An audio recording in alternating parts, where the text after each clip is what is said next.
Got a little bit below. Need to hustle.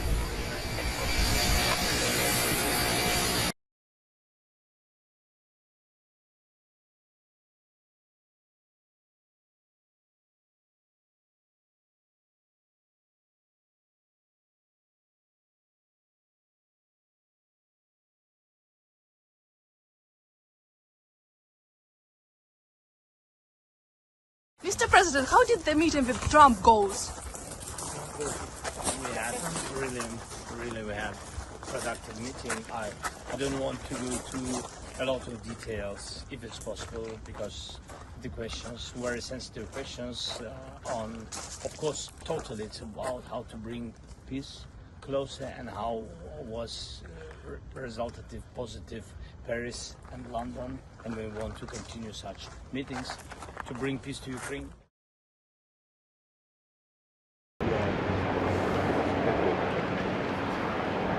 Eccolo lì, Trump, la Melania, seguiamo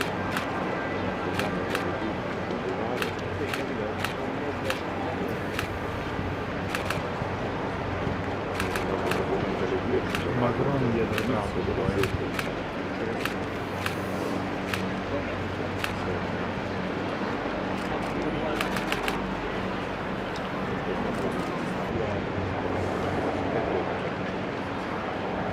eccolo lì, Trump, la Melania, seguiamo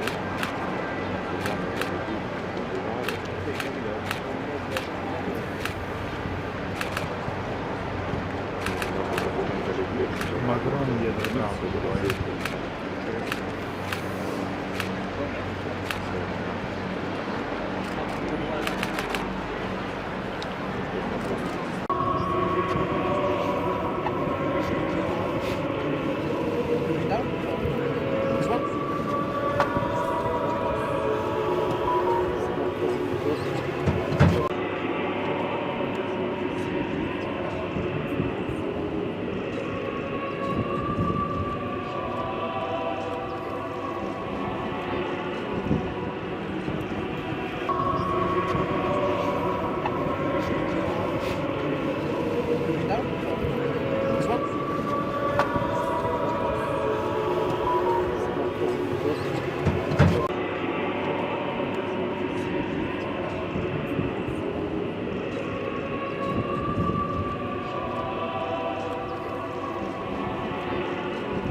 sei sicura?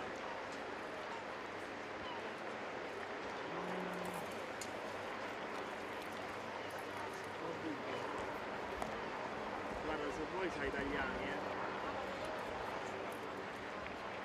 Maria, grazia plena, Dominus tecum, benedicta tui mulieribus, et benedictus fructus ventris tui, Iesus. Fructus ventris tui, Iesus. Dritto in basso, guarda, sta salutando adesso davanti alle sedie proprio. Glorioso, Maria è assunta in cielo.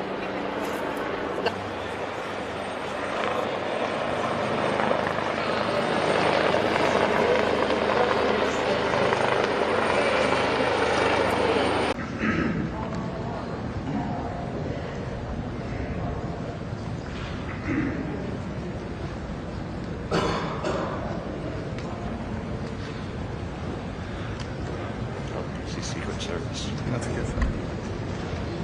Good job.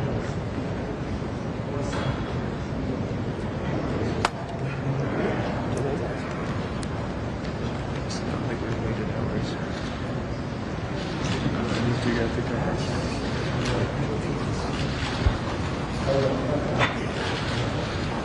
It's not the difference. This is on me. It's always everybody else but me.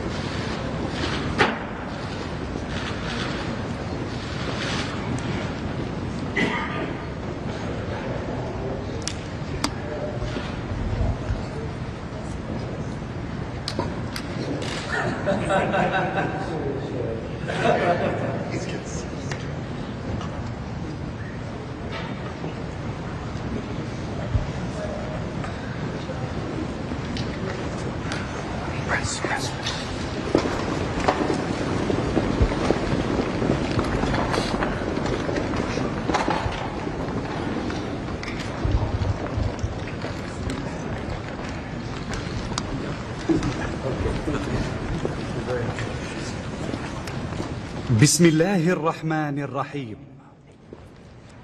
سيدي صاحب السمو الملكي الأمير محمد بن سلمان بن عبد العزيز آل سعود ولي العهد رئيس مجلس الوزراء، فخامة الرئيس دونالد جي ترامب رئيس الولايات المتحدة الأمريكية، أصحاب السمو والمعالي، طاب مساؤكم بكل خير.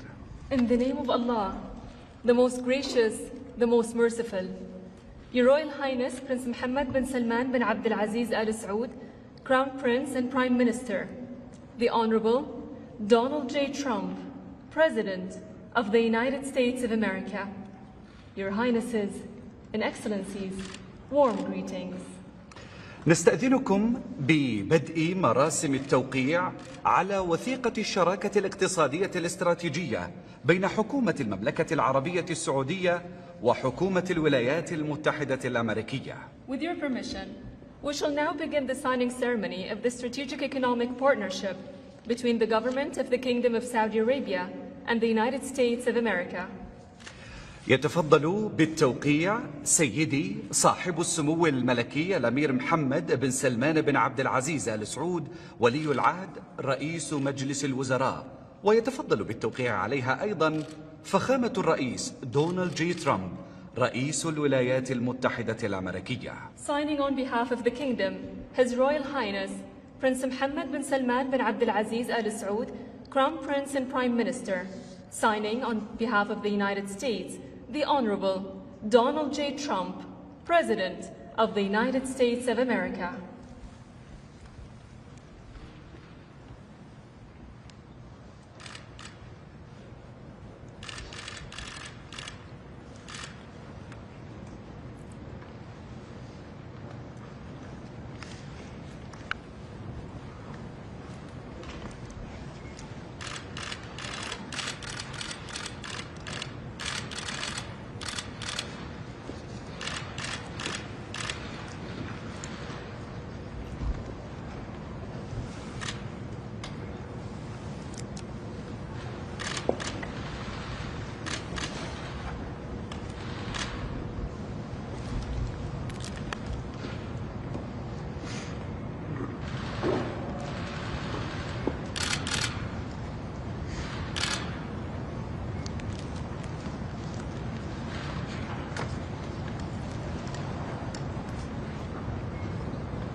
والآن نستأذنكم سيدي صاحب السمو وفخامة الرئيس ببدء مراسم التبادل والإعلان عن عدد من الاتفاقيات والمذكرات الثنائية بين المملكة العربية السعودية والولايات المتحدة الأمريكية. Your Royal Highness, Mr. President, with your permission, we shall now begin the ceremony of exchange and announcements of number of bilateral agreements and memorandums between the Kingdom of Saudi Arabia and the United States of America. نبدأها بمذكرة التفاهم بين وزارة الطاقة في المملكة العربية السعودية ووزارة الطاقة في الولايات المتحدة الأمريكية للتعاون في مجال الطاقة.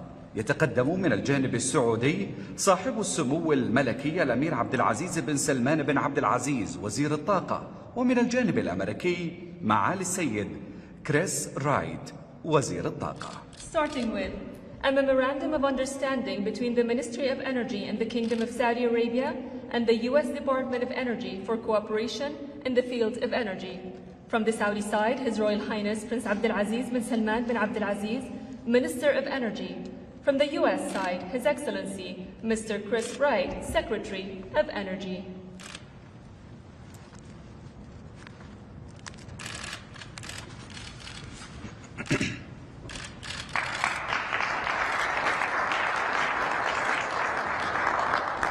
يلي ذلك مذكرة نوايا بين وزارة الدفاع في المملكة العربية السعودية ووزارة الدفاع في الولايات المتحدة الأمريكية في شأن تحديث وتطوير قدرات القوات المسلحة السعودية من خلال القدرات الدفاعية المستقبلية.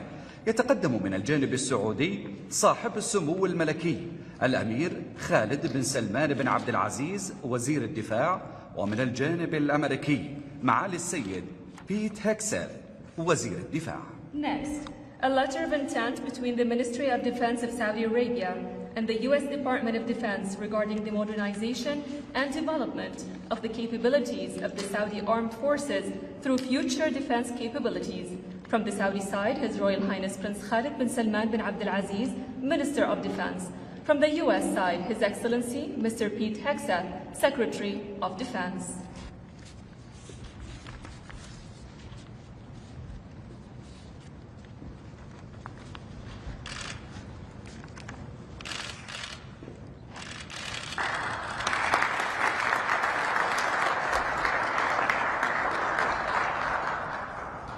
أما الآن فنسرد لكم مجموعة من الاتفاقيات ومذكرات التفاهم.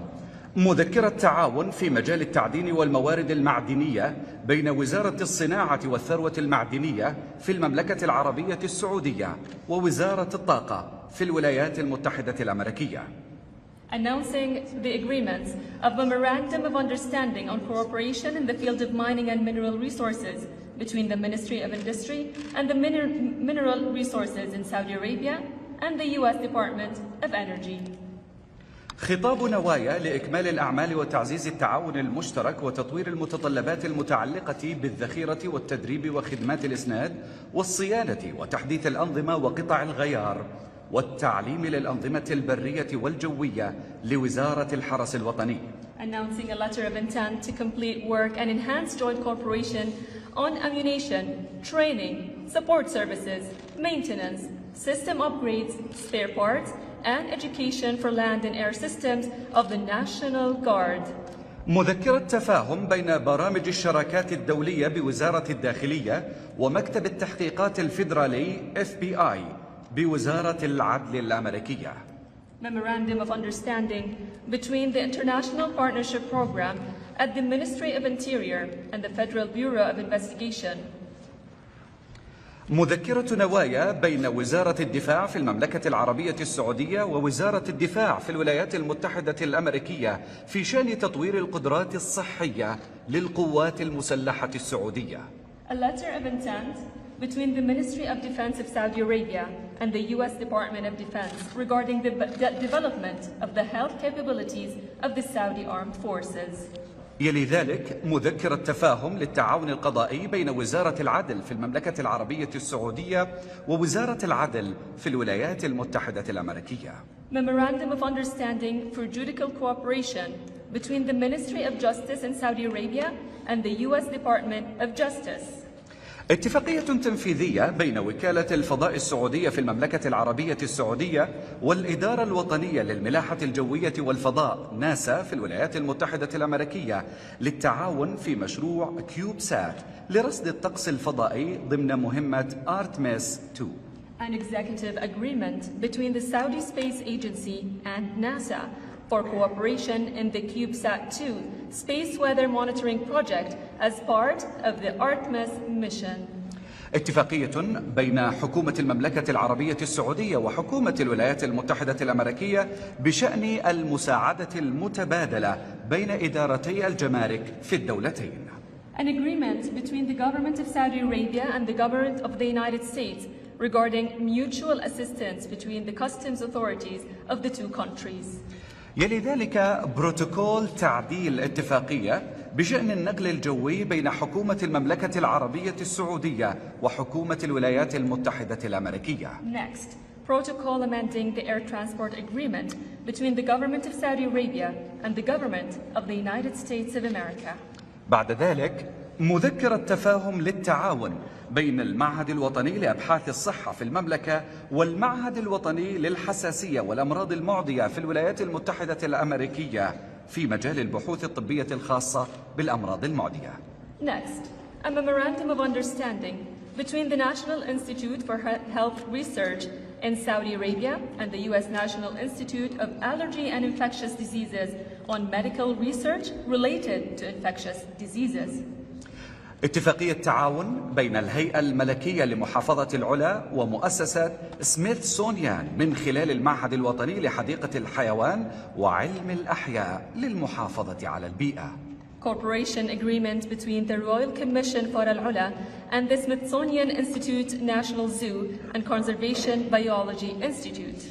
اتفاقية أخرى اتفاقية تعاون بين الهيئة الملكية لمحافظة العلا ومؤسسة سميثسونيان من خلال المتحف الوطني للفنون الآسيوية. And last but not least, cooperation agreement between the Royal Commission for Al-Ula and the Smithsonian Institute National Museum of Asian Arts.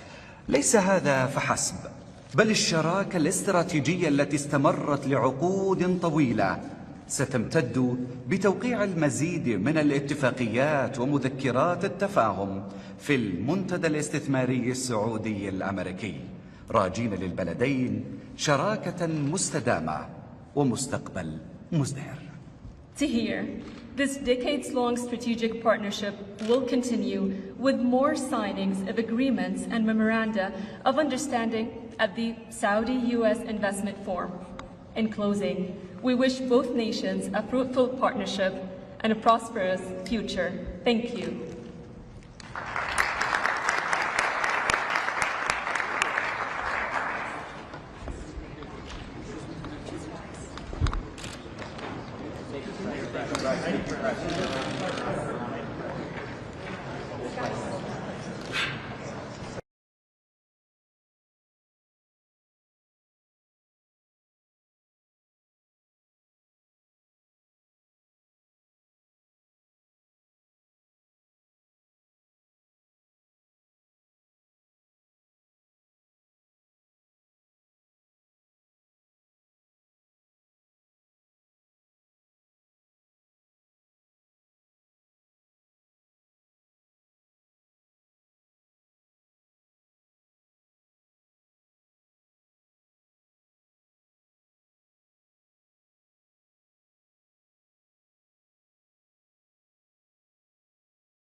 Likewise, in Syria, which has seen so much misery and death, there is a new government that will hopefully succeed in stabilizing the country and keeping peace. That's what we want to see in Syria.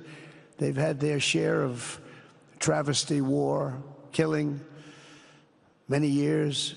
That's why my administration has already taken the first steps toward restoring normal relations between the United States and Syria for the first time in more than a decade. And I'm very pleased to announce that Secretary Marco Rubio will be meeting with the new Syrian foreign minister in Turkey later this week. And very importantly, after discussing the situation in Syria with the Crown Prince, your Crown Prince,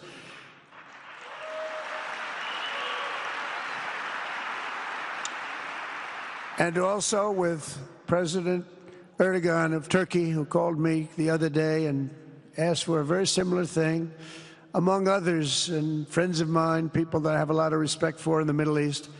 I will be ordering the cessation of sanctions against Syria in order to give them a chance at greatness.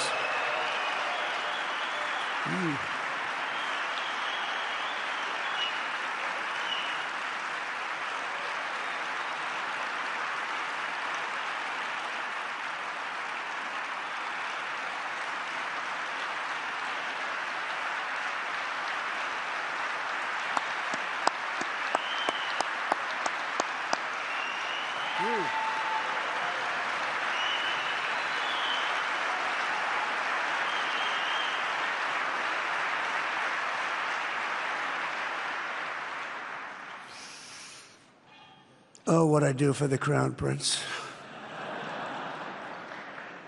The sanctions were brutal and crippling and served as an important, really an important function, nevertheless, at the time. But now it's their time to shine. It's their time to shine. We're taking them all off, and they're going to have, I think they're going to have, based on the people and the spirit and everything else that I'm hearing about.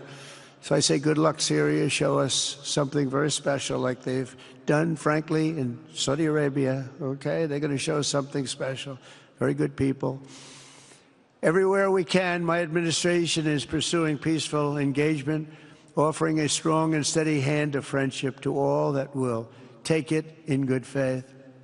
Never seen anything like it. There's no better place to make a future or make a fortune, do anything, frankly, than what we have in the United States of America under a certain President, Donald J. Trump. I have the right attitude. I have the same attitude that the people in the front row, second row, third row have. As you get back, perhaps they start to wane a little bit in terms of their view. But they understand, and we're doing what a lot of smart people would do. And we're not necessarily being politically correct. You saw what we did yesterday with health care. We've cut our health care by 50 to 90%. You're going to see drugs and pharmaceuticals come down at numbers that nobody has ever seen. And drugs, pharmaceuticals, we think will be dropping. And it will be a redistribution of costs with other nations, which really took advantage of a very nice group of people that ran our country. But not only is this a time of incredible excitement in the United States, it's also an exhilarating period right here in the Arabian Peninsula. Beautiful place, by the way. Beautiful place. Exactly. Thank you. Exactly 8 years ago this month, I stood in this very room and looked forward to a future in which the nations of this region would drive the forces of terrorism and extremism, drive them right out of existence, and take your place among the proudest, most prosperous, most successful nations anywhere in the world as leaders of a modern and rising Middle East. So exciting, so exciting. Mohammed, you sleep at night? How do you sleep? Huh? Just thinking.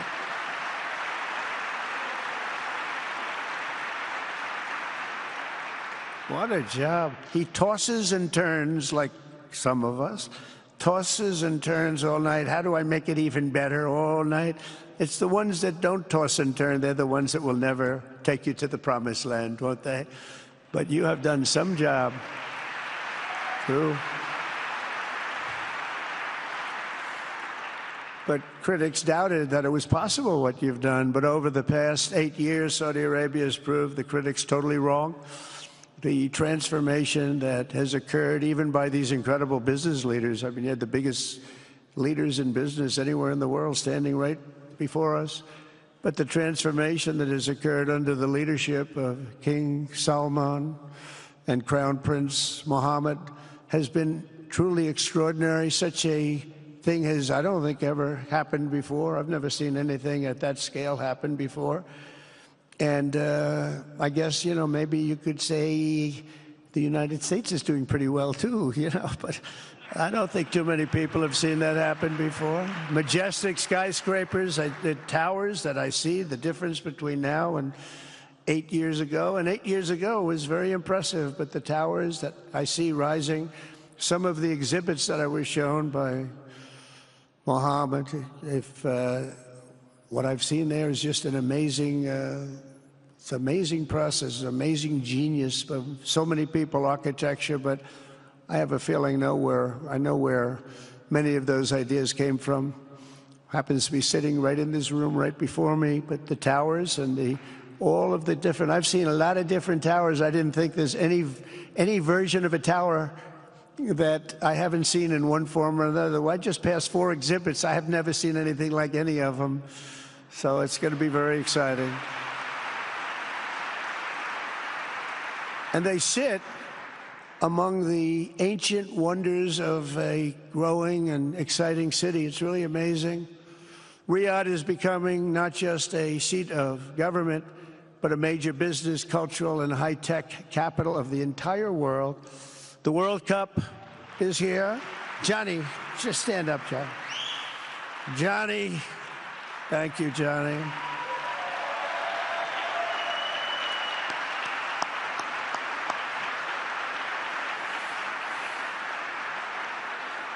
Great job, Johnny, great job. But the World Cup and the World Expo will soon be coming here, just like the World Cup is coming to the United States. It's going to be really exciting next year. The engines of Formula One racing now roar through the streets of Jeddah in a historic milestone. Other industries recently surpassed oil. Think of it. All of your other industries now have surpassed oil. I don't know if a lot of people will understand what that means. It's so big to make up a majority of the Saudi economy for the very first time ever. So think of that. Other industries are now bigger even than oil, which is always going to be a big monster. It's a big one. But that's a great tribute to you and economic development properly used. In other cities throughout the peninsula, places like Dubai and Abu Dhabi, Doha, Muscat, the transformations have been unbelievably remarkable. Before our eyes, a new generation of leaders is transcending the ancient conflicts of tired divisions of the past and forging a future where the Middle East is defined by commerce, not chaos, where it exports technology, not terrorism, and where people of different nations, religions, and creeds are building cities together, not bombing each other out of existence. We don't want that.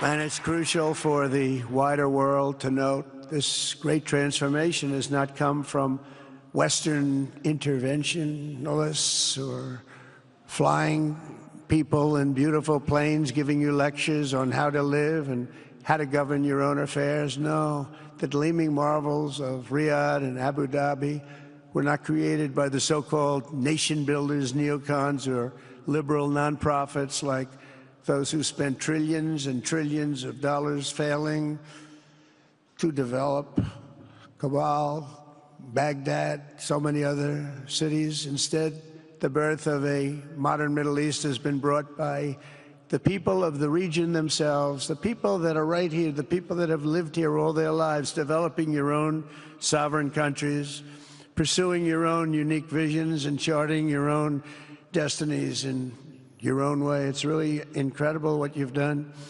In the end, the so-called nation builders wrecked far more nations than they built, and the interventionists were intervening in complex societies that they did not even understand themselves. They told you how to do it, but they had no idea how to do it themselves. Peace, prosperity, and progress ultimately came not from a radical rejection of your heritage, but rather from embracing your national traditions and embracing that same heritage that you love so dearly.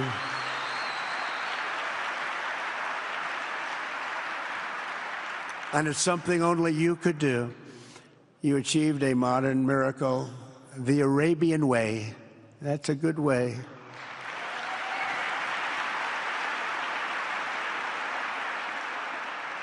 Today, the Gulf nations have shown this entire region a path towards safe and orderly societies with improving quality of life, flourishing economic growth, expanding personal freedoms, and increasing responsibilities on the world stage.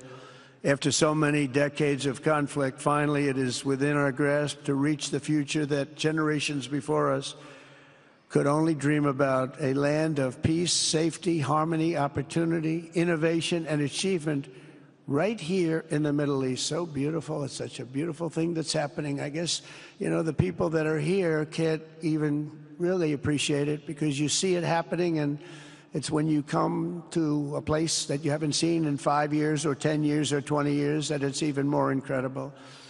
When I left office just over 4 years ago, that future seemed almost impossible, what you've done.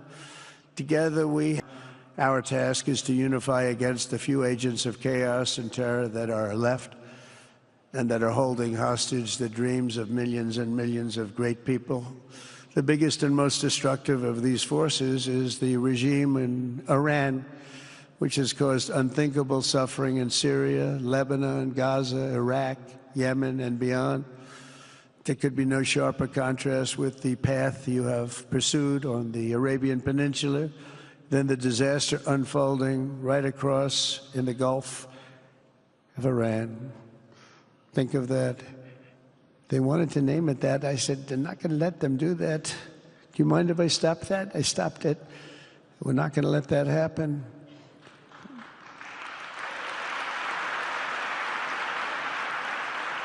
While you have been constructing the world's tallest skyscrapers in Jeddah and Dubai, Tehran's 1979 landmarks are collapsing into rubble and dust. They had it going for a little while under a much different system, but those buildings are largely falling apart, falling down, while you're building some of the world's biggest and most incredible infrastructure projects. Buildings, all sorts of things you're building that nobody's ever even seen before. Iran's decades of neglect and mismanagement have left the country plagued by rolling blackouts lasting for hours a day. All the time you hear about it.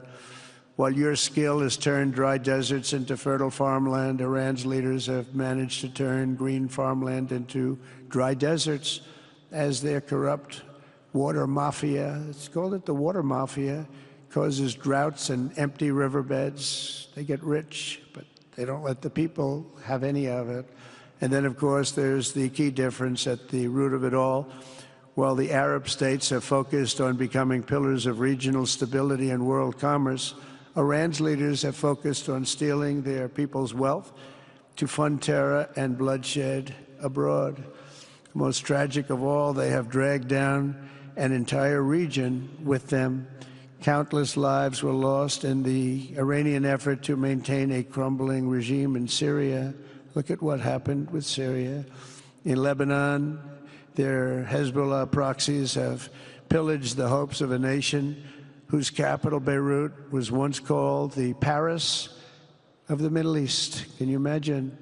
All of this misery and so much more was entirely avoidable, absolutely avoidable, and Mohammed knew that. He knew that. Smart people knew that. If only the Iranian regime had focused on building their nation up instead of tearing the region down. Yet I'm here today not merely to condemn the past chaos of Iran's leaders, but to offer them a new path and a much better path toward a far better and more hopeful future. As I've shown repeatedly, I am willing to end past conflicts and forge new partnerships for a better and more stable world, even if our differences may be very profound, which obviously they are in the case of Iran. I have never believed in having permanent enemies. I am different than a lot of people think. I don't like permanent enemies, but sometimes You need enemies to do the job, and you have to do it right. Enemies get you motivated. In fact, some of the closest friends of the United States of America are nations we fought wars against in generations past, and now they're our friends and our allies. I want to make a deal with Iran. If I can make a deal with Iran, I'll be very happy if we're going to make your region and the world a safer place. But if Iran's leadership rejects this olive branch and continues to attack their neighbors, then we will have no choice but to inflict massive maximum pressure, drive Iranian oil exports to zero like I did before. If you know that, they were a virtually bankrupt country because of what I did. They had no money for terror. They had no money for Hamas or Hezbollah, and take all action required to stop the regime from ever having a nuclear weapon. Iran will never have a nuclear weapon.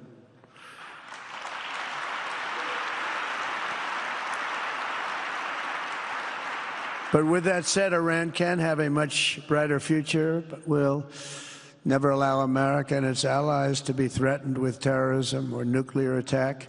The choice is theirs to make. We really want them to be a successful country. We want them to be a wonderful, safe, great country. But they cannot have a nuclear weapon. This is an offer that will not last forever. The time is right now for them to choose. Right now, we don't have a lot of time to wait. Things are happening at a very fast pace. They're happening right here. They're happening at a very fast pace.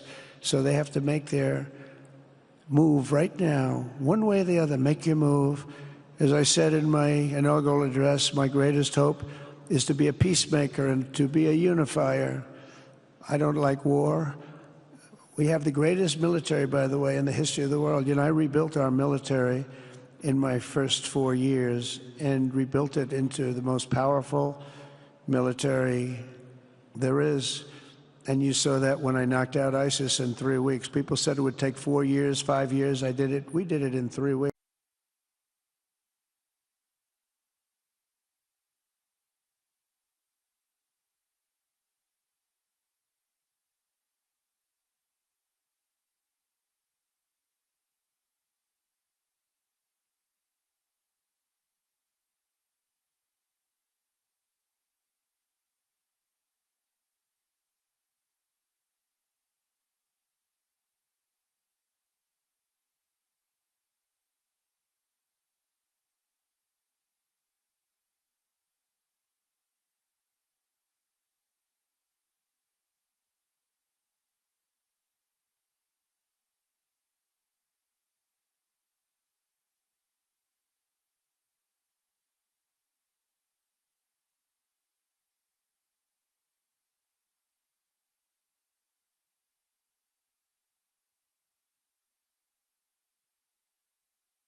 عجوب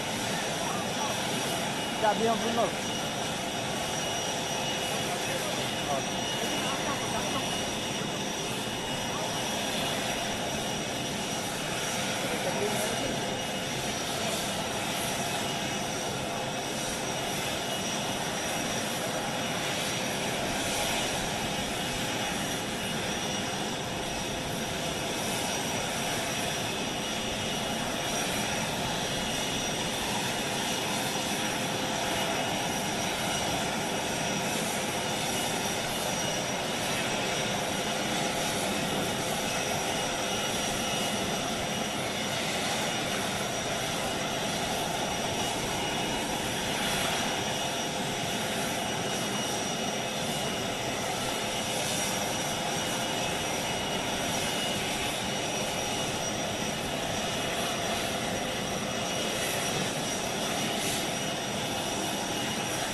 Syrian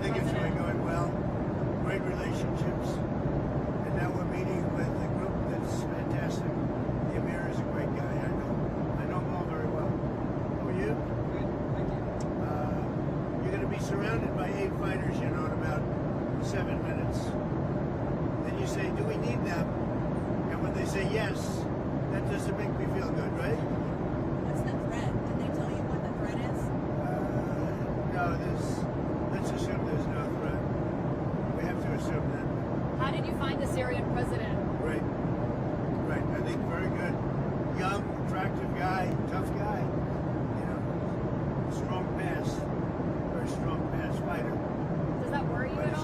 he's got a real shot at pulling it together. I spoke with President Erdogan, who I'm very friendly with him. He feels he's got a shot at doing a good job. It's a torn up country. Do you think Syria will join them?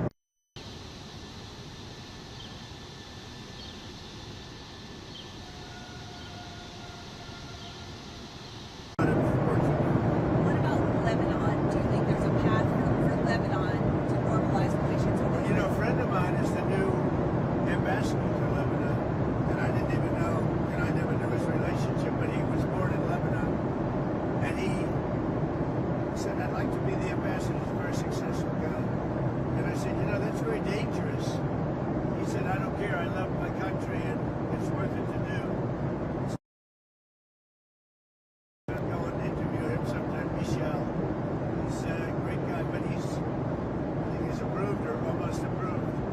But, you know, there's a danger there for a very successful man to go and do that. I said, you sure you know what you're doing? It's like Doug taking pictures, right? So you got some good shots, I guess. That's a beautiful scene.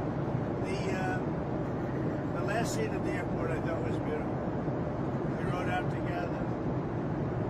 And they generally don't do that. They don't generally meet presidents. There have been some reports of the Syrian president wanting a Trump Tower in Damascus. Did that come up at all? No, that I haven't heard. We'll have to wait a little while.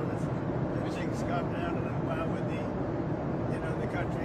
I think he's got the potential to do. He's a real leader. And, you know, he led a charge, and he's pretty amazing. But did you see him? Did you get to see him? No. He was there. You know, he was with us at the event. Did the PGA Tour or Live Golf come up at all in your conversations with the Crown Prince? No. You mean the Live? Yeah. No, we didn't discuss it.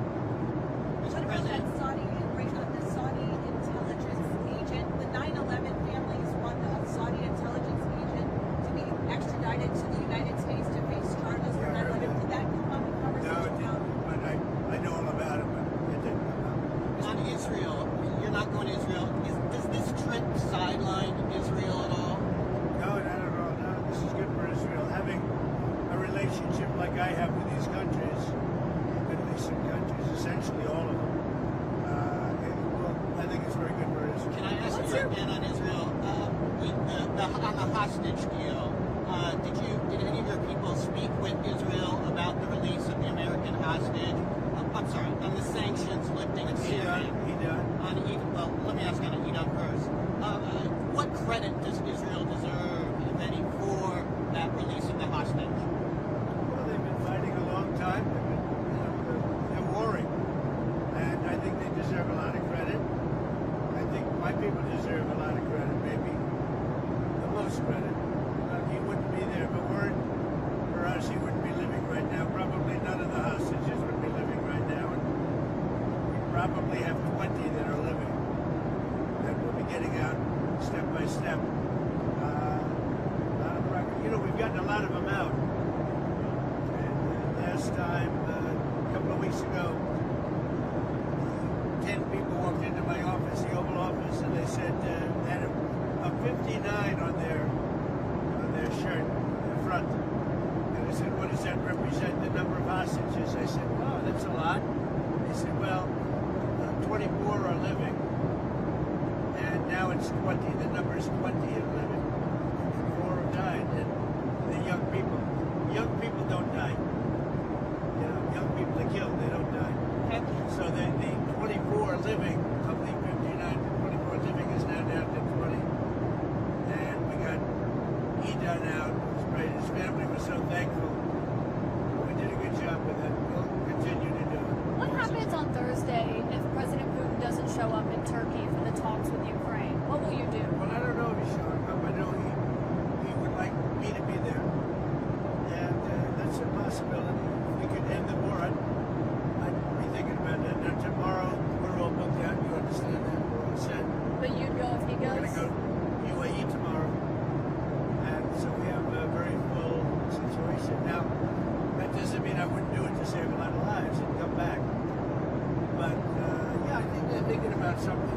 I don't know that he would be there if I'm not there. We're going to find out. Marco's going. And Marco's been very effective. How are you feeling about how Putin is handling this? I know you had said a few weeks ago you thought maybe how Putin is handling this. You said a few weeks ago you thought maybe he was tapping you along. I'll let you know in a few days. Mr. President, on Israel again, has any of your team been in touch with Israel, your team, about lifting the sanctions on Syria? What's the reaction? Well, in touch. I mean, we told them we're doing it. The reason I did it, and I think it's been very popular actually, certainly in the Middle East it's been popular with virtually everybody. But the reason I did it is because I spoke with President Erdogan, who I get along with very well, and I spoke to Mohammed, as you know, who's with them, and they thought it was very important to do. It gives them a much better chance of survival as a country. Can you show what Netanyahu thinks about it? I think what's happened is Turkey feels we should do it, other countries. So if you looked at my speech last night, which I assume most of you were at, I think the biggest applause was when I said that we're lifting these sanctions on Syria. And that's because they want to give Syria a chance to live and to be great, etc. Mr. President, an Emirati government backed firm did a $2 billion deal. An Emirati government backed firm did a $2 billion deal using the Trump digital coins. How did that deal come about? I don't know anything about it. I really don't know anything about it. But I'm a big crypto fan, I will tell you. I've been that from the beginning, right from the campaign. I'm a believer in crypto, and if we're not going to do it, China's going to do it. The way I look at it, it's like AI. I'm a believer in AI because we have to have it. We're leading China by a lot. And in crypto, we're leading China by a lot. So I'm a big crypto fan. You didn't know about that? No. Senator Schumer said he wants to block your Justice Department political appointees until he gets answers about questions about the Qatari plane. What's your response? Schumer's, he's become a Palestinian. There's something wrong with him. I don't know. I've known him a long time, and there's something wrong. He's lost his confidence totally, and it's just something wrong with him. I don't know what it is with Schumer. Yeah, did you have a question? Go ahead. No, I've got two questions on Iran and Russia. Are you still considering secondary sanctions on Iran's oil exports? Let's see what happens over the next week. I don't really want to answer it because I want to see what happens over the next week. Go ahead. Okay, and then on Iran and Russia, are you considering sanctions on Russia for supporting Iran and for the continued war in Ukraine? Well, again, I don't want to talk about it, but I'm always considering the secondary sanctions. I had the secondary sanctions on Iran and drove them into bankruptcy, and there would have been no October 7th. There would have been no money for Hamas or Hezbollah or anybody else. So I'm always, and as you know, I put secondary sanctions on Iran again. And hopefully they're going to make the right decision because something's going to happen one way or the other. Very simple. It's going to happen one way or the other. They can't be friendly. We'll do it very unfriendly, and that won't be pleasant. Thank you very much. On the Qatari plane, Mr. President. Thank you, Mr. President. It's a historic visit, and I don't know if you know that you are the first American president to officially to visit Qatar. Right. So we're very honored. We're very honored. We're going to have a great agenda today. We're going to be discussing a lot of things. Of course, what's going between us, our great bilateral relationship, whether it's investments, energy, military cooperation, security as well. So we're very excited. Also, one of the very important thing is bringing peace in the region. Mr. President, I've known you for many years. I know that you're a man of peace. I know that you want to bring peace to this region. We all want to do so. And we hope that this time we can do the right thing and bring peace here in the region, Mr. President. Also, two exciting things in your country. You're going to be hosting the World Cup right? Football, and as you guys call it, soccer. We're going to be also hosting the Olympics as well, which is very, very, very, very important. The two biggest sports events. We were lucky that in 2022 we had the World Cup here in Qatar, and there wasn't one incident during the World Cup. You did a great job. We had 1.5 million people during these couple of weeks. We didn't have one incident. So we are also sharing our experience on how to deal with the World Cup with your security forces. We have people visiting each other. So once again, Mr. President, thank you for this visit, and you're welcome here in Qatar. Well, I have to say that we've been friends for a long time. Hard to believe, right? I remember that first meeting very well. And we've liked each other and we've worked with each other. And now we can work in the highest capacity. And we'll bring peace not only here, but I know you're very much involved in helping us in other regions, like what's happening with Russia, Ukraine, etc. And I think we're having some pretty good news coming out of there today and maybe tomorrow and maybe Friday, frankly. But we'll see about that. But I just want to thank you for everything, and maybe in particular our friendship. It's been a very loyal, great, beautiful friendship. And the job you've done is second to none. You look at this, it's so beautiful. As a construction person, I'm seeing perfect marble. This is what they call perfecto. And just a great job you've done, and what a beautiful place. And we appreciate those camels. I haven't seen camels like that in a long time. And that was some greeting. We appreciate it very much. Thank you very much. Thank you very much. You have a lot of fun. Thank you, sir. Thank you. Thank you so much. Thank you so much.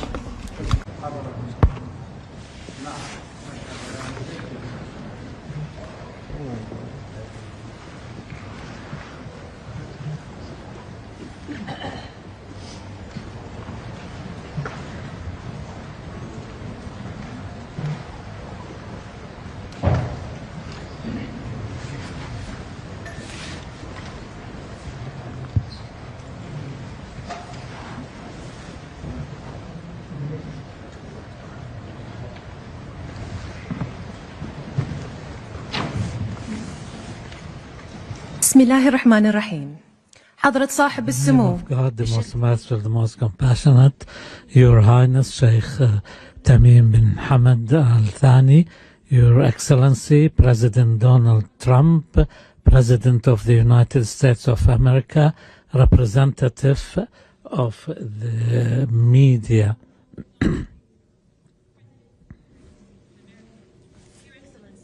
Distinguished guests and members of the media. سنشهد الآن التوقيع على اتفاقية في مجال الطيران بين دولة قطر والولايات المتحدة الأمريكية. اتفاقية لشراء طائرات من Now we will see the signing of the agreement of buying aircraft from Boeing. His Excellency Badr bin Abdul Amir will sign from the Qatari side, and Kelly Altberg will be signing on behalf of Boeing. Between the state of Qatar and the United States of America. Boeing purchase agreement signed on behalf of the state of Qatar by His Excellency Badr Mohammed Al Mir, CEO of Qatar Airways Company, and behalf of the United States, Kelly Ortberg, President and CEO of the Boeing Company.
We will now witness the signing of a number of agreements in the field of defense between the State of Qatar and the United States of America, signed on behalf of the State of Qatar by His Excellency Sheikh Saud bin Abdurrahman bin Hassan Al Thani, Deputy Prime Minister and Minister of State for Defense Affairs, and on behalf of the United States of America by the Honorable Pete Hegseth, Secretary of Defense of the United States of America. Firstly, a statement of intent on defense cooperation between the State of Qatar and the United States of America.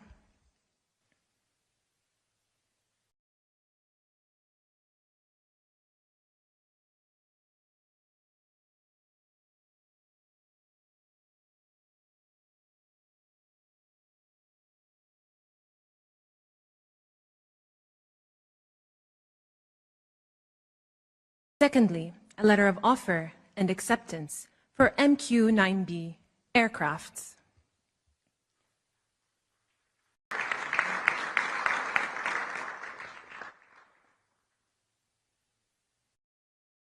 And a letter of offer and acceptance for FS lids. Thank you. It is my honor to announce the signing of a joint declaration of cooperation between the State of Qatar and the United States of America. Signed on behalf of the State of Qatar by His Highness Sheikh Tamim bin Hamad Al Thani, Emir of the State of Qatar, and the Honorable Donald J. Trump, President of the United States of America.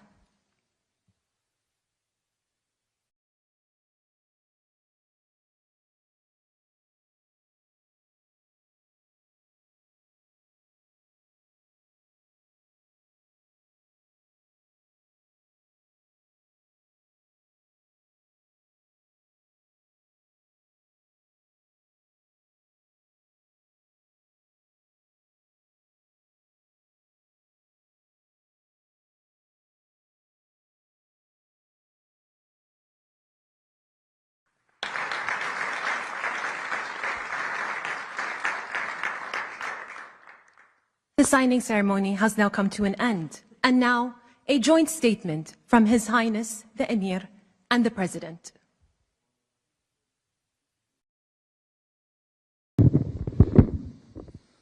Thank you very much. We had a couple of hours of great meeting with the President, and we discussed many issues, our great bilateral relationship and also the situation in the region. Of course, I think after signing these documents, we are going to another level of relationship between Qatar and the United States. So I just wanted to thank you, Mr. President, again for this historic visit. Thank you very much, sir. Well, thank you very much. And this has been a very interesting couple of hours. We discussed the world. We discussed Russia and Ukraine, where you've been a tremendous help in so many different ways. We certainly discussed Iran, where it's been really an interesting situation. I have a feeling it's going to work out. I think it's going to work. It's got to work out one way or the other. We know it's going to work out. But you were of great help, and other things. But in particular, trade. The trade is the Kelly's telling me from Boeing, it's the largest order of jets in the history of Boeing. That's pretty good.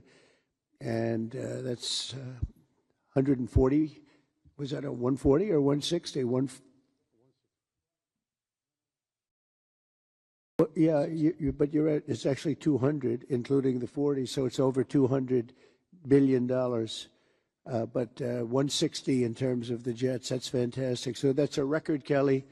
And congratulations to Boeing. Get those planes out there. Get them out there.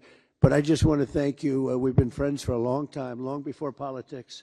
Well, for you it was politics. For me it wasn't, right? But we've been friends for a long time, and this is an outstanding man. He's a great man, and we're going to help each other. The United States is in a very strong position militarily. We have the best equipment anywhere in the world.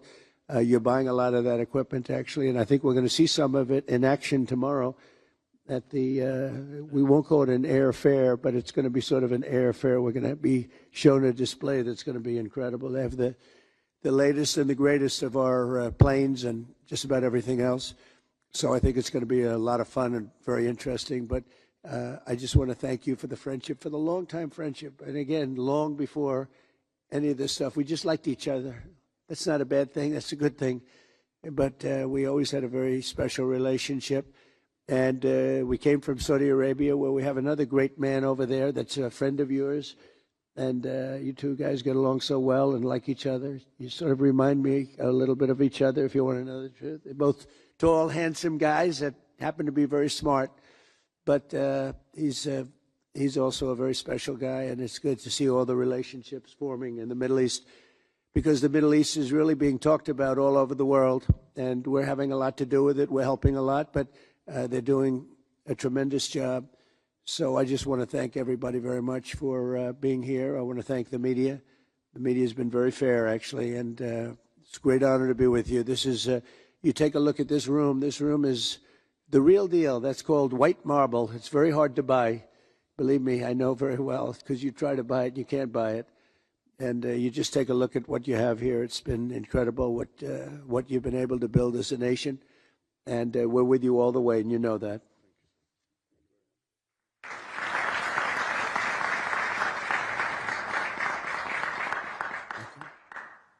Thank you. The ceremony has now come to an end.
How did you find the Syrian president? Great.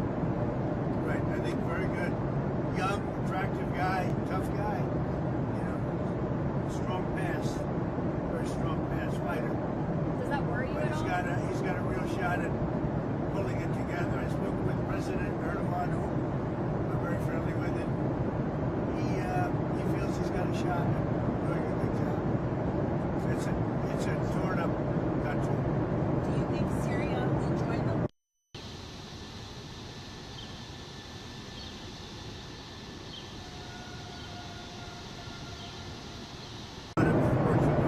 What about Lebanon? Do you think there's a path for Lebanon to normalize relations with Israel? You know, a friend of mine is the new ambassador to Lebanon, and I didn't even know, and I never knew his relationship, but he was born in Lebanon, and he said, I'd like to be the ambassador. He's a very successful guy. And I said, you know, that's very dangerous. He said, I don't care. I love my country, and it's worth it to do. I'll go and interview him sometime. Michel, he's a great guy, but I think he's approved or almost approved. But, you know, there's a danger there for a very successful man to go and do that. I said, you sure you know what you're doing? It's like Doug taking pictures, right? So you got some good shots, I guess. That's a beautiful scene. The last scene at the airport I thought was beautiful. We rode out together. They generally don't do that. They don't generally meet presidents. There have been some reports of the Syrian president wanting a Trump Tower in Damascus. Did that come up at all? No, that I haven't heard. We'll have to wait a little while.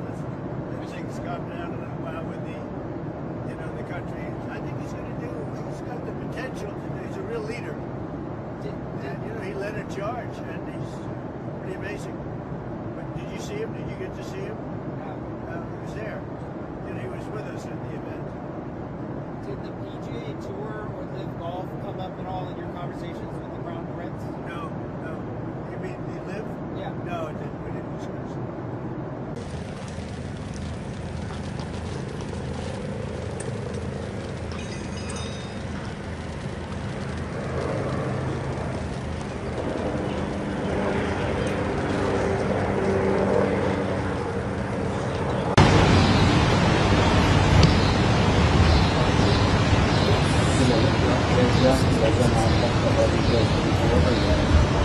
لقد عند اللفة أول ما يلف مع الإشارة موجه صوب البوابة بلغني ثاني مرة تمام؟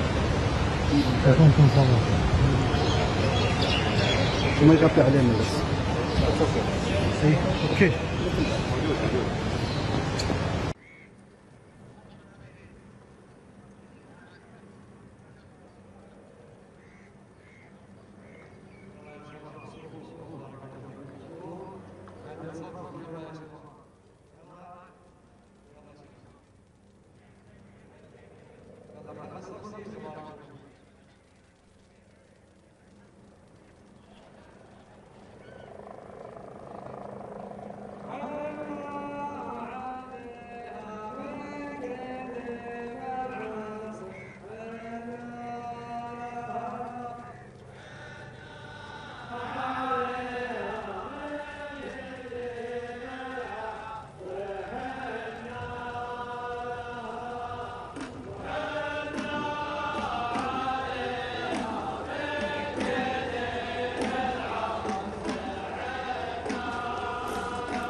not your normal house. This is a palace.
That's been a big fight.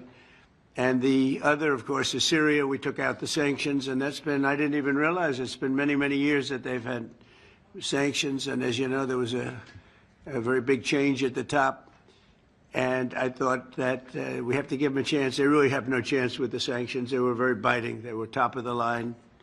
Nobody could even deal with them. You couldn't make a phone call to Syria. So we did that, and I met the new leader of the country, and he's got a strong past. I'll be very nice. He's got a strong past, but I liked him a lot. I think he'll be a great representative, and we'll see. You're going to have a strong past to put that one around. You cannot be a weak person.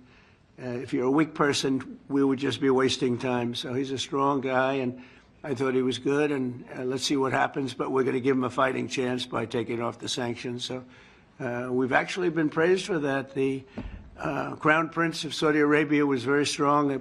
Please do that. He wanted it done. President of Turkey wanted it done. President Erdogan called me, said, is there any way you could do that? Because if you don't do that, they don't have a chance. And so I did it, and it's actually been very popular. The Emir liked it a lot. It's been very, very popular. So let's see what happens, but it's my honor to have done it. And with that, we're surrounded by some of the greatest business people in the world. We just had a tremendous order of Boeing. This is Boeing, and this is General Electric. And General Electric, I hear, makes the best large airplane engine in the world by not even a contest. Maybe I'll have to change my engines one day in my plane because they're not General Electric. But, it's one of those things. But I hear you make the best engines in the world, Larry.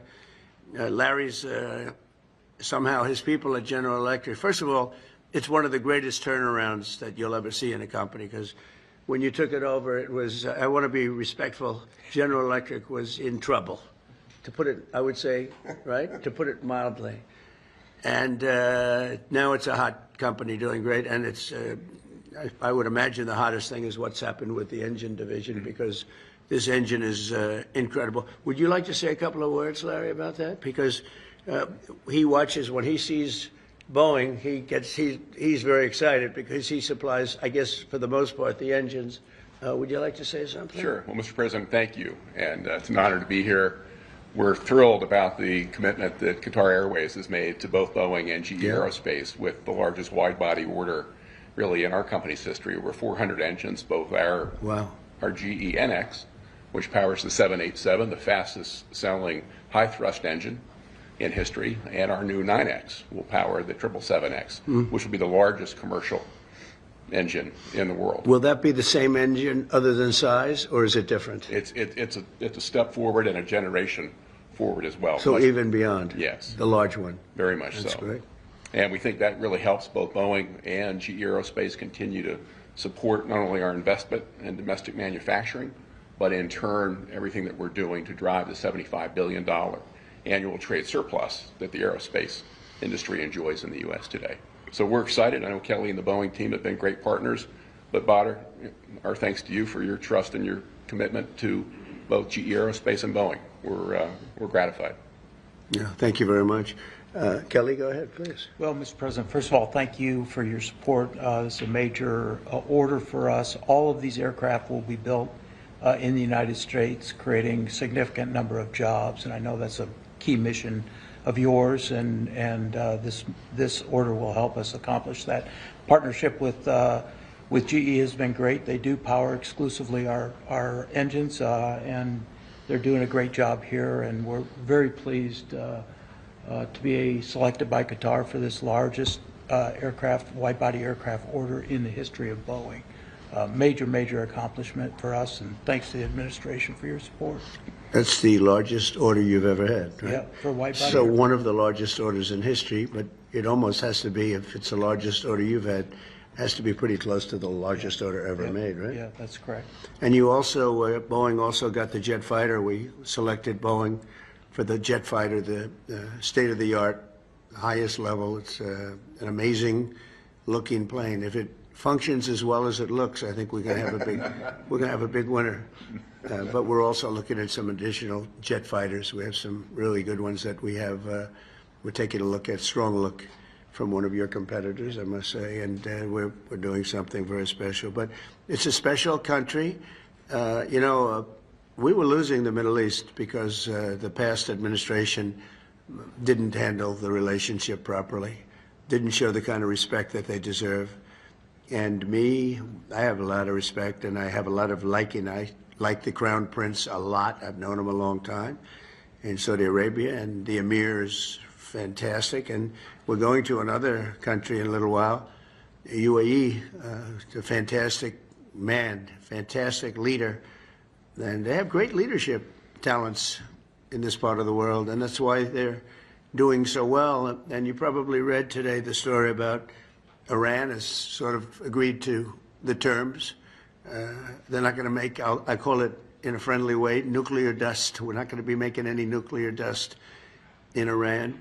And we've been strong. I want them to succeed. I want them to end up being a great country, frankly, but they can't have a nuclear weapon. That's the only thing. It's very simple. It's not like I have to give you 30 pages worth of details. There's only one sentence: they can't have a nuclear weapon. And I think we're getting close to maybe doing a deal without having to do this. There's two steps. There's a very, very nice step, and there's a violent step. The violence like people haven't seen before. And I hope we're not going to have to do this. I don't want to do the second step. Some people do. Many people do. I don't want to do that step. So we'll see what happens. But we're in very serious negotiations with Iran for long-term peace. And if we do that, it'll be fantastic. And for this country in particular, because you're right next door. You're a stone's throw away, not even, right? You're a foot away. You can walk right into Iran. Other countries are much further away, so probably it's not quite the same level of danger. But we are going to protect this country. It's a very special place with a special royal family, and the head of the royal family is two heads of the royal family, really, if you think. Great people, and they're going to be protected by the United States of America. And I think we're not going to have to do it because I believe very strongly in peace through strength. Now, we just gave out in the budget a $1 trillion budget, which is the biggest we've ever done. $1 trillion, never came close to a number like that. We'd be at 800. It would be at 800 billion. Would be at maybe 900, 910. We never got anywhere close to $1 trillion, but we're doing it. Hopefully, we will not have to use these weapons. We make the greatest weapons in the world. We make the greatest fighter jets. We make the greatest. I guess Larry would know better than anybody, but we make the greatest planes in the world, the greatest missiles and defense systems. The Patriot system is the best acknowledged to be. I mean, this isn't from me, and we have a lot of it now. It's under order, and we're coming up with new systems, and we're coming up with a new system of drones, because drones are really, if you look at the war that's going on, it's horrible, but we are watching it very closely, and drones really seem to be taking over that war. And so I hope you're going to come up with some nice, inexpensive engine for a drone so that we don't have to spend so much. I asked one of the companies, I said, I want a lot of drones. And, you know, in the case of Iran, they make a good drone, and they make them for $35,000, $40,000. So I said to this company, I want to see it. They came in 2 weeks later with a drone that cost $41 million. I said, that's not what I'm talking about, $41 million. I'm talking about something for $35,000, $40,000 where you send thousands of them up. And that's a great way. And they're very good, too, and fast and deadly. Horrible, actually. When you look at what's happening with Russia and Ukraine, the drone is killing tremendous numbers of people. You hide behind a tree, and the drone comes down, and it circles you with fire. You don't have a chance. The tree comes down also, by the way. It's so intense. I mean, you see these trees being knocked down like they're being sawed down by a top-of-the-line timberman, like you know who? Sean Duffy. Do you know that Sean Duffy, the head of the transportation department, who's working right now on the airports and getting a system because Biden didn't do a thing for 4 years, and Pete Buttigieg was the head, and he goes bicycling to work. He takes a bicycle to work. Can you believe it? He's running the biggest air system in the world, and he takes a bicycle to work. And they say he's going to run for president. I don't see it. Who knows, right? But I don't see it. But when I look at what they've done, it's so horrible what they've done. And the work they did do, they wasted billions of dollars. They're trying to hook up air systems to copper, and they tried to hook up copper to glass, and the glass doesn't work with the copper. And they had 30,000 different contractors doing 30,000 jobs, and when they put it all together, they spent billions of dollars, it didn't even come close to working. And we're going to be giving out a brand new system. It's very important. We'll have the best system, and we think we know who that system is. But we have a lot of bidding. But we want one check. We want a unified system. We don't want to have 5,000 contractors in all different places, some digging ditches and some not doing ditches because they want to go by satellite. Satellite seems to be the way to go. But so we're going to be giving that out pretty soon. But what people don't know about Sean, because I mentioned lumberjacks, that Sean, you probably didn't know this. That I'm not talking about this Sean. This Sean, no, not this is not. This is a different Sean. Sean Duffy, the head of transportation. He's a great Sean, though, I have to tell you. But Sean Duffy was the world champion for 5 years, climbing trees and down, up and down, world champion. So that's what you call a serious lumberjack. And he's doing a fantastic job, too, a really respected guy and a terrific guy. And I mentioned the champion because when somebody's a champion, he's the world champion for a long time. He came down, when you come down those trees, coming down at a rapid, he said that started getting you back. You will often break your back. You miss a shot and you're coming down a lot faster than the human body was meant to come down. But he's doing a fantastic job at transportation. But this has been a very historic trip. I watched some of the people talking about it, and even what I would perceive as enemies of ours, people that are not fair from the press, are saying it's been amazing. We've raised trillions of dollars in investments. There's never been anything like it. And just to finish, we have a country that now has, I think, Howard, we can say that at least $10 trillion of investment and potential investment. And if the past administration did $500 billion, it was like a lot. But we did it in 2 months because it's actually a little more than 3 months. But I always say the first month I had to get a little bit acclimated. So I didn't really do this the first, but when we started, so we've really been doing it, Susie, right, for 2 months. So in 2 months, we're going to have over $10 trillion. Nobody's ever come, no country's ever come close to that. No country. And I want to thank the Emir because he put up a lot in terms of investment. It could amount to 2 million, 3 million, maybe even 4 million jobs in the United States. And more importantly, it's really important stuff. It's tremendous refining capabilities. It's capabilities for very high-end. AI is a big subject, and it's a big subject over here, too. I always say, what are you investing in? It seems one thing everybody seems to have in common is AI. So I don't know if that's a good thing or bad. Maybe you shouldn't do it because too many people are doing it, or maybe you should follow the crowd, fellas, okay? So you're going to figure it out. We have a man who's here who has been unbelievable, Scott Bessent, who's our Secretary of the Treasury, and who's so respected. When he speaks on television, it's like everyone just says, oh, okay. I had somebody the other day said, well, Scott Bessent said. I said, well, that's pretty good, Scott. You know? So I'm a believer. I'm a believer. But when he speaks, the markets really listen. And the big thing is that we have, to me, the most important thing of all is that, forget about the recent stock market being so good. Much more importantly, we have hundreds of different big companies pouring into America now, creating jobs like we have never seen before. Now, the bad news, it takes a little while for that to, you know, when you build your factory and it takes a year and a half, 2 years, and they're going to build them very fast, and they don't need financing. That's the nice part. They don't need any financing. They have plenty of it. But they're building factories at levels we've never seen anything like it. And these are, you know, 10 billion, 12 billion, 50 billion. I said, how do you spend 50 billion on a factory? We have the chip companies coming in from Taiwan. We have Jensen, as you know, coming in with 600 billion.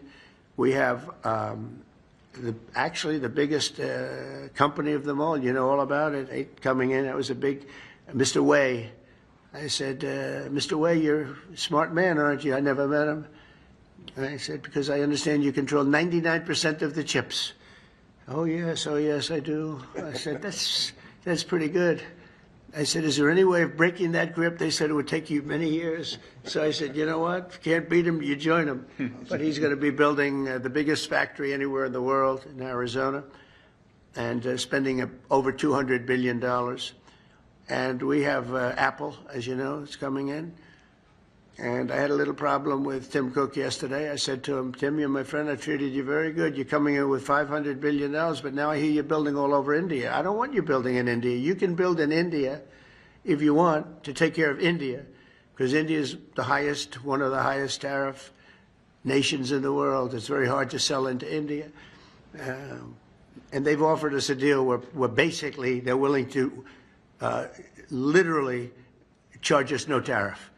So we go from the highest tariff, you couldn't do business in India.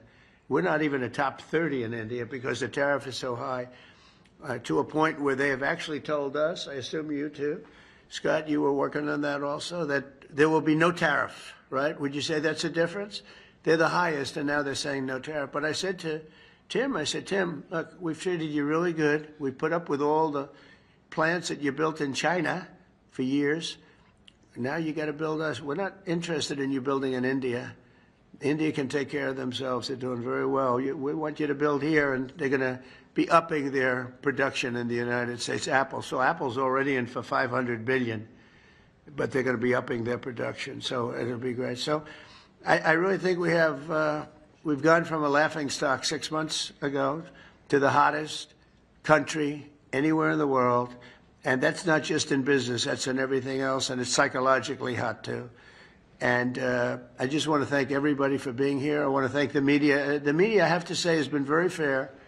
They've been very fair. They've been terrific, actually. I was watching some of our, normally they would not say good things, but they're having a hard time saying bad because this is a record tour. There's never been a tour that will raise, it could be a total of $3.5–4 trillion. This, just in this 4 or 5 days, and it's from great people. And our relationship now is very strong with Saudi Arabia. Nobody's going to be bothering that relationship. Nobody would be able to break that relationship because of my relationship with the Crown Prince and the family. The relationship is really strong, and when you talk about Qatar, the relationship is equal. I mean, it's just like nobody's going to break that relationship. We have never had a relationship with Qatar as strong as it is now. You know that better than anybody, and they're very happy, and we're going to protect you. We're going to protect you. That's the one thing you need, maybe, but I don't think you're going to need too much of that. And I said last night, it was a great meeting, great everything. They brought in Lee Greenwood to sing. It was a beautiful evening, and I appreciate it. But I said last night that Iran is very lucky to have the Emir because he's actually fighting for them. He doesn't want us to do a vicious blow to Iran. He says, you can make a deal, you can make a deal. He's really fighting, and I really mean this. I think that Iran should say a big thank you to the Emir, because the Emir is fighting very much that we don't. And there are many people that want me to go the other route. They say, just knock it out, because nobody can beat us. We have the strongest military in the world by far. Not China, not Russia, not anybody. We have the best military equipment in the world, and we have the strongest military in the world. If you remember ISIS, General Raisin Kane, right? We knocked it out in 3 weeks. Remember they said it would take 4 years to knock out ISIS? We did it in 3 weeks. That's because you had the right leader. With a stupid person, you'll do it in 4 or 5 years. You won't even do it. You'll fight for 4 years and then you'll leave. Like we always do. You fight. We had a president that blew up half the Middle East and then he left. That was it. It was like spent $10 trillion on blowing up the Middle East and then he left. Just said, let's leave now. We're left with nothing. And we don't do that. We take care of our friends. And so you have a great ally in us, and there's nobody even close. In terms of military power, there's nobody close. And I'm not only talking about nuclear. I don't like to mention the word because the nuclear is so destructive that it brings you into a different category. But we're #1 in nuclear. I rebuilt our military, by the way, in my first term. We had a really successful first term. Then the election was rigged, and I had to wait, and it became more historic, and I was able to watch and see. And the good news is although it's bad news in another way, but the good news is that Biden was so bad, worst president we've ever had by far. There was never a president like this. This man was grossly incompetent, and now that's been proven. But people were able to see how bad it is, and it gave me a mandate. We won all 7 swing states. We won the popular vote by a lot. We won the counties by 2,725 to 505. That's why the map is completely red. When you look at it, the map, it was an obliteration, this election. And we got 312 electoral votes, so it was just an obliteration. And that means mandate. And we have a mandate that nobody's had. They said the most consequential election, and this was a enemy paper, the most consequential election in 129 years. So it's been a tremendous trip. I've really liked it. You know, like this is going, we're going 20 hours a day. And people say, how do you do it? And I said, I do it because I like it. I like it. I like the people I'm dealing with. I said last night, I stood on the line for, it seemed like hours. I said hello to Larry. I said hello to Kelly. I said hello to your 250 competitors. I said hello to everybody. And that was a long sucker, I want to tell you. They say, how do you do it? I said, I do it because I like the man standing on my left. And I said it 2 nights before about the Crown Prince, but last night I had the Emir, and he's fantastic. And I said, it's really not hard. You know, when you like the people, and when you are doing something, we have a term, MAGA, Make America Great Again, very simple term. And I remember Biden saying, we will not let MAGA take over this country. I said, no, you stupid person. It says, Make America Great Again. It's okay if it takes over the country. It's called Make America Great Again. And that's where we are right now. It's America. We'll put America first. But because we're putting it first, we're doing so well, there's going to be plenty left over to help the world. And we can help the world psychologically. So we think we're going to do well with Russia, Ukraine. 5,000 soldiers are being killed every single week on average. 5,000. And they're not from here, and they're not from the USA. They're from Ukraine and Russia. So some people would say, why are you bothering? Because these are 5,000 young people. Well, they're getting older because they've gone through so many that they are actually getting older. But these are 5,000 people that leave their home, wave goodbye to their parents. Their parents are so proud of them, their sisters, their brothers, and that's the last they ever see them. They're wiped out. And if you would see the satellite pictures, I get satellite pictures of that battlefield, and I want to tell you, I've never seen anything like that. I wish I never saw it. You have heads and arms and legs strewn all over the field, and you just take a look at that, and, you know, when you think 5,000 a week on average, and that's actually a low number. So we're going to see if we can end that. I was thinking about going, but it's very tough because of what we're doing today and tomorrow. But, you know, if something happened, I'd go on Friday if it was appropriate. But we have people right now negotiating, and I think that I just hope that Russia and Ukraine are able to do something because it has to stop. Not only the money, we spent $350 billion there, just handed. Nobody even knows where the money, they just send them a check. There's no accounting, there's no one, just give him money. Every time he came, I have to hand it to him. I think he's the greatest salesman maybe in history. Every time he came to the United States, he'd walk away with $100 billion, you know. That's a good salesman, right? Even by your standards. This is a big standard right here. But that's a pretty good set. No, he'd walk in, leave with $100 billion. Last time he didn't do as well. He only got $60 billion. And it was so easy. It was like taking candy from a baby. That was the last administration. This administration has been a little bit tougher. But would like to see it end, and I think we're going to have a chance at doing it. And would like to see if we could solve the Iran problem in an intelligent way as opposed to a brutal way. There's only two, intelligent and brutal. Those are the two alternatives. So I want to thank everybody for being here very much, and we're going to take some questions, and perhaps now we'll ask the press to leave, and we're going to see you at the airfield. We're going to have a display of American equipment, okay? Yeah. Jennifer, go ahead. Mr. President, are you disappointed by that? No, I didn't anticipate. I actually said, why would he go if I'm not going? Because I wasn't going to go. I wasn't planning to go. I would go, but I wasn't planning to go. And I said, I don't think he's going to go if I don't go. And that turned out to be right. But we have people there. Marco, as you know, is doing a fantastic job. Marco's there, Secretary of State, and we have people there. But I didn't think it was possible for Putin to go if I'm not there. Jennifer? Do you have an update, sir, on the Sovereign Wealth Fund, your proposal for the Sovereign Wealth Fund? That we're planning on doing? Yeah. Well, look, Howard likes the idea. I want to really make a lot of money, pay off debt, and just get it, and then you do a fund, you know. These people have no debt. It's nice to have a fund. I say to Howard, we're a little early because we have debt, and really, it sounds like a lot, but relative to the kind of income and everything that we have, it's not really that much, but it's still a lot, and I'd rather pay the debt off and then do the fund after the debt's paid off.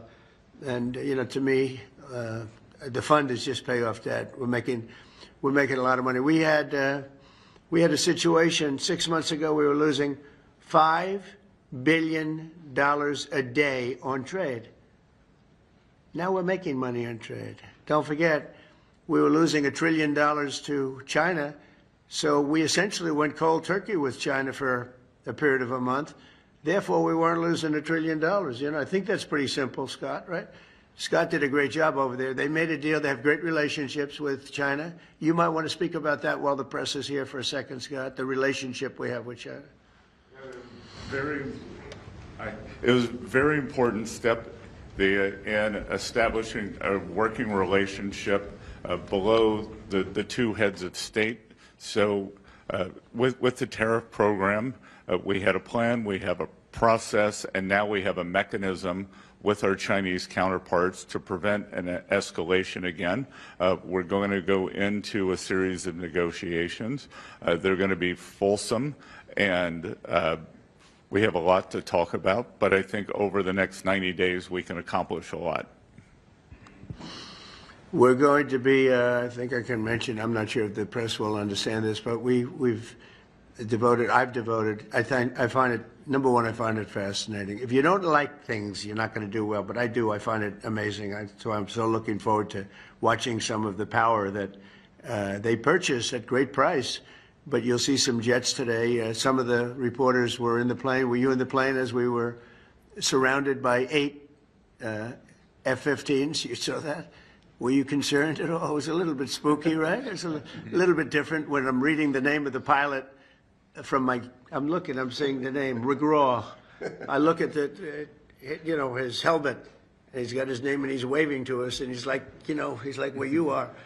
And so I'm not sure I feel great about it, but we certainly had a lot of firepower surrounding, and as we were coming in, it was beautiful. And then just before we landed, boom, they took off, and nobody's ever seen it. They circled the plane, 8 of them, and we're landing, so now we're there.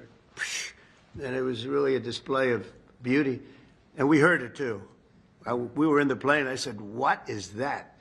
Because they stepped on the gas, because it's hard for them to only go 500 miles an hour. That's called very slow. It's not that those planes they're not meant to go 500 miles an hour, but it's really good. Great pilots, great display. So we're going to see that. But one of the things for the people that are interested in the military that I asked to look into, the F-35, we're doing an upgrade, a simple upgrade, but we're also doing an F-55. I'm going to call it an F-55, and that's going to be a substantial upgrade, but it's going to be also with 2 engines, because the F-35 has a single engine. I don't like single engines. Even this man, he's the best in the world at engines, but on occasion, I know you won't admit this, if an engine goes out, it's nice to have 2, 3, or 4. That's why I like the 747. It's got 4. And but today they're getting very big, and it's a little more cost-saving to have 2 very, very big ones. But no matter how good, they tell me, Larry, the engine will never go out. Well, I think it goes out on occasion, very rarely.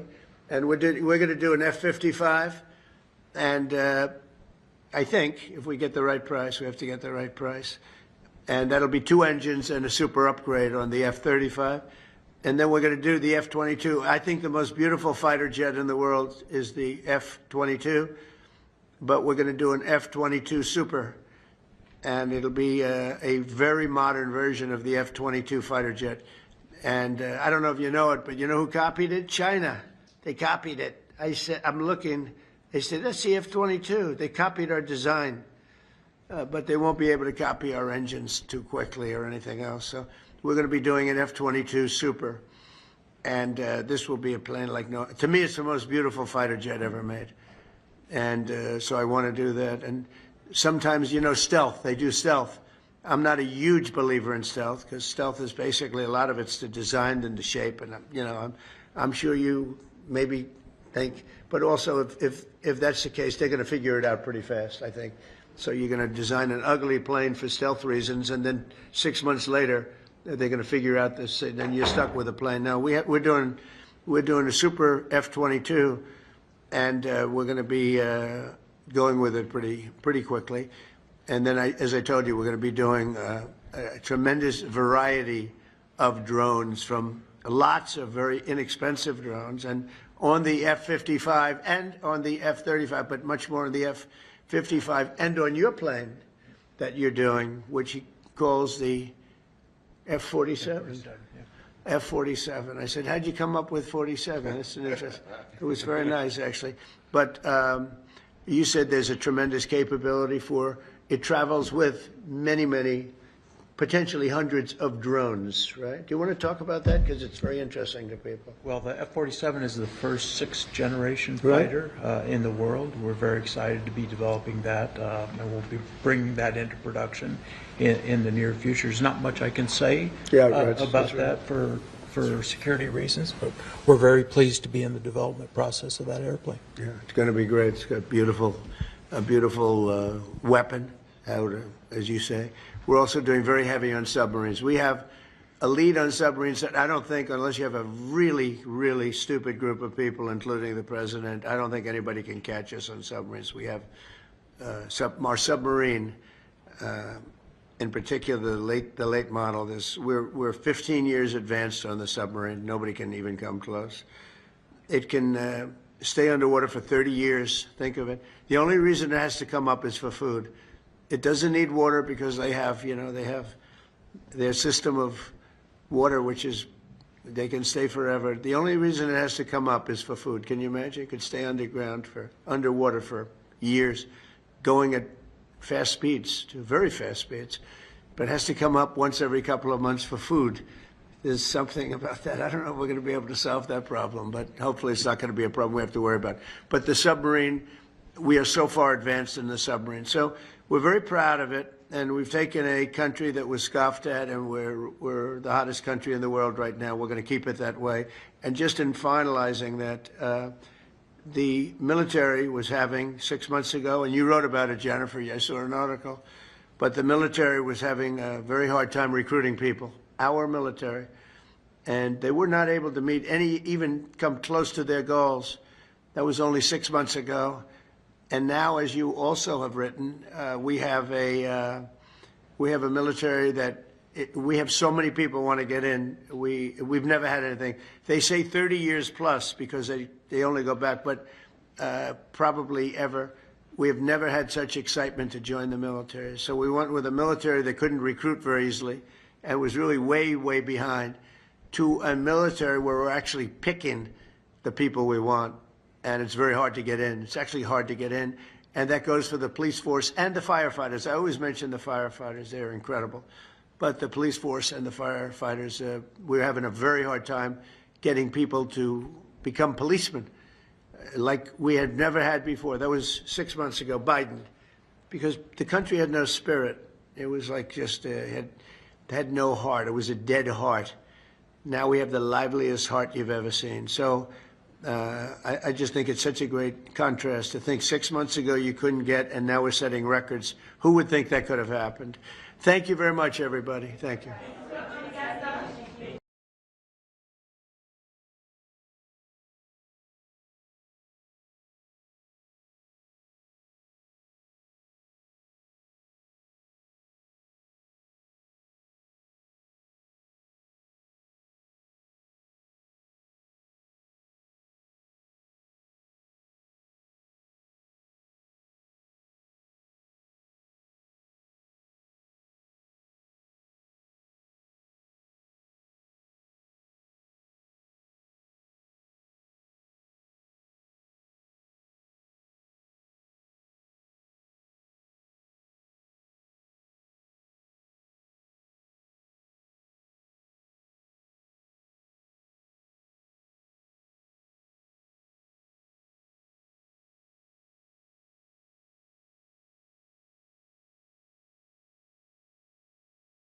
He's going to be building the biggest factory anywhere in the world in Arizona, and spending over $200 billion. And we have Apple, as you know, is coming in. And I had a little problem with Tim Cook yesterday. I said to him, Tim, you're my friend. I treated you very good. You're coming in with $500 billion, but now I hear you're building all over India. I don't want you building in India. You can build in India if you want to take care of India, because India is the highest, one of the highest tariff nations in the world. It's very hard to sell into India. And they've offered us a deal where basically they're willing to literally charge us no tariff. So we go from the highest tariff, you couldn't do business in India. We're not even a top 30 in India because the tariff is so high, to a point where they have actually told us, I assume you too, Scott, you were working on that also, that there will be no tariff, right? Would you say that's a difference? They're the highest, and now they're saying no tariff. But I said to Tim, Tim, look, we've treated you really good. We put up with all the plants that you built in China for years. Now you got to build us. We're not interested in you building in India. India.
divided system, please.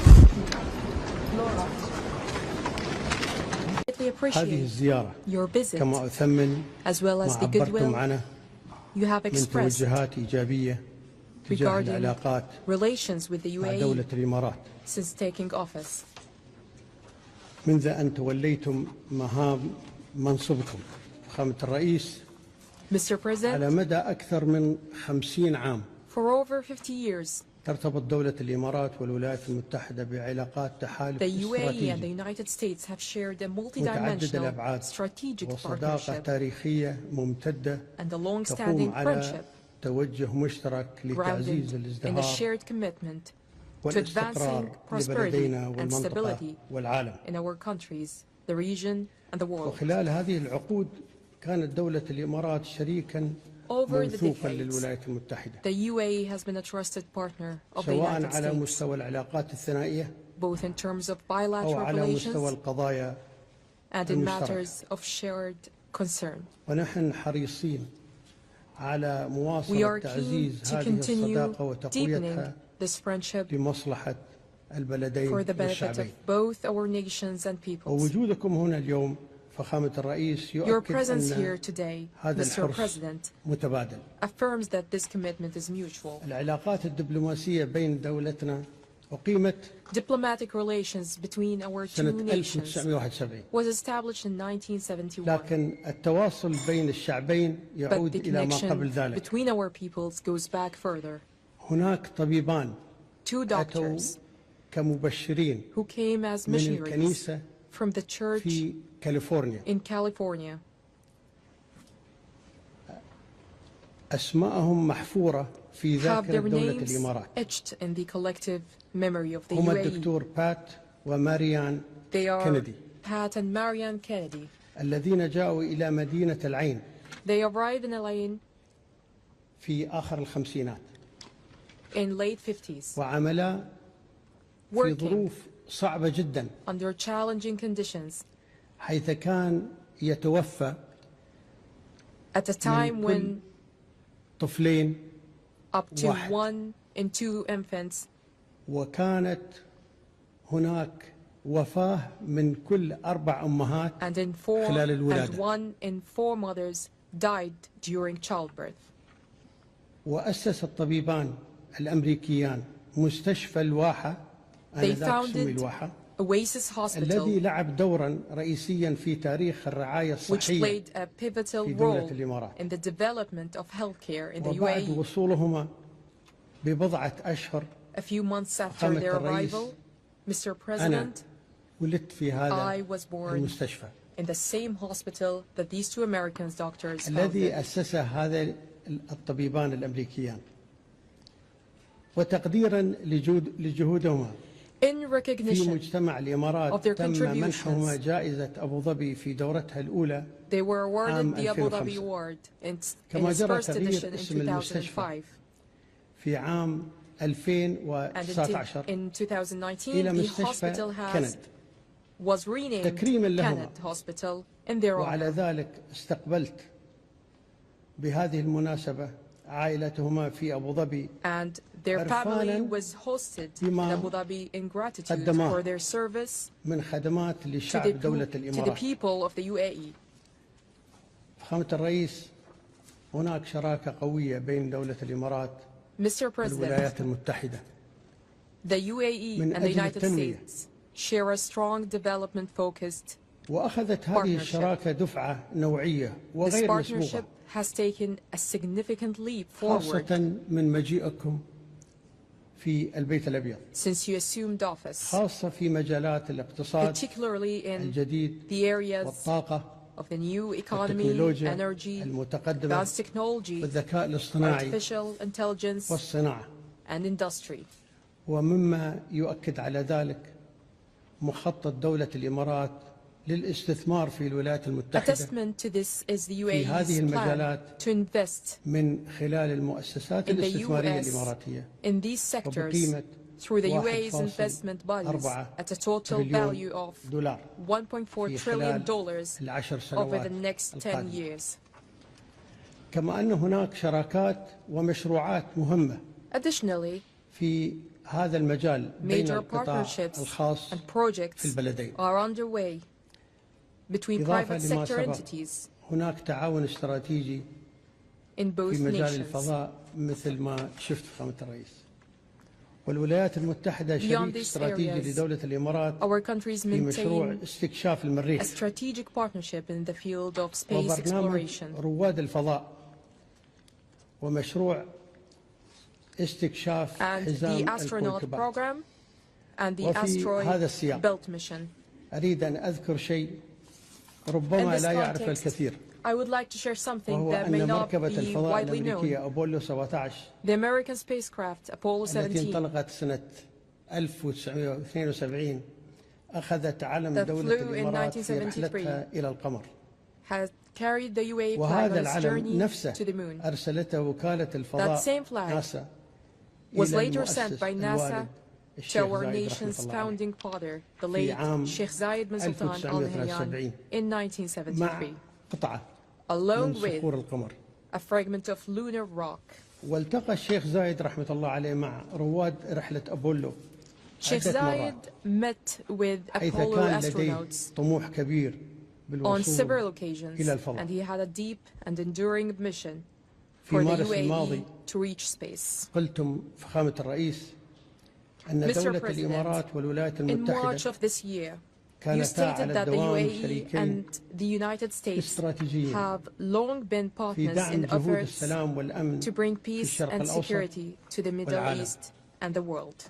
واليوم Today, أجدد التأكيد I لكم reaffirm to you إن دولة الإمارات that the UAE حريصة على remains مواصلة العمل committed مع to الولايات working المتحدة with the United States في كل ما يحقق السلام والاستقرار to في advance peace منطقتنا and stability والعالم. in our region and globally. أكرر الترحيب بكم فخامة الرئيس. Once again, Mr. وأنا President, I واثق warmly welcome you, and في I'm أن هذه confident الزيارة that سيكون this visit will have a لها profound تأثير كبير جدا في and مستقبل علاقة positive البلدين. impact on the future حياك الله يا سيدي. of our bilateral relations. Thank you. Thank you.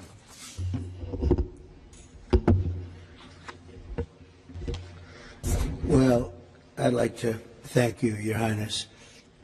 What a lot of people don't know, I think my staff is very surprised by it. You and I have been friends for a long time. We've been good friends. And what they don't know about you is that you are considered a truly great warrior. And you've been through the wars. You're a great warrior, a very strong man, a brilliant man, a man of vision, like few others, and highly respected.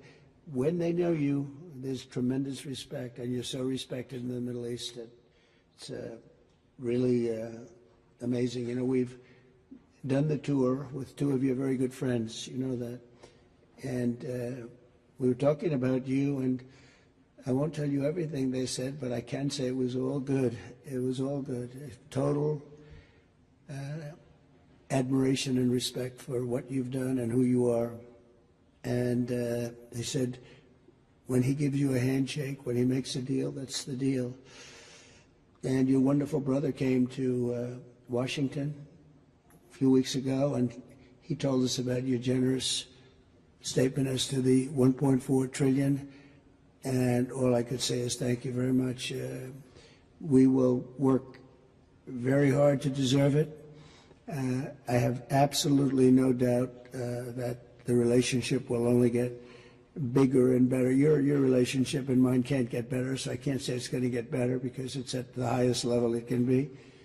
But our countries will work together. We've become a very hot country. We were not such a hot country 6 months ago. And now I think we're the hottest country, if you want to know the truth. We had one little indication. A year ago, we were having a hard time getting people to join the military, enlistment they call it in our country. We're getting very bad vibes, very unhappy. It was an unhappy country. A lot of foolish things were happening, stupid things were happening. And we just got the numbers. We had the highest enlistment numbers just about that we've ever had. We think it probably the highest, but they say have to be extremely accurate when it comes to the news, because they check every word I say. There's a little bit of an inaccuracy, but I will tell you, we had just about the best numbers for enlistment we've ever had. Every one of our services. I'm very proud of Space Force because I created Space Force. That was my baby. Hadn't been done in 78 years, a new force, and it's doing phenomenally well. We were not winning the space war, and now we're leading it by tremendous margins over Russia and China primarily. And so we're very proud of it, but I'm very proud of, maybe even more so, the enlistment numbers. So we went from having a hard time getting people to join our armed forces and our police, by the way, to having the best numbers that we've ever had, wanting to join. They're proud of our country again. That's a big thing, and to happen so fast, over about a 6 or 7 month period, that's a big honor. And likewise, the police, very hard to get police, and now the ranks are bursting and with pride. So that's something that we're very happy about. We've had investments in our country over the last 3 months, but really 2 months, because it took me a couple of weeks to get started. I had to get a little acclimated again, because we had a very successful first term, as you know. We had one of the most successful economies in the history of our country. First term was amazing. We did a lot of things. We rebuilt our military. We did a lot of great things. And I think this is even going to be better. But we have now, I think, substantially over $10 trillion of investment. And now when they add the $1.4 trillion, we easily break that number. So that's investment or investment that we think will soon happen.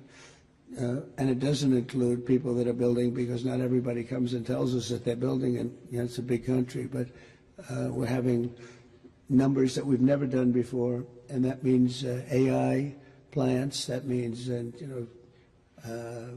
as an example, a really good example is Apple. Apple is now spending much more than $500 billion on plants. They didn't do that before. As you know, they built their plants in another location. We have the biggest computer company, $500 billion. We have Mr. Wei of Taiwan is spending $200 billion. Jensen who's great. Jensen Huang is spending $500 billion. We have numbers that nobody's ever seen before. That all means jobs, because to me the most important jobs, I want jobs. And we have costs are way down. Groceries, they have a term, grocery. It's an old term, but it means basically what you're buying, food. It's a pretty accurate term, but it's an old-fashioned sound. But groceries are down, costs are down, eggs are down. They were, first week they were hitting me with eggs were up 200%, and now they're down to a number that is amazing. We're down 97, 98% from where they were. And everybody, they said, you won't have eggs for Easter. Well, we had everybody had eggs for Easter at a very reasonable price. At the White House, we had our little Easter egg roll, and we had hundreds of thousands of eggs purchased. They said, you have to go out and buy plastic eggs. That didn't work out. So we've done a real job, and our energy costs are way down. The energy is way down, gasoline is down, and we have almost no inflation.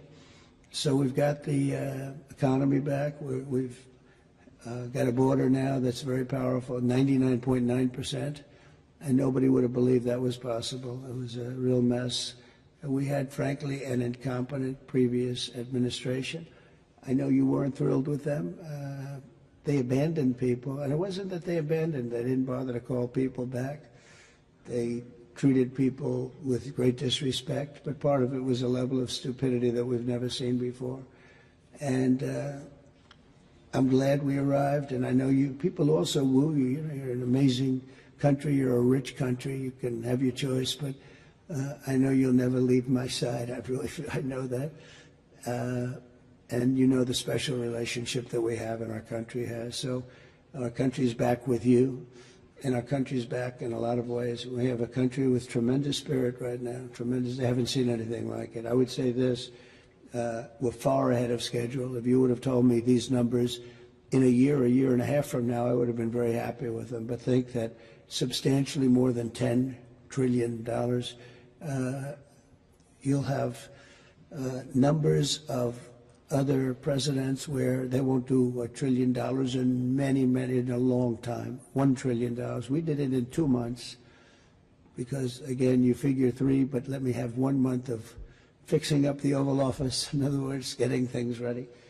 And I look forward to having you in the White House. We'll celebrate together. But we are going to be your friend and we're going to be your partner, and we really appreciate your confidence and an investment. That's your biggest investment that you've ever made, and we really appreciate it, and we're going to treat you very, as you should be, magnificently. And you're a magnificent man, and it's an honor to be with you. My honor, Mr. President. Thank you very much. Thank you. شكرا شباب. دخل وسام. نستأذن سموكم بالبدء.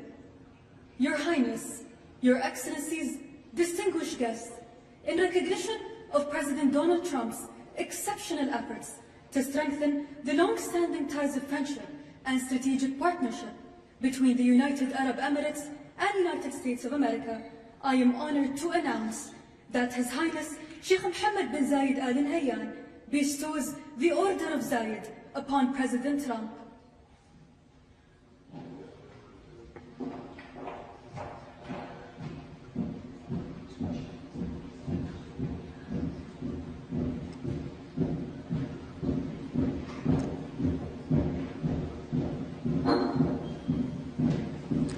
Will you give me the honor?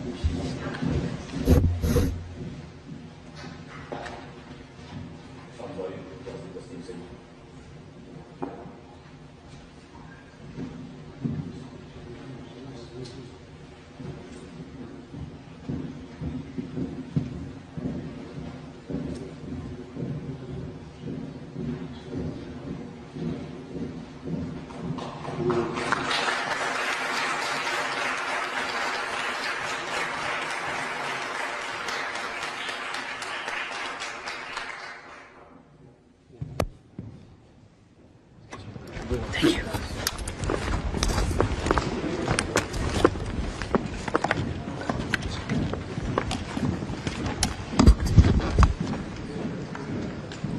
Excuse me, everyone, please.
Thank you.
You know how far back support?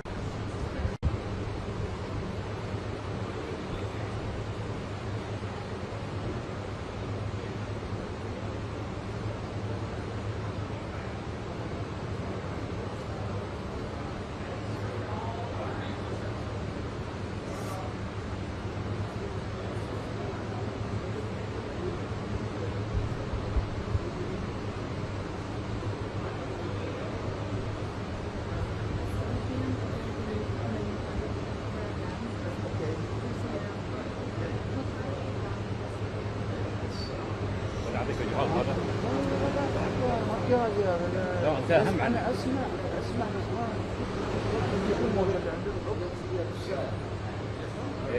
والحين احمد الحميري يقول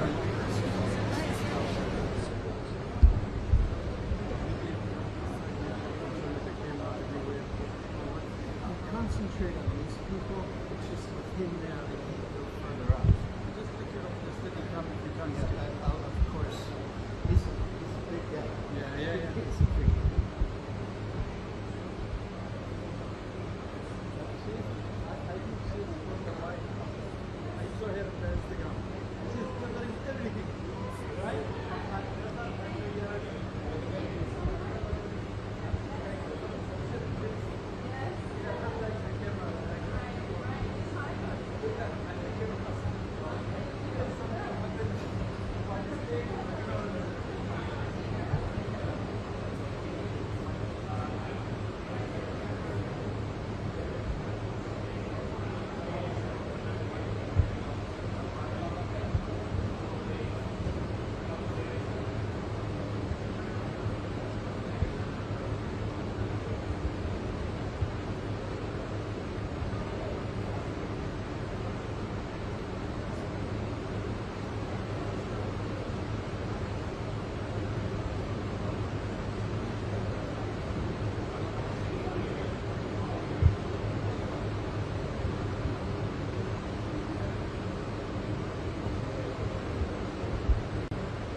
نعم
Amazing, right?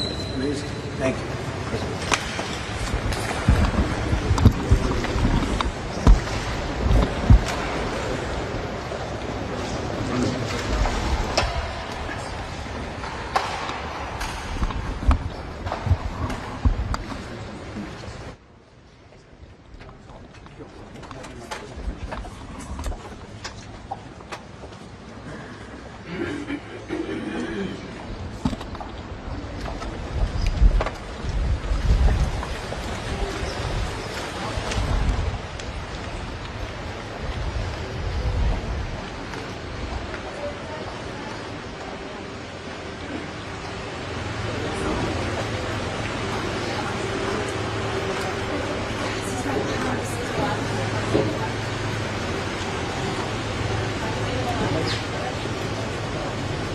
Make some room for the TV cameras, please.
Welcome, Mr. President, to our mosque and my family house. Like I said, Mr. President, President Bush has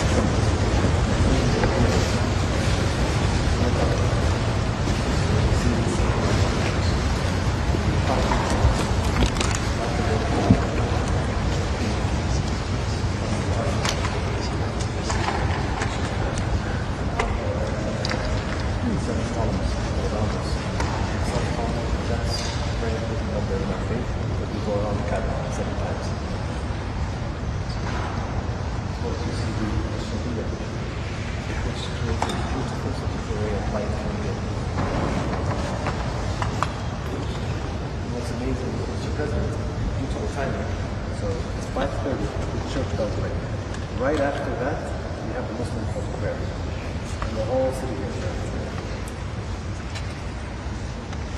And we have, it's very important for us, as I said, not only how these people worship, but in the Quran, and we look at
Air conditioning.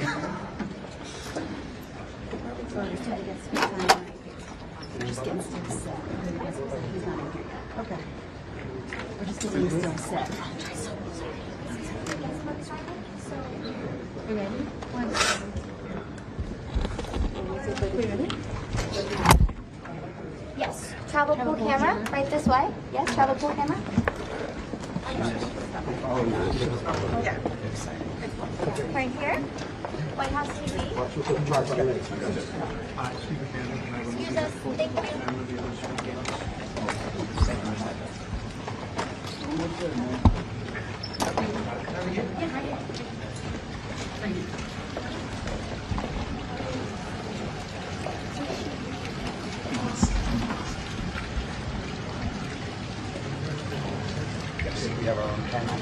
Has somebody lost this piece from their lens? TV lens? No. It's still. It's still. I got mine. For anyone that used to white balance. Perfect. This is the most.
Thank you very much. This was a great and just an amazing day.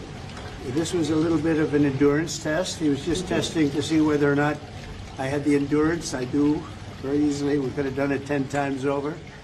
But what a beautiful job. It's made easier by the incredible work you've done. So thank you very much. On behalf of a lot of these people that came with me, congratulations. Beautiful job. Nothing like it.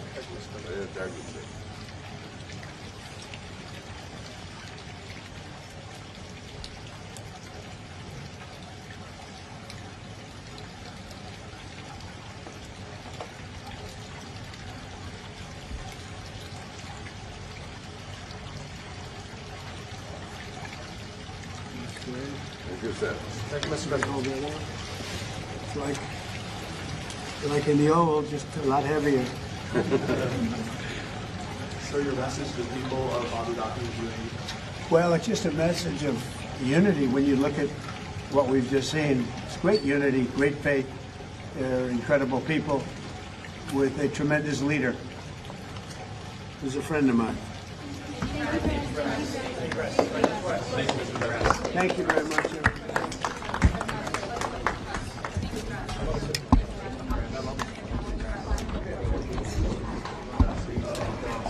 Enjoy your flight. That was a great 4 days. I think it was a historic 4 days. The jobs and money coming into our country is there's never been anything like it. You see that, and the The companies are American-based companies. They're doing work that wouldn't have been available to them except for November 5th. November 5th was a big day for our country. So I just want to thank you. You have great stamina also. We all have stamina because you needed it. That was a test. I think they were giving us a test. But it was amazing what they've done in all three countries. You can't speak more highly. The job they've done is, in a fairly short period of time, is just outstanding. And they're great people, great leaders, three great leaders. So it's an honor. Now we'll go back to D.C. and have a nice grandchild waiting, which I'll see soon. But this was a fantastic moment for our country. I really believe that. Everyone's talking about it. And the respect shown to our country was incredible. Because nobody's treated like that. Nobody's treated well like that. So thank you all very much. Thank you very much. Mr. President, you arrived here with a big victory. Nice to see you. Thanks for bringing us. You arrived here with a big victory, getting Idan Alexander out, working directly with Hamas, the last remaining American. Do you think the Israelis and Bibi Netanyahu can get his hostages out? I don't know. We're going to find out pretty soon. We're going to know pretty soon. They're not in good shape, as you know, and different places. You know, it's not one place. It's different places. Some of them are in better shape than others. A little bit depends on the place where they are.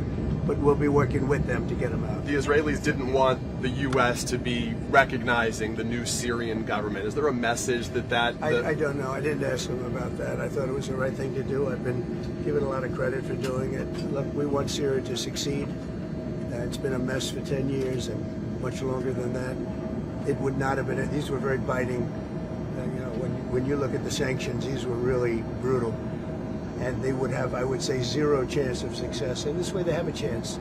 Their leader's a strong person, but young and a lot of energy and wants to do a good job. Mr. President, the IDF was planning to send in tens of thousands of more troops and expand the war in Gaza, especially if there wasn't a ceasefire while you were here.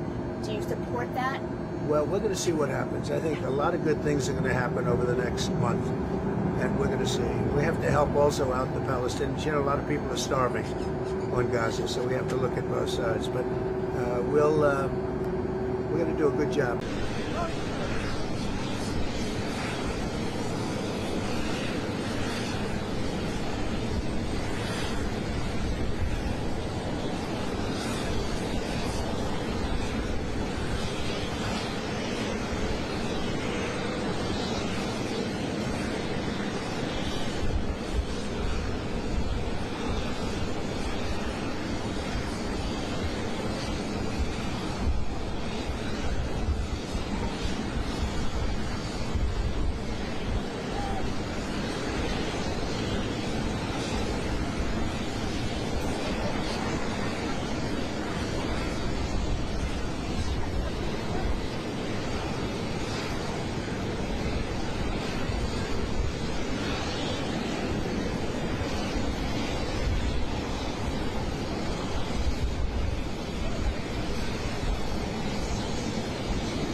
All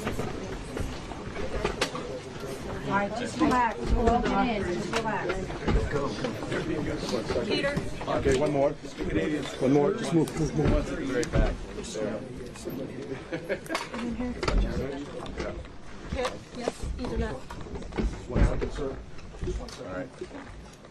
Bring everybody in.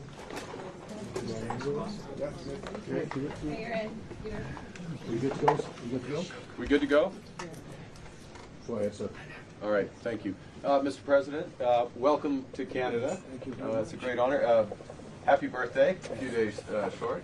A little bit. A few days short, but didn't have a chance to see you on the day. Happy birthday to the U.S. military as well, 250th, and this is the 50th birthday, if you will, of the G7. This marks the 50th birthday of the G7, and the G7 is nothing without U.S. leadership, and your personal leadership of the United States, many issues. Geopolitics, economic, technology, and working hand in hand with the United States, Canada and the United States, and the other G7 partners with your leadership. I'm very much looking forward to the meeting and grateful to have you. Thank you very much, Mark. I appreciate it, and we've developed a very good relationship, and we're going to be talking about trade and many other things. And we have a whole group of people, some traders and some other people. I see my top economy people. But we have a very talented group of people, and you do too, and I know they work together very well. I look forward to that. The G7 used to be the G8. Barack Obama and a person named Trudeau didn't want to have Russia in, and I would say that that was a mistake, because I think you wouldn't have a war right now if you had Russia in, and you wouldn't have a war right now if Trump were president 4 years ago. But it didn't work out that way. But it used to be the G8. And now it's, I guess, what's that, 8 years ago, it switched over. They threw Russia out, which I claimed was a very big mistake. Even though I wasn't in politics then, I was very loud about it. It was a mistake in that you spend so much time talking about Russia, and he's no longer at the table. So it makes life more complicated. But you wouldn't have had the war. Other than that, I think we're going to accomplish a lot. And I expect to. And I think our primary focus will be trade and trade with Canada, and I'm sure we can work something out. Yeah, very good. Thank you very much. Yeah, so much. Thank you very much. Mr. President, up a deal with Canada? Say it. What is holding up a deal with Canada from your perspective? It's not so much holding up. I think we have different concepts. I have a tariff concept, and Mark has a different concept, which is something that some people like. But we're going to see if we can get to the bottom of it today. I'm a tariff person. I've always been a tariff. It's simple, it's easy, it's precise, and it just goes very quickly. And I think Mark has a more complex idea, but also very good. So we're going to look at both, and we're going to see what we're going to come out with something, hopefully. Mr. President, do you think a deal is achievable within days, within weeks? Is there that kind of runway? Yeah, it's achievable. Both parties have to agree. Yeah, sure. Mr. President, have you heard any signals or seen any messages from intermediaries that Iran wishes to de-escalate the conflict? Yeah. What have you heard? What have you heard from the Iranians? They'd like to talk, but they should have done that before. I had 60 days, and they had 60 days, and on the 61st day, I said, we don't have a deal. They have to make a deal, and it's painful for both parties, but I'd say Iran is not winning this war, and they should talk, and they should talk immediately before it's too late. And what would you say, in your opinion, what would it take for the U.S. to get involved in this conflict militarily? I don't want to talk about that. And you mentioned Putin. Do you think that he should have a seat at the G7 today, that it should be the G8? I'm not saying he should at this point, because too much water's gone over the dam, maybe. But it was a big mistake. Obama didn't want him, and the head of your country, the proud head of your country, didn't want him. This was a big mistake. You wouldn't have that war. You know, you have your enemy at the table. Even I don't even consider him. He wasn't really an enemy at that time. There was no concept. If I were president, this war would have never happened. But likewise, if he were a member of what was called the G8 at that time, it was always the G8. You wouldn't have a war right now. What material support and what intelligence support are you providing Israel? We've always supported Israel. We have for a long period of time, strongly. And Israel's doing very well right now. Why not have China at the What do you make of G8? Canada's Why not have defense China here, the spending? biggest economy in the world after the United States? Well, it's not a bad idea. I don't mind that. If somebody wants to suggest China coming in, I think we suggest. But you want to have people that you can talk to. You know, they don't talk. Putin speaks to me. He doesn't speak to anybody else. He doesn't want to talk because he was very insulted when he got thrown out of the G8. As I would be, as you would be, as anybody would be. He was very insulted. And, I mean, he was thrown out by Trudeau, who convinced one or two people, along with Obama. He was thrown out, and he's not a happy person about it, I can tell you that. He basically doesn't even speak to the people that throw him out, and I agree with him. Go ahead. On immigration, why are you ordering ICE to target Democratic inner cities? What's behind that? I don't know what you're saying. You did a post last night where you said you want ICE to really target Democratic. Yeah, I want them to focus on the cities, because the cities are where you really have what's called sanctuary cities, and that's where the people are. I look at New York, I look at Chicago. I mean, you got a really bad governor in Chicago and a bad mayor, but the governor's probably the worst in the country, Pritzker. But I look at how that city has been overrun by criminals, and you know, New York and L.A., look at L.A. L.A., those people weren't from L.A., they weren't from California, most of those people, many of those people, and yeah, that's a focus. Biden allowed 21 million people to come into our country. Of that, vast numbers of those people were murderers, killers, people from gangs, people from jails. They emptied their jails out into the U.S. Most of those people are in the cities, all blue cities, all Democrat-run cities, and they think they're going to use them to vote. It's not going to happen.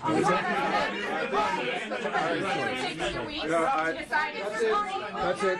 Thank you. If you don't mind, I'm going to exercise my role, if you will, as G7 chair, since we have a few more minutes with the president and his team, and then we actually have to start the meeting to address some of these big issues. So Thank you. Thank you, media. Let's go. Up. Thank you. That's it. That's it. Thank you very much. Out. Go, guys. Out. Thank you. Katie, let's go. Out. They don't want to do it. Thank you. Okay. Mr. President, are you seriously considering guys trying to out? Let's go. Thank you very much. Okay, let's go.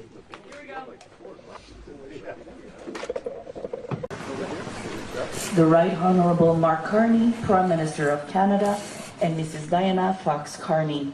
Le Très Honorable Mark Carney, Premier Ministre du Canada, et Madame Diana Fox Carney.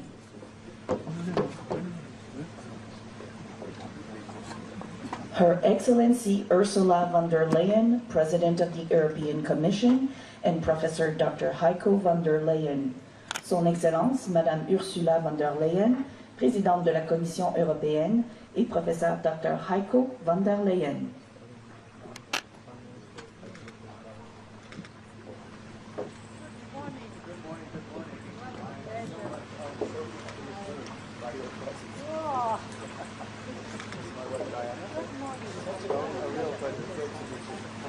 Thank you for making the time. Thank you. Yeah, we have weather for you. And, okay. Diana? We will be spending quite a little time together, so hopefully that's good. I'm going to go. Diana, you shift out to that one. Ursula goes there. Michael, you go. Yeah, there we go. You're in the, you know all the protocols.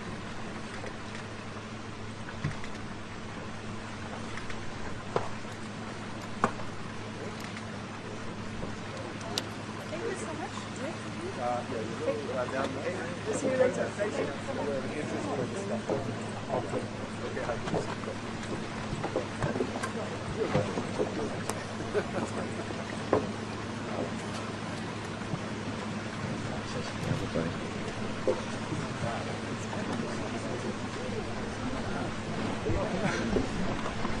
His Excellency Antonio Costa, President of the European Council. Son Excellence, Monsieur Antonio Costa, Président du Conseil européen. Hello, Mark. Great to see you. It's good. We arranged the weather, and this is my wife Diana. Nice to meet you. Very nice to meet you. Welcome to Canada. Our new best friend is Portugal and Brussels. Thank you very much for for my wife. Excellent. Good. You will beautifully bring it out. Now Diana had a stag at the European well, I guess European Commission. European Commission. A few years ago. Just a few years ago. But you know, well, the institution. Yeah, she's dedicated. She had a European flag on her computer.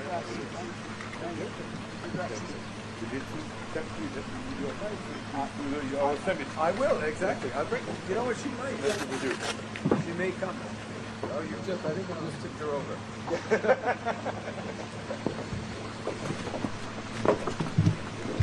His Excellency Friedrich Merz, Chancellor of the Federal Republic of Germany, and Mrs. Charlotte Merz, Son Excellence Monsieur Friedrich Merz, Chancelier de la République fédérale d'Allemagne, et Madame Charlotte Merz.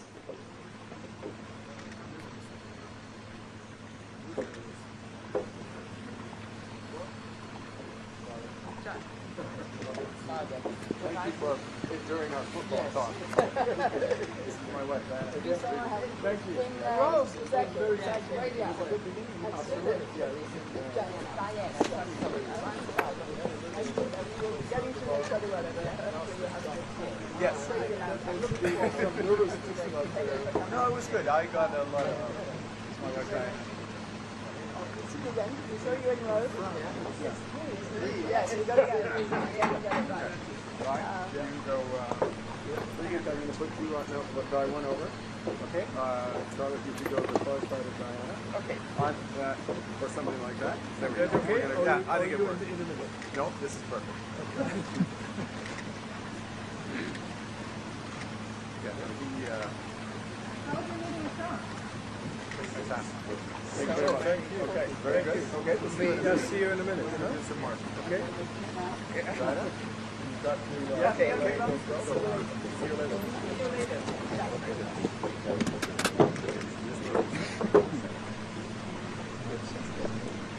No, yours, she's supposed to go. Others, that's the leaders. Leaders stand.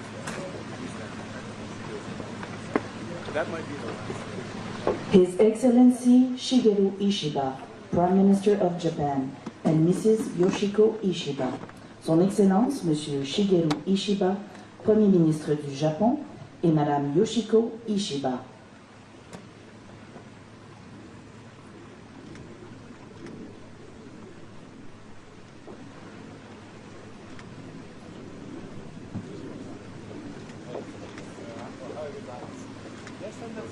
Yeah, come here. This is my way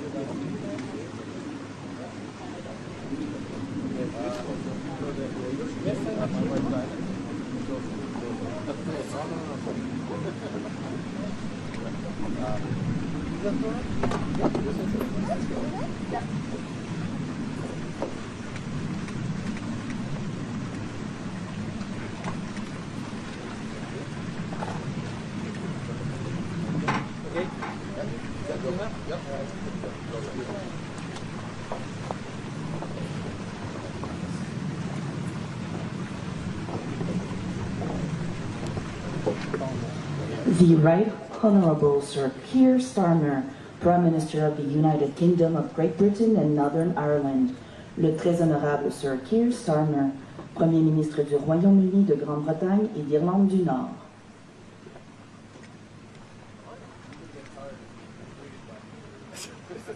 It is a good spot. Yes, much better. You remember Diana, of course? Yeah. Nice to see you. Okay, we'll just shuffle slightly to... right. Yeah, it is. Yeah, you're in the middle. You're absolutely right.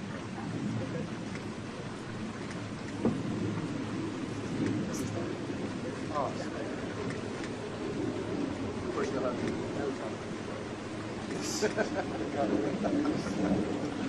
very good. All right. Okay.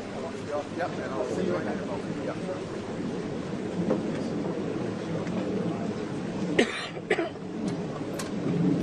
Her Excellency Giorgia Meloni, President of the Council of Ministers of the Italian Republic.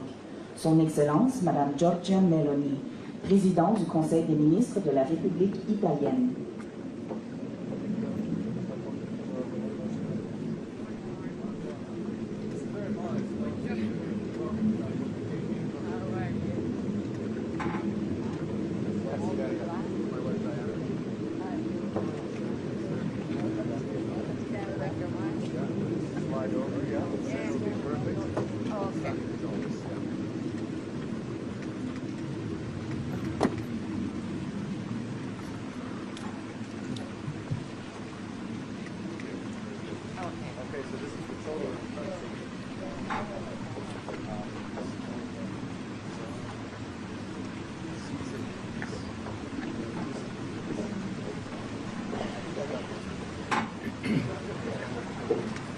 The Honorable Donald J. Trump, President of the United States of America. L'Honorable Donald J. Trump, Président des États-Unis d'Amérique.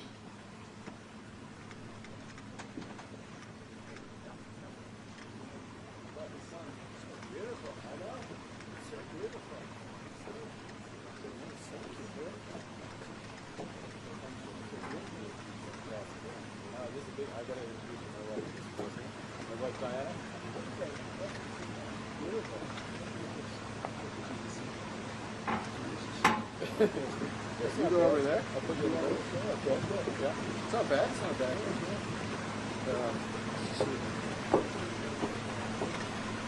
Perfect weather.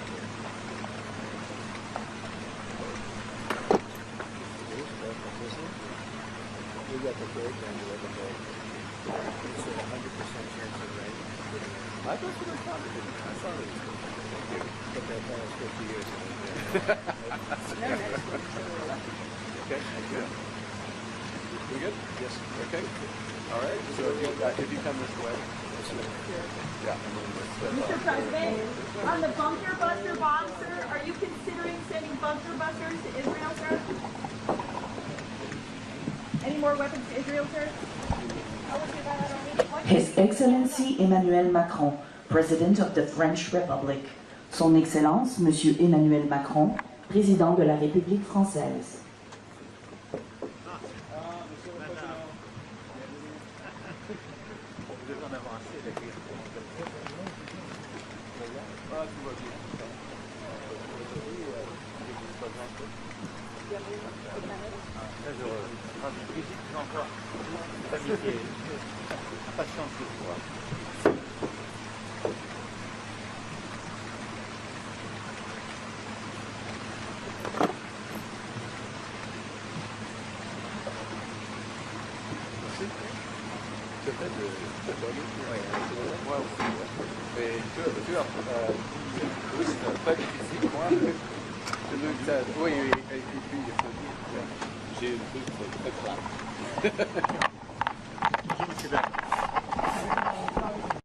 To integrate those countries that had been behind the Iron Curtain of communism and to accelerate the flow of capital and trade to the developing world. 23 years ago, the G7 met here in Canada, as we were just talking about. And that was when the world was still reeling from the aftershocks of 9/11, another turning point in history. And amongst the many decisions taken were control of the spread of weapons of mass destruction, a subject we'll be coming back to. So as I said, we're meeting at one of those hinge moments, those turning points in history. The world's more divided and dangerous. Hostile states and terrorists have expanded their capabilities and their reach, threatening global security in our local communities. Global commerce, energy systems, even intelligence are all being rewired. En tant que membre du G7, nous avons la possibilité de façonner le monde de demain. Un monde plus sûr, plus prospère, plus juste et plus libre. Mais le G7 doit s'adapter pour arriver à ces fins. Nostalgia isn't a strategy. We have to change with the times and to build a better world. And some of you, such as you, Mr. President, have anticipated these massive changes and are taking bold measures to address them. All of us around this table are reinforcing our militaries and security services for the new world. But we all know that there can be no security without economic prosperity, and no prosperity without resilience. And in a world where shocks flow across the borders, that resilience comes from cooperation. Cooperation starts around this table. Cooperation that can lead to a new era of prosperity, energy security, critical minerals, artificial intelligence, quantum, combating human smuggling, transnational repression. So we will have open, frank discussions over the course of the next 2 days. We might not agree on absolutely every issue, but where we will cooperate, we will make an enormous difference for our citizens and for the world, and bring the next era of prosperity, I hope, to the benefit of those we serve. Avec tout cela, merci beaucoup les membres de media. Thank you, colleagues. We have some work to do, which will begin in a moment. Thank you. What's the state of the draft resolution on Iran? Thank you. Thank you. Any agreement on the draft? Thank you. Thank you. Come on, guys. All right, guys. Peter, you ready? Let's go. Thank you.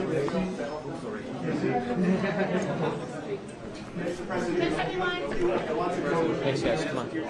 Thanks, guys. Thank you. Thank you very much. Mr. President, up a deal with Canada. Say it. What is holding up a deal with Canada from your perspective? It's not so much holding up. I think we have different concepts. I have a tariff concept. Mark has a different concept, which is something that some people like. But we're going to see if we can get to the bottom of it today. I'm a tariff person. I've always been a tariff. It's simple, it's easy, it's precise, and it just goes very quickly. And I think Mark has a more complex idea, but also very good. So we're going to look at both, and we're going to see what we're going to come out with something. Hopefully. Do you think a deal is achievable within days, within weeks? Is there that kind of runway? Yeah, it's achievable. Both parties have to agree. Yeah, sure. Mr. President.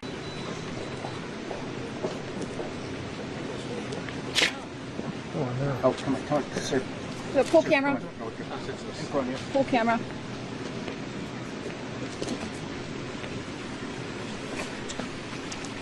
Okay, thank you very much.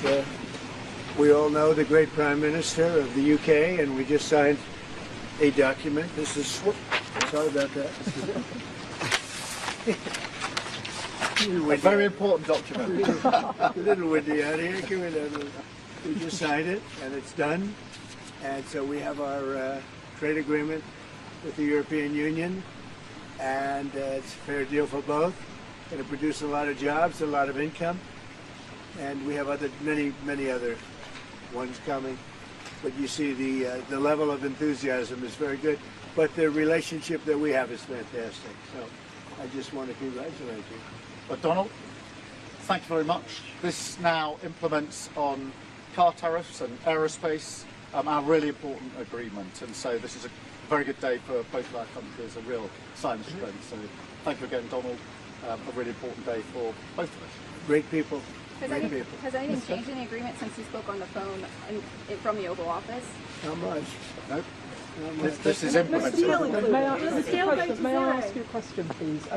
G7 leaders are calling for de-escalation in Israel and Iran, but you are the key to unlocking that. That's right. And here I am. And here you are. Yeah. So can I ask you, sir, have you spoken to Prime Minister Netanyahu?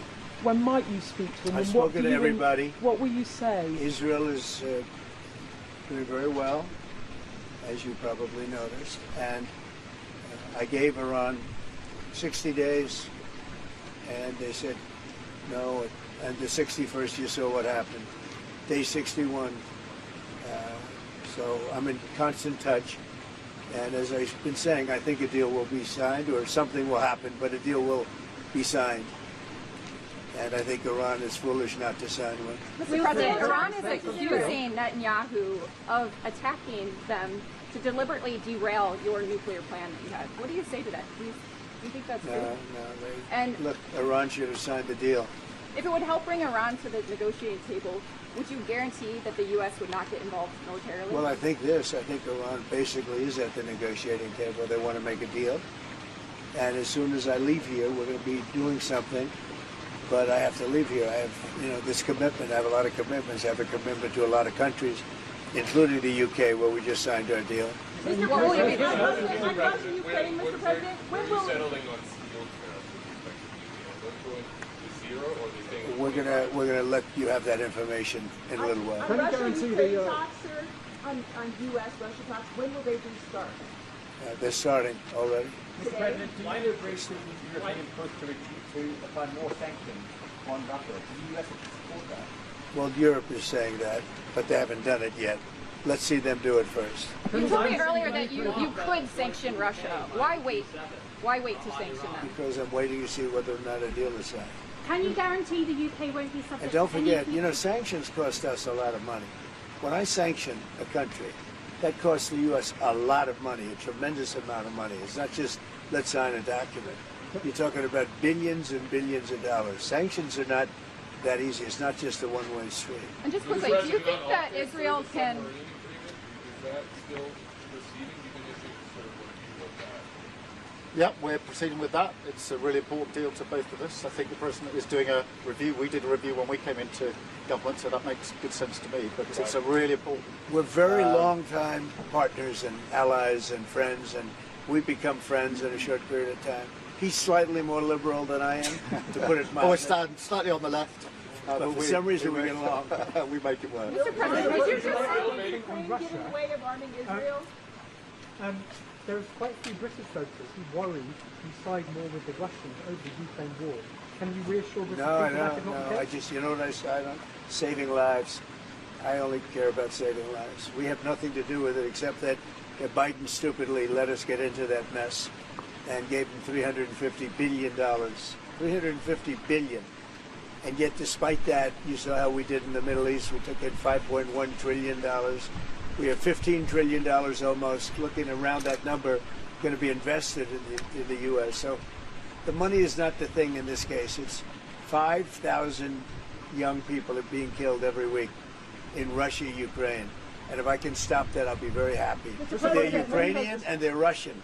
So you could say, what am I doing? But I'd like to see if I could stop it. Do you think that Israel can fully eliminate the threat that Iran poses, this nuclear threat that they pose, without the United States military help? Who said that? No, I'm asking if you believe they can without it doesn't. It's irrelevant. Something's going to happen. Have you spoken to Zelensky? Consider traveling to the Mideast as part of any talks if it would help broker a deal? Yeah, but I think we're doing pretty well. We're talking. We have a thing called a telephone, so we're talking. But it's always better to talk in person. Mr. President, do you want to see a regime change in Iran? I want to see no nuclear weapon in Iran, and we're well on our way to making sure that happens. We've had a discussion about that this morning. There's a in the G7 absolute clarity in relation to the nuclear program. We do not want to see it. Mr. President, do you have a response about any future tariffs? What? Can you guarantee the UK will be protected from any future tariffs? The UK is very well protected. You know why? Because I like them. That's why. That's their ultimate protection. Thank you very much. The Prime Minister's done a great job. I want to just tell that to the people of the United Kingdom. He's done a very, very good job. You know, he's done what other people, they've been talking about this deal for 6 years, right? 6 years. And he's done what they haven't been able to do. So he's done really a very good job. Do you have any response to Tucker Carlson criticizing you, saying that you were complicit in the war? I don't know what Tucker Carlson is saying. Let him go get a television network and say it so that people listen. And quickly, have you spoken to Zelensky before your bilat? Yeah, a lot of them. Japan? A lot of them. Could happen. Could happen? Japanese, sir. Well.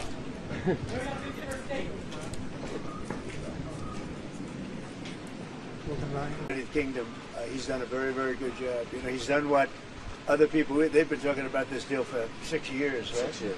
And he's done what they haven't been able to do. So he's done really a very good job. Do you have any response to Tucker Carlson criticizing you, saying that you were complicit in the war? I don't know what Tucker Carlson is saying. Let him go get a television network and say it so that people listen. And quickly, have you spoken to Zelensky before your bilat? Yeah, a lot of them. Japan? A lot of them. Could happen. Could happen? Japanese, sir. Well.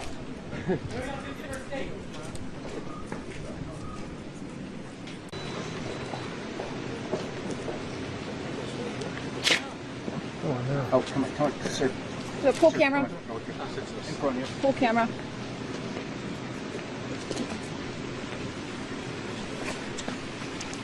Okay, thank you very much. We all know the great Prime Minister of the UK, and we just signed a document. This is, sorry about that. A very important document. A little windy out here. Give me that. We just signed it, and it's done. And so we have our trade agreement with the European Union, and it's a fair deal for both. Going to produce a lot of jobs, a lot of income, and we have many other ones coming. But you see the level of enthusiasm is very good. But the relationship that we have is fantastic. So I just want to congratulate you. But Donald, thank you very much. This now implements on car tariffs and aerospace, our really important agreement, and so this is a very good day for both of our countries, a real sign of strength. So thank you again, Donald. A really important day for both of us. Great people. Great people. How's it going? It's going well. Did everybody have a good time? Reasonable. How about you? I did. I always have a good time. Hello. Hi, Jennifer. You just posted right before we took off that you're not leaving because of a ceasefire. Why are you? Can you elaborate? We're looking at better than ceasefire. We're not looking for a ceasefire. I didn't say I was looking for a ceasefire. That was Emmanuel. Nice guy. But he doesn't get it right too often. But we're not looking. We're looking for better than a ceasefire. You're looking to get into this more. You're not going to involve the U.S. in this conflict at this stage. You're going to do anything more for Israel right now? We're doing pretty well. Right now, we're doing pretty well. Remember, Iran cannot have a nuclear weapon. It's very simple. We don't have to go too deep into it. They just can't have a nuclear weapon. What was the thinking on the call for Tehran to evacuate? Is there a threat or is there incoming? What was the thinking on the full evacuation? I want people to be safe. And that's always possible. A thing like that could happen. I just want people to be safe. Is there any new concern about U.S. troops or assets in the region at all today? We have great people. They know how to protect themselves. And when you say better, what specifically do you mean? So hard if they do anything to our people. We'll come down so hard, then the gloves are off so beautifully. Now, I think they know not to touch our troops. Are you sending the vice? But our troops are ready. When you say Do you better, want to send the vice president and Steve Witkoff? There's reports that you want to send the vice president and Steve Witkoff to meet with the Iranians and have discussions. Is that something you're considering? Not sure yet. I may. Depends on what happens when I get back. what specifically is better than a ceasefire? What are you looking for here? A real end, not a ceasefire. An end. So something that will be permanent. Yeah, or giving up entirely. That's okay too. Are you close there? Is that possible in the next 24, 48 hours? It's certainly possible. A complete give up. That's possible, yeah. Has the chairman of the Joint Chiefs and the Secretary of Defense drawn up plans for you if Iran were to attack U.S. bases or do any damage to U.S. bases? I just can't tell you. Can I ask you, because there's been some skepticism, is there any guarantee that if the U.S. did get involved militarily, that a U.S. bomb could destroy Iran's nuclear program and facilities? Everything or anything or life, you know that. Look at you, right? There's no guarantee. But you're saying a guarantee on what? Do you think if the U.S. got involved militarily, it would actually wipe out Iran's nuclear program? Or where's your assessment of that? I hope their program's going to be wiped out long before that. But they're not going to have a nuclear weapon. What your interpretation is, do you have any reason to believe the Israelis are going to slow down, or are they going to hit the accelerator right now because they've got superiority? Yeah, over the next 2 days, right? You're going to find out. Has the Gang of Eight... Nobody's slowed up so far. Has the Gang of Eight been notified about what's coming in the next couple days? We'll be talking to them. But what can you do? It's not necessary. What can you do in Washington that you couldn't do in Canada? Just be a little bit, I think, more well-versed. Not having to use telephones so much, because I don't believe in telephones. Because people like you listen to them, you know. So being on the scene is much better. And we did everything I had to do in the G7. We had a good G7. We signed the deal with European Union, phase one of a deal, but we signed the deal with the UK, and the UK is really great. We're very far down the line with a lot of deals. I mean, look, we're actually finished with every deal if you really think about it, because all I have to do is say this is what you're going to pay. But it's nice to be nice. Did Secretary Bessent stay behind as your representative? Or? Okay. Anybody else? Yeah, a couple of people. Can I ask you where? Here we go. Who else has a question other than CNN? Mr. President, you talked about the European Union. Can you tell us what the status is on talks on those you signed with the UK today? I don't feel that they're offering a fair deal yet. You know, they've been very tough over the years. If you look at European Union, they formed in order to hurt the United States on trade. And we're either going to make a good deal or they'll just pay whatever we say they have to pay. What about the Japanese? You met briefly with Prime Minister Shiba? Great conversation. I thought he was terrific, actually. You know, I was very friendly with Shinzo Abe, Prime Minister. He was a great man. But I think he's going to do a very good job. You think you have a chance of a deal there? Chance. They're tough. Japanese are tough. But ultimately, you have to understand, we're just going to send a letter and say this is what you're going to pay. Otherwise, you don't have to do business with us. But there's a chance of a deal. They want changes to the auto tariffs as well. Is that on the table? See what happens. Anything else? Yeah, this drone attack in Kyiv. What's your response to that? It looks like 14 or so, a Russian drone attack in Kyiv. Very recently. It seems 14 civilians, an apartment building. Back to see sounds like it. I'll have to look at it. Joint statement on the Middle East. What changed about that convinced you to sign on to it? The G7 joint statement.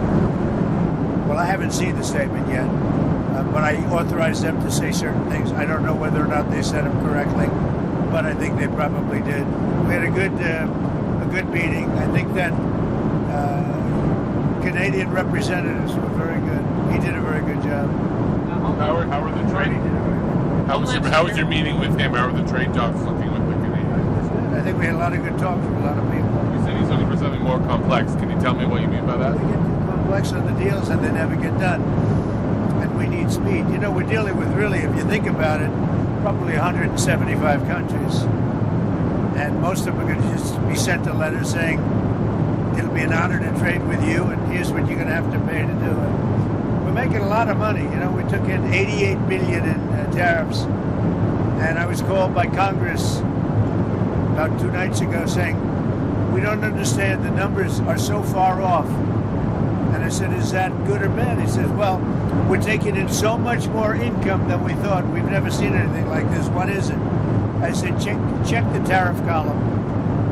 And it's about $88 billion that they've never seen before. And that's nothing compared to what it's going to be. You've got other tariffs coming down the pipe here. What's the timing on those? Things like lumber, copper, pharmaceutical drugs. Yeah, we're going to be doing pharmaceuticals very soon. That's going to bring all the companies back into America. All of them, or focusing on search time? Back in, at least partially back in. You know, they left us because we had presidents that didn't know what the hell they were doing. We should have never lost our car business. We lost 52% of our car business over the years. We should have never lost it. All they had to do is say, if you make a car, you're going to leave us, you're going to make a car, you're going to pay a 25-30% tariff, and they would have never left. Nobody said that to anybody until I came along. Homeland Security is saying that ICE is going to start enforcing in hotels and farms again. Is that a change of course from last week? We're going to look everywhere, but I think the biggest problem is the inner cities. We're looking everywhere. Look, what they let into this country, what Biden let in or allowed to, I don't think he knew what the hell he was doing, frankly, but whoever worked for him, what they let into this country, we're never going to forget it. They let prisoners in, they let gang members in, drug dealers in, the mentally insane into our country. No, we're going to get them out. There are far more in the inner cities, Democrat-run cities. Sadly, I mean, I'm just giving you a fact. There's far more in there than you have on a farm or someplace. No one's getting exemptions anymore. Everyone is being looked at, but the bigger problem is the cities right now. That's where, and that tends to be where the really bad ones are. The murderers. You know, they've let in 11,888 murderers, people that killed people. Biden allowed that to happen. So the Democrats allowed it to happen. Biden didn't know he was even around. Yeah. Question on your Senate confirmations. With all the military actions, there are only 3 of your 6 sub-cabinet members at the Defense Department. I'd like to see the nominations go faster. The Democrats hold up our nominations. Are you going to talk to Senator Thune about that? John Thune's doing a very good job. You know, I've got a lot of people in, but he's doing a very good job. The Democrats, if we had George Washington up for approval, the Democrats would take maximum time, every hour, every minute, to delay him as long as possible. If we had a combination of Abraham Lincoln and George Washington, they would go max. It's called max time. Mr. President, you've always said that you don't believe Iran should be able to have a nuclear weapon. But how close do you personally think that they were to getting one? Because Tulsi Gabbard testified in March that the intelligence community said Iran wasn't building a nuclear weapon. I don't care what she said. I think they were very close to having one. I got one on. You were at this beautiful scene for the meeting, and you said a lot about acquiring Canada as a state. Did anybody talk to you about that? And where are you now? Much better deal from Canada, but it's up to them. You know, they're going to have to pay a lot of tariffs and things. They're going to have to pay a lot of money for the dome, for the Iron Dome. They want to be a part of it. We may make a separate deal on that, by the way. We discussed that, on the dome. That may be a separate deal. They want to be at $71 billion. They're going to pay. There could be a dome thing separate from the tariff. They'll be in the dome. Yeah, they'll be under the dome. And are you open to negotiating with the Iranians right now, or do you want to wait? I've been negotiating. I told them to do the deal. They should have done the deal. Their cities have been blown to pieces. They've lost a lot of people. They should have done the deal. I told them, do the deal. So I don't know. I'm not too much in a mood to negotiate now. Do you think you'll be in the Situation Room tomorrow at any point? Yeah. Tomorrow morning, girl, while you're sleeping. Goodbye, everybody. To evacuate Tehran. You know how you posted evacuate? Yeah, I think it's safe. A lot of bad things happening there. No, I think it's safer for them to evacuate. On Minnesota, there were a lot of horrific details that came out today about the suspect who's been charged there. Have you called the governor yet or been able to speak to any of them? I don't really call him. He appointed this guy to a position. I think the governor of Minnesota is so whacked out. I'm not calling him. Why would I call him? I could call him, say, hi, how you doing? The guy doesn't have a clue. He's a mess. So, I could be nice and call him, but why waste time? On the big, beautiful bill, sir, can you talk about what the Senate... Doing well with the big... I've been looking at the Senate. They proposed some change. Beautiful bill, right? Are you okay with their changes? I hear so far it's going well. Are you going to extend look, if it doesn't get approved, 68% tax increase, and I think the Democrats would have to, they'd be... Because we won't get Democrat support. Think of it. We're giving the biggest tax cut in history. Instead, you have the biggest tax increase in history, 68%. Are you going to extend the TikTok deadline again? It's coming up in June.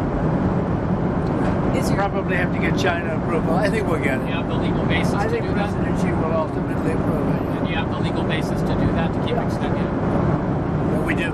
2 more on Iran. Is there any sign that North Korea is getting more involved in helping Iran, or is Russia getting more involved with military assistance? No, I don't think anybody wants to get involved. It's a mess. What about American citizens, U.S. citizens who are trying to leave the area with the airport shut down, Ben Gurion shut down? We're doing the best we can with it. We're working on that. We're doing the best we can. Thank you, everybody, very much. Have a good time. Thank you, Mr. President.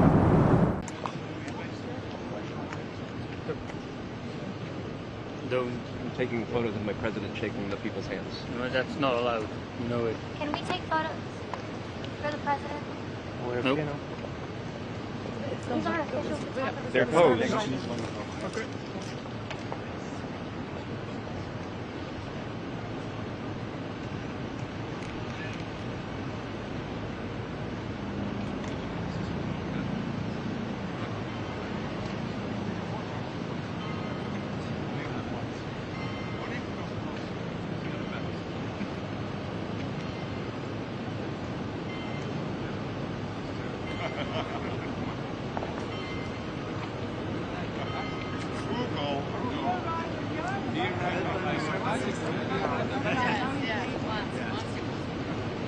Okay, wonderful. Thank you very much, guys.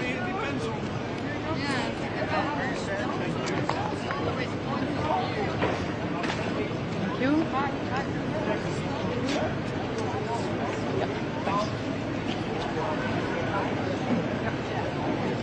All our friends from the United States can join me to the buses. No stuff left over there? Thank you very much. Hello, fellas.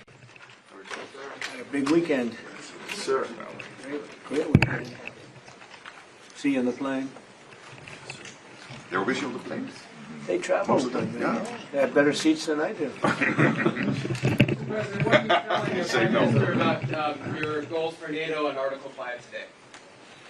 We're with them all the way. I mean, if you take a look at the numbers, we're with them, and they have very big things to announce today. I don't know if you've taken the vote or you're going to take the vote, but I've been asking them to go up to 5% for a number of years, and they're going up to 5%, and that's a big, from 2%.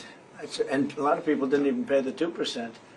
So I think that's going to be very big news. NATO is going to become very strong with us, and I appreciate doing it. Perhaps you want to talk. Yeah, absolutely. Let me first, before I go to the spending, I just want to recognize your decisive action on Iran. Thank you. You are a man of strength, but you're also a man of peace. And the fact that you are now also successful in getting this ceasefire done between Israel and Iran, I really want to commend you for that. Thank you very much. And I think this is important for the whole world.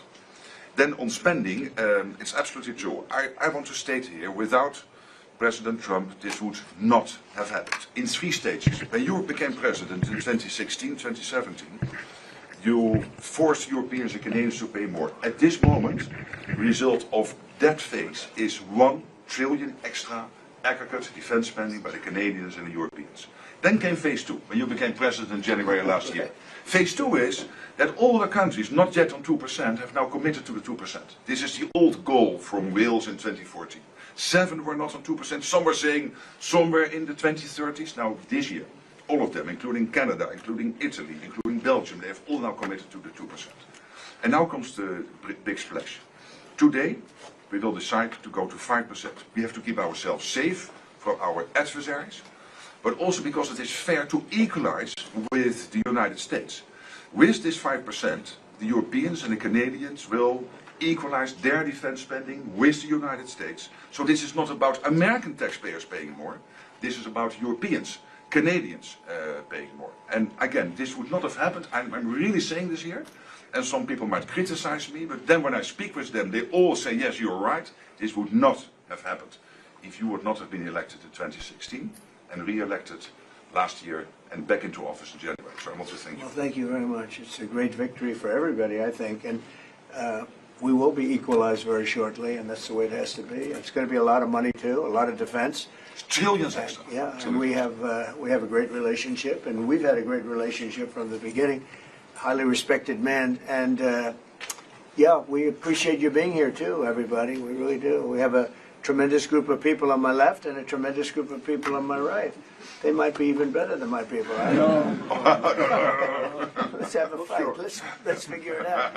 Anyway, but we appreciate it, and we've had a tremendous relationship, Mark and I, and we've really worked on this subject for a long time. And when Biden was here, it just died. Like everything else died.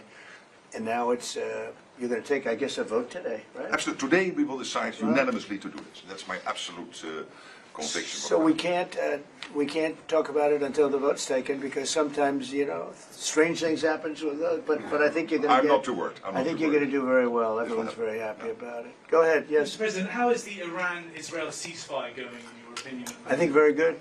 I think very good.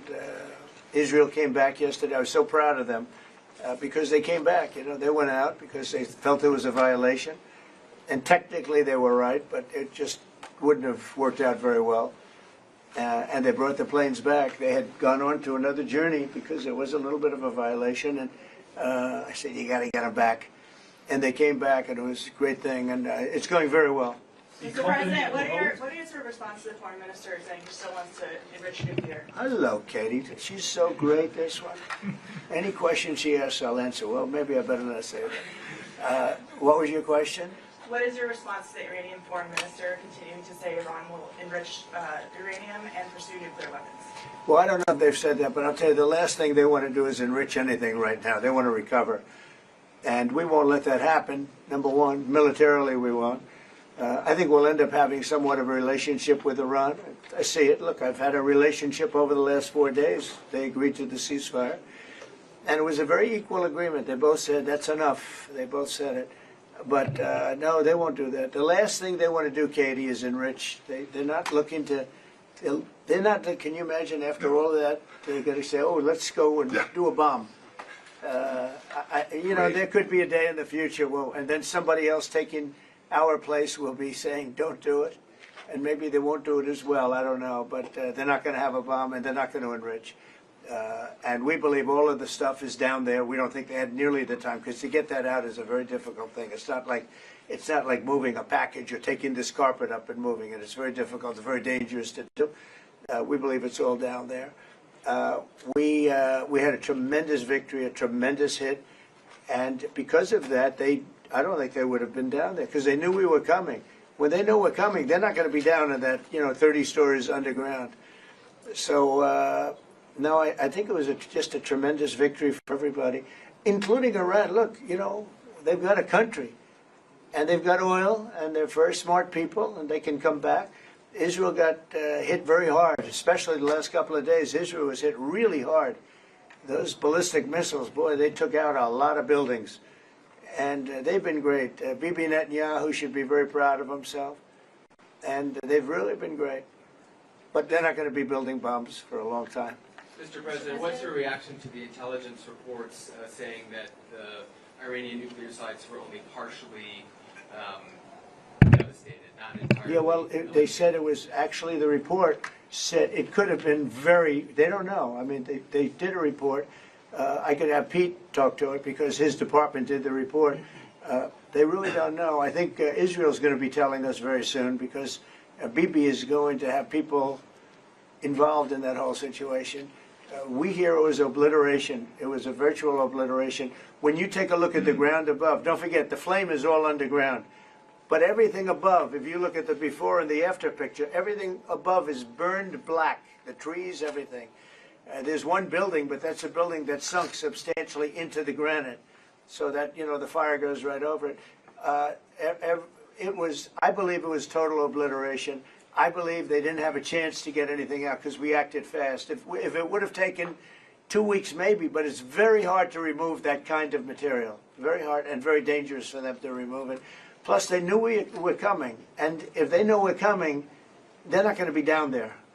There aren't too many people that are going to be down there. Pete, do you have something to say about that? Well, Mr. President, when you talk to the people who built the bombs, understand what those bombs can do, and deliver those bombs, they landed precisely where they were supposed to, so it was a flawless mission. Flawless.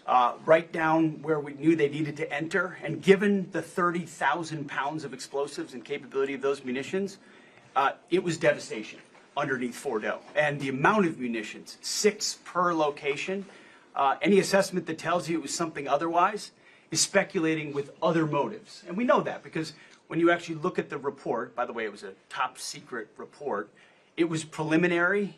It was low confidence. All right, so this isn't.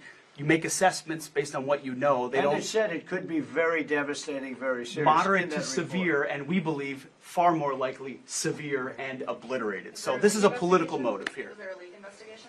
Of course, we're doing a leak investigation with the FBI right now because this information is for internal purposes, battle damage assessments, and CNN and others are trying to spin it to make the president look bad when this was an overwhelming success. We had a tremendous success, and this is the New York Times. I call it the failing New York Times. It's going to hell. And CNN, which, as you know, very few people are watching. And you would think they'd do the opposite. You would think they'd want to say, this was an unbelievable success. And the thing that hurts me is it's really demeaning to the pilots and the people that put that whole thing together, the generals. That was a perfect operation. And when you look at the holes, and this was done from 52,000 feet, there was no moon, there was no light, and those 3 holes are right together. And also, and nobody talks about this, we shot 30 Tomahawks from submarines, in particular one submarine, but that was 400 miles away. And every one of those tomahawks hit within a foot of where they were supposed to hit, took out a lot of buildings that Israel wasn't able to get. We took them out with tomahawks. We don't even talk about that. This was a devastating attack, and it knocked them for a loop. And you know, if it didn't, they wouldn't have settled. If they had won, if we didn't take it out, they wouldn't have settled. Somebody mentioned that to me last night. If that thing wasn't devastated, they would have never settled. Marco, do you have something to say? No, first of all, on this stuff about the intelligence, this is what a leaker is telling you the intelligence says. That's the game these people play. They read it, and then they go out and characterize it the way they want it characterized, and they're leakers. This is the game they play. So that's number one. Number two, here's a fact. The conversion facility, which you can't do a nuclear weapon without a conversion facility. We can't even find where it is, where it used to be on the map. You can't even find where it used to be because the whole thing is just blackened out. It's gone. It's wiped out. It's wiped out. Then we dropped 12 of the strongest bombs on the planet right down the hole in 2 places. Everything underneath that mountain is in bad shape. And I refer you to the statement of the IAEA, Mr. Grossi. You know what he said? He said there was Iran, the way it looked the day before the attack, and what their nuclear program looks like now. 2 very different things. They are way behind where they were just 7 days ago. Now, anything in the world can be rebuilt, but now we know where it is. And if they try to rebuild it, we'll have options there as well. But all this leaker stuff, these leakers are professional stabbers. That's what they are. They go out and they read this stuff, and then they tell you what it says against the law, but they characterize it for you in a way that's absolutely false. There's no way Iran comes to the table if somehow nothing had happened. This was complete and total obliteration. They're in bad shape. They are way behind today compared to where they were just 7 days ago because of what the president did. Marco, can I just alert you to one other aspect? So the great thing is you took out the nuclear capability of Iran. This was crucial. You did it in a way which is extremely impressive. But the signal sends to the rest of the world that this president, when it comes to it, yes, he is a man of peace, but if necessary, he is willing to use strength, the enormous strength of the American military. So I think that signal to the rest of the world, this is far beyond Iran, is extremely important. So let me also point us to that aspect of what happens. They went down, Iran went down to the site afterwards. They said it's so devastated, and they settled when they saw what we did to it. And frankly, if we didn't do that, they would have had a lot of ammunition to keep going. They wouldn't have settled. Somebody brought that up, and 2 Iranians went down to see it, and they called back, and they said, this place is gone. So it's just fake news by CNN, which has got no ratings. It's a failed network. Anybody here from CNN, by the way? Because you're a really disgraceful network. MSNBC, I think, is actually worse. But they're all pretty bad. But yours is good, Katie, I'll tell you. You know what Marco reminded me? He did such a nice job there. It was 9 years ago I had to debate this guy. He was not easy. I think he even got better. But when you were into your little thing, I said, this is when I had to debate this guy. You think it's easy to debate him? It's not easy. How long do you think that the Iranian nuclear program has been put back by these strikes? Years or totally? I think basically decades, because I don't think they'll ever do it again. I just don't think they're going to do it. I think they're going to take their oil, they're going to have some missiles, and they'll have some defense. I think they've had it. I mean, they just went through hell. I think they've had it. The last thing they want to do is enrich. They've been trying to do it. By the way, it's hard to enrich. And, you know, when you look at a site like that, very, very hard to build. Very, very hard, very expensive. They spent trillions of dollars trying to do this thing, and they didn't come up with it. And we're actually getting along with them very well right now. But had we not succeeded with that hit ended the war. That hit ended the war. I don't want to use an example of Hiroshima. I don't want to use an example of Nagasaki. But that was essentially the same thing. That ended that war. This ended that with the war. If we didn't take that out, they'd be fighting right now. Mr. President? Yeah. If the Iranians do rebuild, would the United States... If they rebuild? Would the United States strike again? And I have also a question about Russia. But I'm not going to have to worry about that. It's gone for years, years. Very tough to rebuild because the whole thing is collapsed. In other words, inside, it's all collapsed.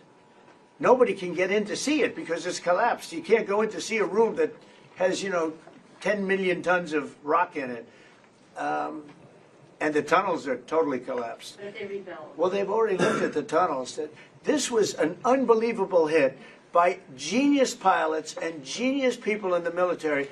And they're not being given credit for it because we have scum that's in this group, and not all of you are. You have some great reporters, but you have scum. CNN is scum. MSDNC is scum. The New York Times is scum. They're bad people. They're sick. And what they've done is they're trying to make this unbelievable victory into something less. Now, even they admit that it was hit very hard, okay? But it wasn't hit hard. It was hit brutally, and it knocked it out. The original word that I use, I guess it got us in trouble because it's a strong word. It was obliteration. And you'll see that. And it's going to come out. Israel is doing a report on it now, I understand. And I was told that they said it was total obliteration. You know, they have guys that go in there after the hit, and they say it was total obliteration. And, you know, I don't want it for me. I want it for the pilots. I want it for the military. They did such a good job. If you were in the Situation Room with me, with the generals and all of the people that did such a good job, and then they get demeaned by these idiots at CNN who can't get ratings. The place is dying. Nobody wants to even waste their time going on their shows. So they form with the New York Times, who's dying also. Without Trump, you wouldn't have a New York Times. And then just changing gears to your meeting with Zelensky later today, can you give us any preview of what the two of you might be discussing? No, well, we'll discuss the obvious. We'll discuss his difficulty. He's got a little difficulty. Zelensky. He's a nice guy. I mean, I'm going to meet him today. I don't know. I assume we're going to be discussing Ukraine. Yes. I mean, it seems like the most Is likely there subject. any restart talks there or anything that you might do? Well, we're going to see. I mean, I've spoken to Putin a lot, and he actually was very nice. He volunteered help on, as you know, on Iran. I said, no, I don't need help on Iran. I need help on Russia. Okay? I said, do me a favor. Help us on Russia, not on Iran. But he was very nice. We're going to talk about that. We're going to talk. I think progress is being made. I think great progress is being made on Gaza. I think because of this attack that we made, I think we're going to have some very good news. I was talking to Steve Witkoff, who, by the way, is terrific, and who knows more about this subject than anybody, the subject of what we were just talking about. He was on last night with Jesse and with Laura and with Sean. And boy, Susie, he has a great take on it. He just explains it so easily. He's really very knowledgeable. But he did tell me that Gaza is very close. One follow-up on Iran. Both you and Secretary Rubio and Hegseth mentioned the leaders. But can you clarify, is the intelligence correct or is the intelligence wrong? Well, the intelligence was very inconclusive. The intelligence says we don't know. It could have been very severe. That's what the intelligence says. So I guess that's correct. But I think we can take the we don't know. It was very severe. It was obliteration. And you'd think that a media outlet would say, isn't that a great thing? I mean, more importantly for the pilots, for the military, you take their guts out. You take their absolute guts out. They had a tremendous attack. It was a complete obliteration. The other team, the other group, Iran, said, let's stop this. And you know what? Israel said it too. Very smart. They fought like hell, and then they said, let's stop. And they're going to build themselves. And I really see it as sticking. I mean, we may do papers on it, Marco. Maybe we're going to do papers. I don't even know if you need them. They're not going to be fighting each other. They've had it. They've had a big fight, like two kids in a schoolyard. You know, they fight like hell. You can't stop them. Let them fight for about 2-3 minutes. Then it's easy to stop them. And then Daddy has to sometimes use strong language. You have to use strong language. Every once in a while you have to use a certain word. I think we have to join the others. Yes, we're going to join some other group. Yes, thank you. Katie, one last question. Do you believe that she's so good. That's the only reason I take her. Thank you, Mr. President. She used to be very difficult. Go ahead. Do you believe that this strike on the Iranian nuclear program will lead to the release of the hostages in Gaza? I think that it helped a little bit. It showed a lot of power. Yeah, I think it helped. But we're going to get separately, even before this, we were very close to making a deal on Gaza. I think this helped, yes. Okay? Thank you, Kevin. Thank you, everybody. Thank you.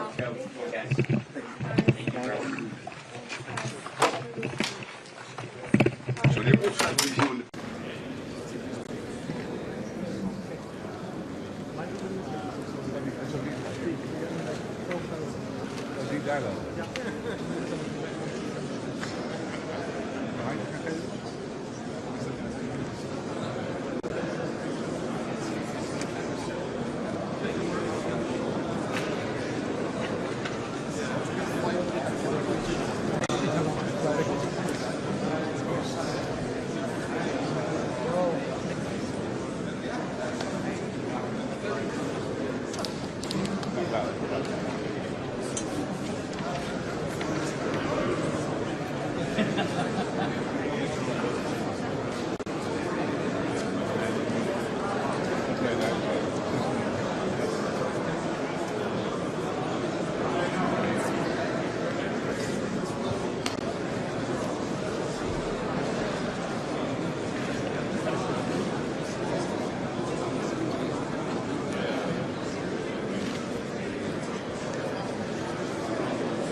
The Netherlands, a small country shaped by water and by the people who refuse to give into it. For centuries, the Dutch have battled water as generations stood united against this force, because safety isn't a given. It's something you build together. In 1949, we stood at the cradle of NATO, bound by the belief that peace is protected through unity and strength. Since then, NATO has shielded us, sparing 3 Dutch generations the horrors of war. As the Dutch unite against the sea, NATO allies unite to share the burden of defense and security. With deeper commitments and collaboration, we stand even stronger. Backed by partners around the world, 32 nations stand as one. We stand firm against our foes, on land, at sea, in the skies, in space, and cyberspace. Peace is our purpose, deterrence our shield, readiness our promise. NATO is not just about nations. It's about people, leaders, soldiers, citizens, each playing their part to protect the life we've built for ourselves and future generations. NATO, security through strength.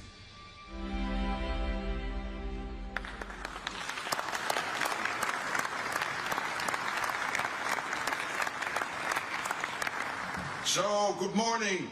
Good morning to you all, and welcome to this leaders session of the North Atlantic Council. We meet at a dangerous moment for our 1 billion citizens. Russia's war against Ukraine rages on. An assertive grouping of adversaries seeks to divide and challenge us. There's war in the Middle East, terrorism poses a persistent threat, and new technologies bring opportunities, but also many serious security challenges.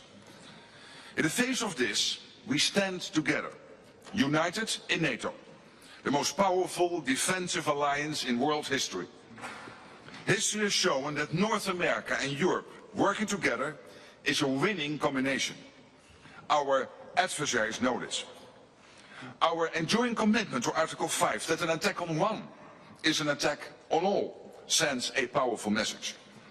In this meeting, we will take historic, transformational decisions to make our people safer through a stronger, fairer and more lethal NATO. To make NATO stronger, we have a concrete plan for all allies to spend 5% of GDP on defense. It will go towards core defense as well as defense and security-related investments. This decision is deeply rooted in our core mission and is required to resource our plans and readiness. This will also make NATO fairer, to ensure anyone and everyone contributes their fair share for our security. For too long, one ally, the United States, carried too much of the burden of that commitment, and that changes today. President Trump, dear Donald, you made this change possible. Your leadership on this has already produced $1 trillion in extra spending from European allies since 2016. And the decisions today will produce trillions more for our common defense to make us stronger and fairer by equalizing spending between America and America's allies. Allies will also agree to further increase defense production so that our armed forces have everything they need. That means a huge expansion of our defense industrial base on both sides of the Atlantic. That's good for our security, it's good for our economies and good for our jobs. Our decisions include continuing our support to Ukraine, while also pushing for a just and lasting peace. We all want the bloodshed to stop. We call on Russia to end its aggression against Ukraine. Let me now turn to Prime Minister of the Netherlands, Dick Schoof, whose government and people are graciously hosting us here. Thank you to the media for joining us. We will continue our discussions in just a moment, but first, and with the media here, please, Dick Schoof, your introductory remarks. Thank you, Mark. Colleagues, friends, allies, on behalf of the Dutch government, welcome to The Hague. This is the NATO summit, the first NATO summit ever to be held in the Netherlands.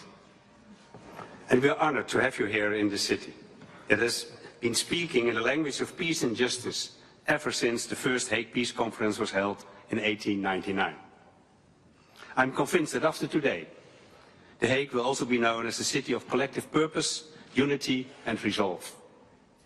After all, we're about to write history. We're about to make decisions leading to an unprecedented increase in our collective defense spending and a new financial balance in our alliance. Both are urgent, both are necessary, and both will help make our transatlantic bond even stronger, so we can do justice to our founding principles of democracy, liberty and the rule of law, as laid down in the Washington Treaty.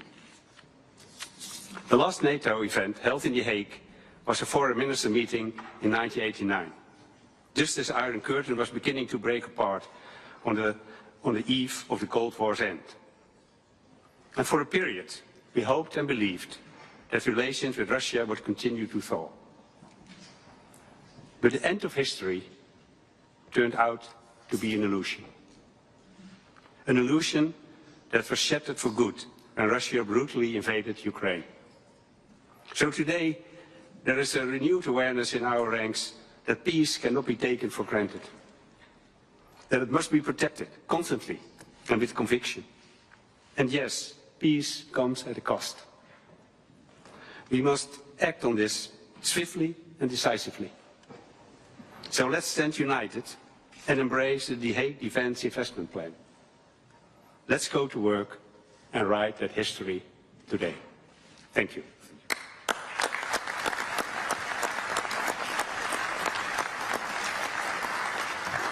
So thank you for the media for joining us, but in the spirit of democracy, I have to ask you to leave the room now. Thank you. We'll start right here, and in 3, 2, 1. Sorry, that's actually asking. Can you believe it? Thank you. That's amazing. So I'll also. That's the picture we want. Yeah. Well, I hope you slept well. It was great. Yeah? Thank you all very much. Thank you very much. Wonderful. But actually, We'll start right here, and in 3, 2, 1. sorry, that's actually asking. Can you believe it? Thank you. That's amazing. So I'll also. That's the picture we want. Yeah. Well, I hope you slept well. It was great. Yeah? Thank you all very much. Thank you very much. Wonderful. But actually, I'm picking the beauties today. Go ahead. Mr. President, Secretary General Rutte has described President Putin as an adversary, a threat, an enemy. Do you view him the same way? And in addition to that, you mentioned General Kane, your chief of staff, the chairman of the Joint Chiefs of Staff. General Kane.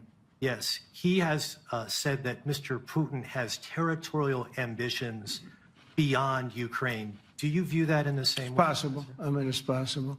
I know one thing, he'd like to settle. He'd like to get out of this thing. It's a mess for him. He called the other day. He said, can I help you with Iran? I said, no, you can help me with Russia. Because, you know, in the last few weeks, we took care of India and Pakistan, Kosovo, Serbia. I think on Friday we have coming in, the Congo is coming in and Rwanda is coming in. That was a vicious war that went on, a machete war, heads chopped off all over Africa. They're coming in. We did 2 others in addition to that. Nobody's ever done anything like this. No, I consider him a person that's, I think, been misguided. I'm very surprised, actually. I thought we would have had that settled easy. I've settled 4 of them in the meantime. But he did call up, and he said, you know, he's close to Iran. He'd like to help us get a settlement. I said, no, no, you help me get a settlement with you, with Russia. And I think we're going to be doing that, too. Yeah, please. Go ahead, please.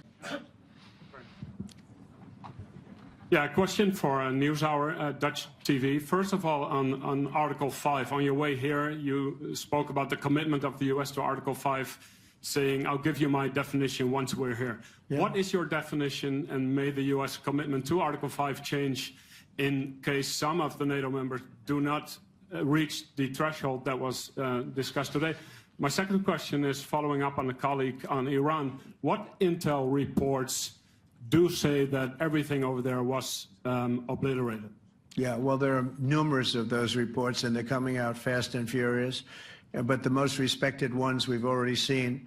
And I will say that on a very confidential basis, they're looking at the reports, like numerous reports, and including people going to the site and checking the site. And they're going to be having, I guess you're going to be having over the next couple of days a full, you're going to encapsulate it. But no, the site was obliterated, just like I said it was, and just like the pilots should be given credit for. As far as Article 5, look, when I came here because it was something I'm supposed to be doing, but I left here a little bit differently. I said, I watched the heads of these countries get up, and the love and the passion that they showed for their country was unbelievable. I've never seen quite anything like it. They want to protect their country, and they need the United States. And without the United States, it's not going to be the same. And you can ask Mark, or you can ask any of the people that were there. It was really moving to see it. They loved their country. They were so respectful of me because I'm the head of the United States. And I made, you know, the King of Saudi Arabia, when I was in the Middle East. So I was in Qatar for a different reason, not a reason to get shot at. We were in there for economic development reasons, Qatar, UAE, and Saudi Arabia. All three leaders of those countries, and we took back $5.1 trillion into the United States. All three leaders said, you know, you're presiding over the hottest country in the world. The United States right now is the hottest. Everybody wants to be there. Everybody wants a piece of it. He said, a year ago, your country was dead. You had a deadhead running it. You had a country that was dead, and it was dead. You had people pouring through the borders. You had inflation. You had everything. He said, you've made it in 5 months at that time. You've made it the hottest country. This is the hottest country in the world. The United States right now is the hottest country in the world. And when I was around that table, it was a nice group of people, many of whom I knew from previous. When I saw the passion they had for the country, almost everyone, and you probably have the tapes, it was very public, but almost every one of them said, thank God for the United States. Without the United States, they couldn't really have NATO. It wouldn't work. It wouldn't work. It will in the future because now they're paying much more money, but it wouldn't work. It was great. And I left here differently. I left here saying that these people really love their countries. It's not a ripoff, and we're here to help them protect their country. Okay, we'll do one or two more. Excited. So, BBC News Ukrainian. Where are you from? I'm from Ukraine. Oh. So my question to you is whether or not the US is ready to sell anti-air missile systems Patriot to Ukraine. We know that Russia has been pounding Ukraine really heavily right now. Are you living yourself now in Ukraine? My husband is there. Wow. And I can see you very, you know, it's amazing. And me with the kids, I'm in Warsaw actually, because he wanted me to be. Is your husband a soldier? No?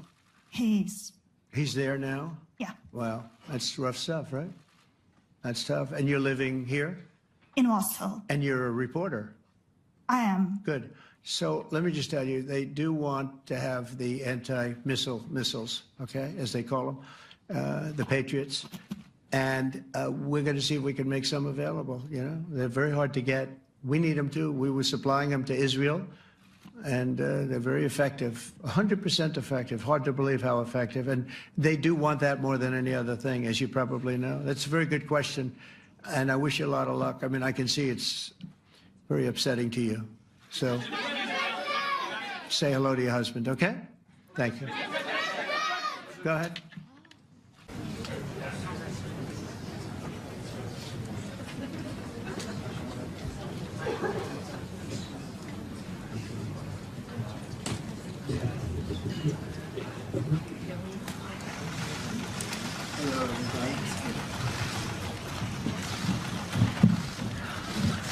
Well, thank you very much. This has been an honor.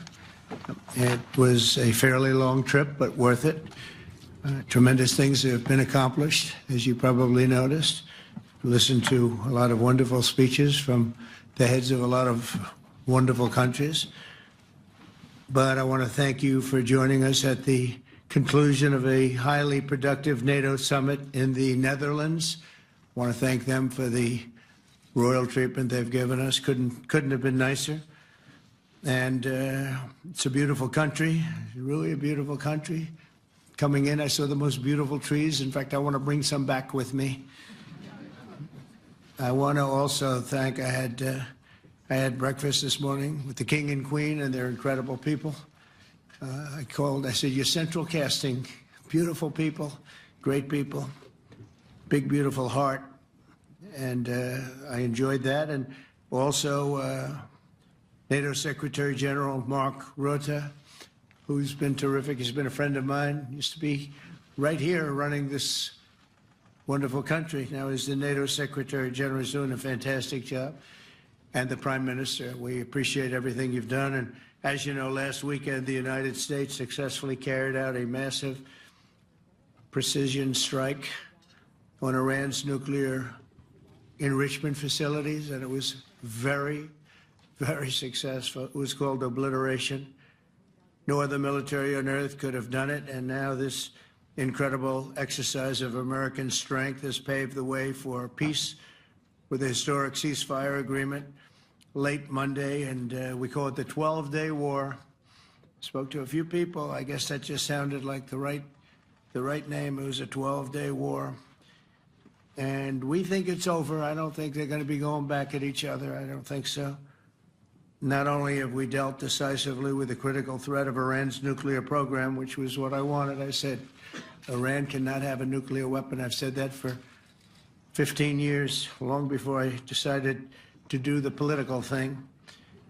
But we've also reasserted the credibility of American deterrence, which is like no other. The people at NATO said there's never been anything. You know, I rebuilt the entire military during my first term. And we have a great military. We have great generals. I got to know the good ones and the bad ones. We kept the good ones. Over the past 2 days, I was honored to participate in the NATO leaders meeting and also had extremely good individual discussions with the King and the Queen, Secretary General Rutte, and the Prime Minister. Great discussions.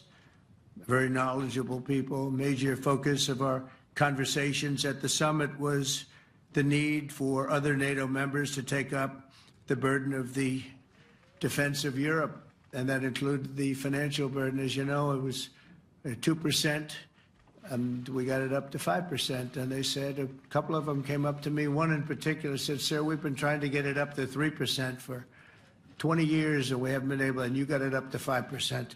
So they're going to be, most of them, I guess almost all of them, are going to be contributing now 5%, a number that people are surprised at, but you need it today. The United States accounts for 2/3 of all NATO defense spending, and since I began pushing for additional commitments in 2017, believe it or not, our allies have increased spending by $700 billion. I said to people, you don't have any money, and a lot of them weren't paying. And so I started the process, and I picked it up as soon as I got back, which is 6 months ago. And following my election last November, almost all have accelerated plans to reach the 2%, 3%, 4%, and then ultimately, very quickly, 5%. And all of this is going to be done very quickly, almost immediately. You probably know this as well as I do. I'm sure they've been talking about it. It's really been a big focus.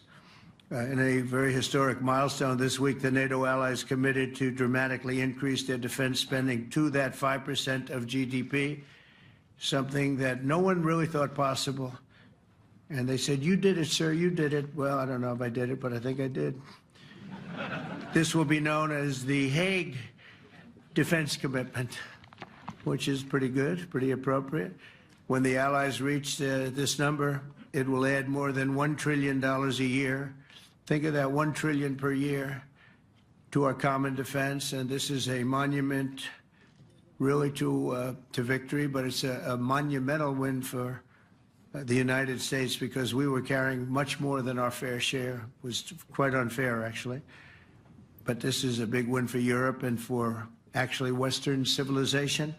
For years, past administrations failed to get most allies to contribute even the 2%. I remember when I came here, we had 4 countries that were up to 2%, and I remember Poland was there. A couple of them were there. But most of them were. We had 28 at the time. As you know, it's increased a little bit. And they've agreed now to more than double their budgets in all cases. And Europe stepping up to take more responsibility for its security will help prevent future disasters like the horrible situation with Russia and Ukraine. And hopefully we're going to get that solved. Last week they lost 7,000 soldiers, mostly soldiers, but they're also getting hit in Kiev. They're getting hit in some of the towns also. and that means life. Life is disappearing also in the cities and towns. Should have never happened, would have never happened if I was president. I said it 1,000 times, and it never did happen. It's never even thought about. But it's vital that this additional money be spent on very serious military hardware, not bureaucracy, and hopefully that hardware is going to be made in America, because we have the best hardware in the world. You saw that, where 14 missiles were shot at us the other day. And they were very nice. They gave us warning. They said, we're going to shoot them. Is 1 o'clock okay? They said, it's fine. And everybody was emptied off the base, so they couldn't get hurt except for the gunners. They call them the gunners. And out of 14 high-end missiles that were shot at the base in Qatar, all 14, as you know, were shot down by our equipment. Amazing stuff. Amazing that they can do. It's like shooting a bullet with a bullet. It's the same thing if you think about it. 14 out of 14, and they weren't even that surprised. I said, do you do that well often? They say, we pretty much do, sir. The Ukraine crisis has also highlighted the urgency of rebuilding our defense industrial base, both in the United States and among the allied nations. We cannot afford to be dependent on foreign adversaries for critical minerals. And as you know, we made a deal with Ukraine to take a vast amount of the land they have for minerals. We need it. And once again, I want to thank all of the people in the Netherlands, incredible people. It's a great place. And all of the NATO allies for the tremendous summit that we just had. So I picked her. I'm from Spain too. I'm Ana Buch from La Vanguardia. I wanted to know if... You're where from? Spain too. I wanted to know if you want to... That's the Spain corner right there. I shouldn't have said that. That's okay. I do like Spain, by the way. I think it's unfair that they're not paying, but go ahead. Are you going to negotiate directly with Spain about... I'm going to negotiate directly with Spain. I'm going to do it myself. They're going to pay. They'll pay more money this way. You should tell them to go back and pay. You're a reporter. You tell them to go back. They ought to join all of those countries that are paying 5%. Spain's going to be just about the only one that's not. They were the most hostile toward doing it. It just doesn't make sense to me. Okay. All right, Kelly, go ahead.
Everybody, you know our ambassador to Scotland, and it's great to be in Scotland. We are going to be meeting with the Prime Minister, I guess tomorrow, a little bit tomorrow and the next day, and we're going to do some great things.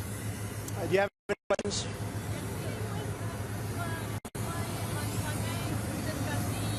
What? Yes. I'll be meeting with the EU on Sunday, and we'll be working on a deal. We'll see if we make a deal. Ursula will be here, highly respected woman, so we look forward to that. That'll be good.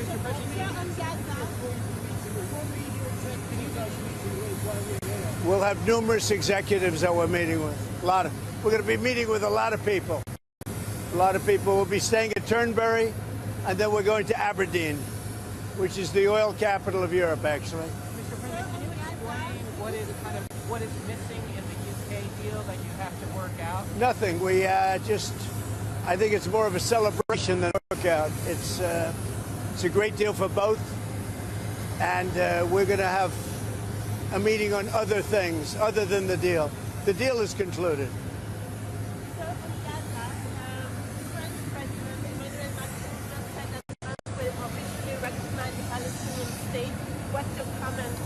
Well, that's what he does. I mean, you know, that's fine if he does that. That's up to him. It's not up to me. I'm with the United States. I'm not with France. And the humanitarian situation in Gaza, we hear very dire warnings about. I think it's terrible what happened with Hamas. They tapped everybody along, and we'll see what happens. We'll see what response Israel has to that. But it's getting to be that time. There's a 50-50 chance of a deal. What is left to work out? What are the final sticking points? I don't know. With the European Union, I think we have a good 50-50 chance. That's a lot. What are the sticking points? That you Well, I don't want to tell you what the sticking points are, but the sticking points are having to do with maybe 20 different things. You don't want to listen to all of them. Yes. What advice are you going to have for our Prime Minister about free speech? Very important to people here. Well, it is, but I like your Prime Minister. He's slightly more liberal than I am, as you've probably heard, but he's a good man. He got a trade deal done. And, you know, they've been working on this deal for 12 years. He got it done. It's a good deal. It's a good deal for the UK. So, no, I'll be seeing him tomorrow, I guess, tomorrow evening. And this is our wonderful ambassador, as you know. He's doing a good job. He's a very, very successful man. He'll be doing a good job. The Royal Ancient says you're going to have to improve infrastructure at Turnberry to bring the Open back. Is that something you're going to I don't know. The best course anywhere in the world is Turnberry. The players all want to be at Turnberry. Everybody wants to be at Turnberry, so we'll see how that works out. The infrastructure needs to be I think the infrastructure in the course is good. In fact, the Royal and Ancient, I don't know if you're aware of this, they spent a lot of money, hundreds of thousands of dollars, or probably into the millions of dollars, and they've laid all the wire for television and for electricity under the holes of Turnberry, so that when the Open gets there, they have it all done. They paid for that. But we're talking about roads and railway stations. Well, I don't know. See, I don't know what you can do. All I can tell you is that it would be the best place anywhere in your country to have. There's no place like it. There's no place like Turnberry. It's the best, probably the best course in the world. And I would say Aberdeen is right up there also. Aberdeen's great. And while we're here, I'll be with my son, and he's going to cut a ribbon for the second course at Aberdeen, which is just about equal to the first. I mean, it's going to be a battle. You know, it's, as you know, they're very highly rated. And the second course is great. Sean Connery helped get me the permits. If it weren't for Sean Connery, we wouldn't have those great courses.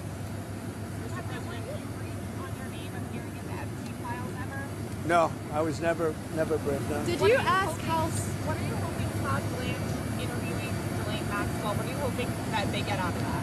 I really have really nothing to say about it. She is being talked to by a very smart man, by a very good man, Todd Blanche. And I don't know anything about the conversation. I haven't really been following it. A lot of people are asking me about pardons. Obviously, this is no time to be talking about pardons. But a lot of people have asked about pardon. This is just not a time to be talking about pardons. Todd will come back with whatever he's got. You're making a very big thing over something that's not a big thing. You should be talking about, if you're going to talk about that, talk about Clinton, talk about the former president of Harvard, talk about all of his friends, talk about the hedge fund guys that were with him all the time. Don't talk about Trump. What you should be talking about is the fact that we have the greatest 6 months in the history of a presidency, according to a lot of people. And we had an amazing 6 months. And this is sort of an example of it. Now we're meeting with the European Union, we're also meeting with, as you know, the head of UK, Prime Minister, and I look forward to that. But we're meeting, in terms of a deal, we're meeting with the European Union, and that would be actually the biggest deal of them all if we make it. Did you ask House Republican leaders to not vote on the resolution about releasing the files? I was never involved in that. I'm focused on making deals. I'm not focused on conspiracy theories that you are.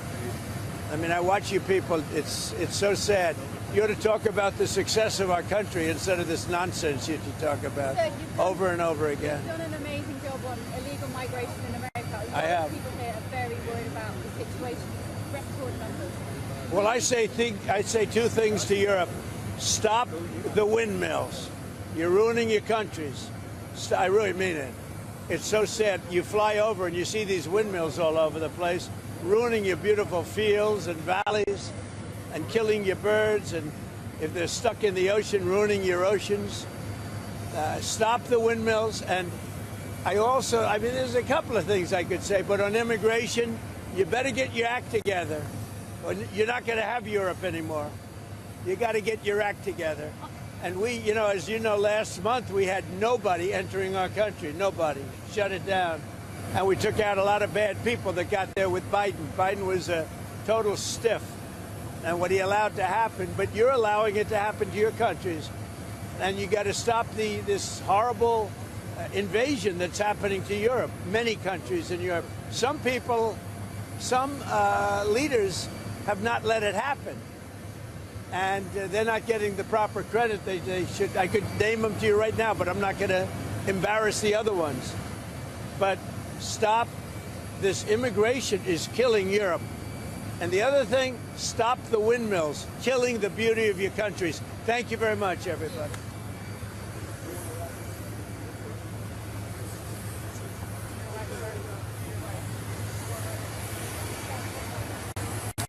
Over and over again. You've done an amazing job on illegal migration in America. I have. People here are very worried about the situation.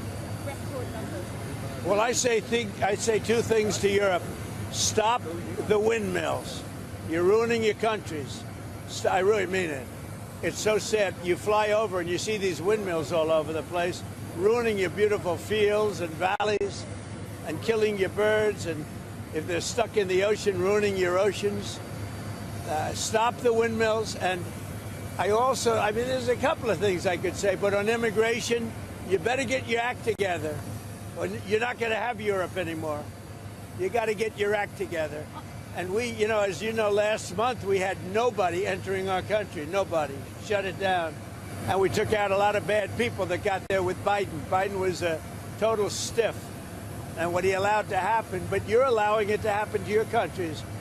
And you got to stop this horrible invasion that's happening to Europe, many countries in Europe. Some people, some leaders have not let it happen. And they're not getting the proper credit they should. I could name them to you right now, but I'm not going to embarrass the other ones. But stop. This immigration is killing Europe. And the other thing, stop the windmills, killing the beauty of your countries. Thank you very much, everybody. Very sanctioned. Sooner than 50 days. Maybe, yeah. Do you think it's counterproductive? Who are you with? Who are you with? Forbes News. Oh, good. Counterproductive to France, for France to say that they would recognize the Palestinian state. Macron said that yesterday. Look, he's a different kind of a guy. He's okay. He's a team player, pretty much. But here's the good news: what he says doesn't matter. It's not going to change it. Well, he made a statement. France, Macron. His statement doesn't carry any weight. He's a very good guy. I like him, but that statement doesn't carry weight. How close are you to a trade deal with the EU? I would say that we have a 50-50 chance, maybe less than that, but a 50-50 chance of making a deal with the EU.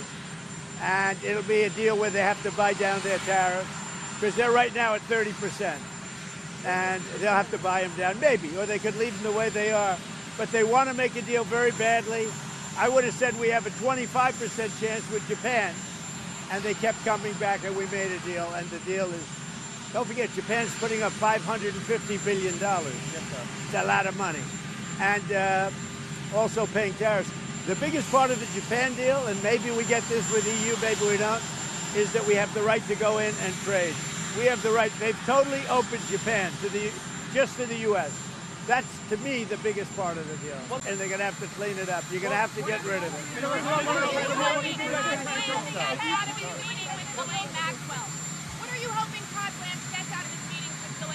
Well, I don't know about the meeting. I know it's taking place, and he's a fantastic man. He's a great attorney, and people should really focus on how well the country's doing, or they should focus on the fact that Barack Hussein Obama led a coup, or they should focus on the fact that Larry Summers from Harvard, that Bill Clinton, who you know very well, and lots of other friends, really close friends of Jeffrey Summers, should be spoken about. Because, you know, Jeffrey Epstein should be spoken about.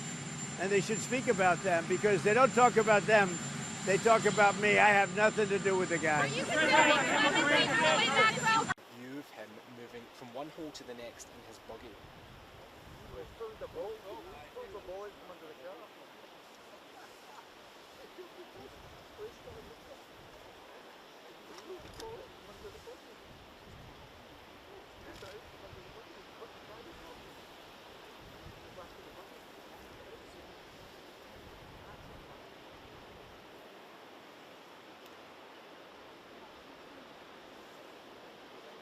The American president to the next in his buggy.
Questions, please? On Friday, you put the chances of a deal at 50%, maybe less. It seems like you're in quite a good mood. How would you rate those chances now? I'm actually not in a good mood, but I will tell you, I think the chances are, yeah, I think Ursula would say, probably 50-50 of making a deal. I hope, I'd like to make a deal. I think it's good for both, but yeah, I'd say 50-50. And what would you say the main sticking points are in this move? We have 3 or 4 sticking points. I'd rather not get in. We'll be discussing them. But I think the main sticking point is fairness. Okay? Please. Why you're in a bad mood? Was it a bad morning of golf, or why you're not in a good mood?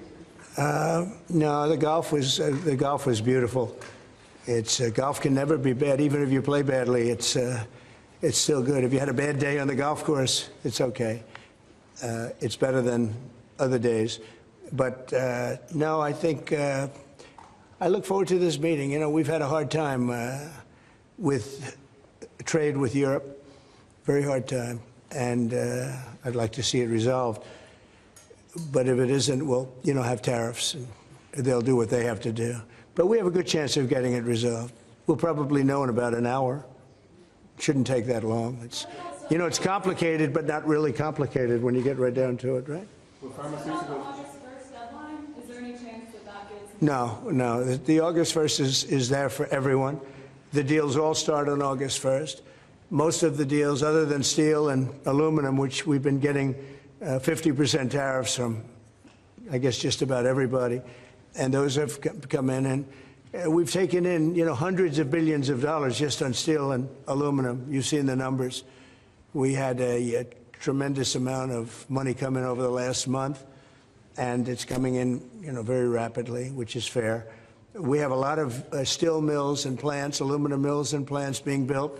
We have a lot of AI being built, and we have a lot of auto plants being built or going to be built because they don't want to pay tariffs. So, if they don't want to pay tariffs, the best way to do it is just build your plant in the United States. Yes, please. Sir, what do you expect from the Europeans in terms of opening their markets to American products? Well, they have to open up to American products. We're open to European products, and we have been for forever. I don't think we have, we just about don't have any, I don't think we have any product we say you can't sell. I guess you could get a little bit cute with chips, but that's, a little bit different category, too. No, Europe is very closed. We don't sell cars into Europe. We don't sell essentially agriculture of any great degree. They want to have their farmers do it, and they want to have their car companies do it. I'm not saying anything that nobody knows. We have a rough situation. If we want to sell cars in Europe, we're not allowed to. And as you know, they sell millions and millions of cars, Mercedes, BMW, so many different, Volkswagen, so many different cars, and so many millions of cars. I would imagine number one, I didn't look at that, but I would imagine number one by far, more so than even Japan. Japan sells a lot of cars, too. But the Japan deal worked out very favorable, very good, I hope for them, too. And that's what we want to do, make everybody happy. Yes, please. Well, thank you very much. It's a beautiful Sunday in Scotland, and we thought we could cut things short and certainly travel distance, right, by having our meeting here. So we discussed options, and it's an honor to have the President of the European Union with us. Ursula's been really done a terrific job for them, not for us, but she's done a great job for them. And she's highly respected by us also. And we look forward to talking to see if we can do something. We've had a very good relationship over the years, but it's been a very one-sided transaction, very unfair to the United States. And I think both sides want to see fairness, but it's been a very, very one-sided deal, and it shouldn't be. And so we're here with her very brilliant staff, and hopefully we'll resolve a few issues. But it's a great honor. We just built this ballroom, and we're building a great ballroom at the White House. The White House has wanted a ballroom for 150 years, but they never had a real estate person. No president knew how to build a ballroom. But this just opened, a relatively short time ago, and it's been quite the success. And I think I was just saying I could take this one, drop it right down there, and it would be beautiful. This is exactly what they've wanted. But it's an honor to have you at the new ballroom at Turnberry. And thank you very much. Thank you. Thank you very much, Mr. President. Thank you very much for inviting me here. Indeed, it is today about trade between the European Union and the United States. We're together the two largest economies worldwide. Right. If you look at the trade volume, it's the biggest trade volume globally, with $1.7 trillion among us. And if you look at our markets, it's a huge market, 800 million people if you take the United States and the European Union. So I'm very much looking forward to the discussions we will have now. Our staff have done some of the heavy lifting, but now it's on us. Yeah. And you're known as a tough negotiator and deal maker. But what is fair. in front? And fair. And what is in front of us? That's less important. If we are successful, I think it would be the biggest deal each of us has ever struck. So I'm very much looking forward. Ever struck by anybody? That's Yeah. true. Yeah. That's true.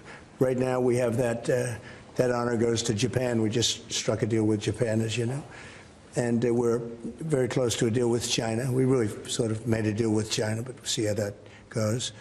And we have numerous other deals, and mostly I'm just going to charge tariffs, and you know, it's not a deal per se, but people are going to pay tariffs, and we're doing them at the low end, not the high end, because we don't want to hurt anybody. And pretty well, but you and I both figured this is really the biggest trading partnership in the world, so we should give it a shot, right? Yeah. Very much looking forward to that. Oh, thank you very much. Thank you. I do too. Any questions, please? On Friday, you put the chances of a deal at 50%, maybe less. It seems like you're in quite a good mood. How would you rate those chances now? I'm actually not in a good mood, but I will tell you, I think the chances are, yeah, I think Ursula would say, probably 50-50 of making a deal. I hope, you know, I'd like to make a deal. I think it's good for both, but yeah, I'd say 50-50. And what would you say the main sticking points are in this move? We have 3 or 4 sticking points. I'd rather not get in. We'll be discussing them, but I think the main sticking point is fairness. Okay, please. Why you're in a bad mood? Was it a bad morning of golf, or why you're not in a good mood? No, the golf was beautiful. It's golf can never be bad, even if you play badly. It's still good. If you had a bad day on the golf course, it's okay. It's better than other days. But no, I think I look forward to this meeting. You know, we've had a hard time with trade with Europe, very hard time, and I'd like to see it resolved. But if it isn't, we'll, you know, have tariffs, and they'll do what they have to do. But we have a good chance of getting it resolved. We'll probably know in about an hour. Shouldn't take that long. It's, you know, it's complicated, but not really complicated when you get right down to it, right? Well, August 1st deadline, is there any chance that that gets... No. The August 1st is there for everyone. The deals all start on August 1st. Most of the deals, other than steel and aluminum, which we've been getting 50% tariffs from, I guess, just about everybody, and those have come in, and we've taken in, you know, hundreds of billions of dollars just on steel and aluminum. You've seen the numbers. We had a tremendous amount of money come in over the last month, and it's coming in, you know, very rapidly, which is fair. We have a lot of steel mills and plants, aluminum mills and plants being built. We have a lot of AI being built, and we have a lot of auto plants being built or going to be built because they don't want to pay tariffs. So, you know, if they don't want to pay tariffs, the best way to do it is just build your plant in the United States. Yes, please. Sir, what do you expect from the Europeans in terms of opening their markets to American products? Well, they have to open up to American products. You know, we're open to European products, and we have been for forever. I don't think we have, we just about don't have any, I don't think we have any product we say you can't sell. I guess you could get a little bit cute with chips, but that's, you know, a little bit different category too. No, you know, Europe is very closed. We don't sell cars into Europe. We don't sell essentially agriculture of any great degree. They want to have their farmers do it, and they want to have their car companies do it. I'm not saying anything that nobody knows. We have a rough situation. If we want to sell cars in Europe, we're not allowed to. And as you know, they sell millions and millions of cars, Mercedes, BMW, so many different, Volkswagen, so many different cars, and so many millions of cars. I would imagine number one, I didn't look at that, but I would imagine number one by far, more so than even Japan. Japan sells a lot of cars too. But the Japan deal worked out very favorable, very good. I hope for them too. And that's what we want to do, make everybody happy. Yes, please. Mr. President, should Israel be doing more to allow food into Gaza? Say it. Should Israel be doing more to allow food into Gaza? What did you say? Should Israel be doing more to allow food into Gaza? Well, we gave $60 million 2 weeks ago, and nobody even acknowledged it for food. And it's terrible. You really at least want to have somebody say thank you. No other country gave anything. We gave $60 million 2 weeks ago for food for Gaza. And nobody acknowledged it. Nobody talks about it. And it makes you feel a little bad when you do that and, you have other countries not giving anything. None of the European countries, by the way, gave. I mean, nobody gave but us. And nobody said, gee, thank you very much. And it would be nice to have at least a thank you. And I took a lot of heat. When I do that, a lot of people aren't happy about that because they say, well, why are we doing it and nobody else? But I think we had a humanitarian reason for doing it. What's going to happen? I don't know. I can tell you that Hamas, as I said would happen, at the end, we've gotten back a lot of hostages, a tremendous number of hostages, most of them. Now we have dead hostages, and the mothers want them back, and we have 20 people approximately, but that are living. But we have a lot of bodies, and the parents want those bodies as much as they would want their child if that child were alive. I met with parents it was so sad. Sir, please get my son back. How is your son doing? Well, he's dead, but they have his body.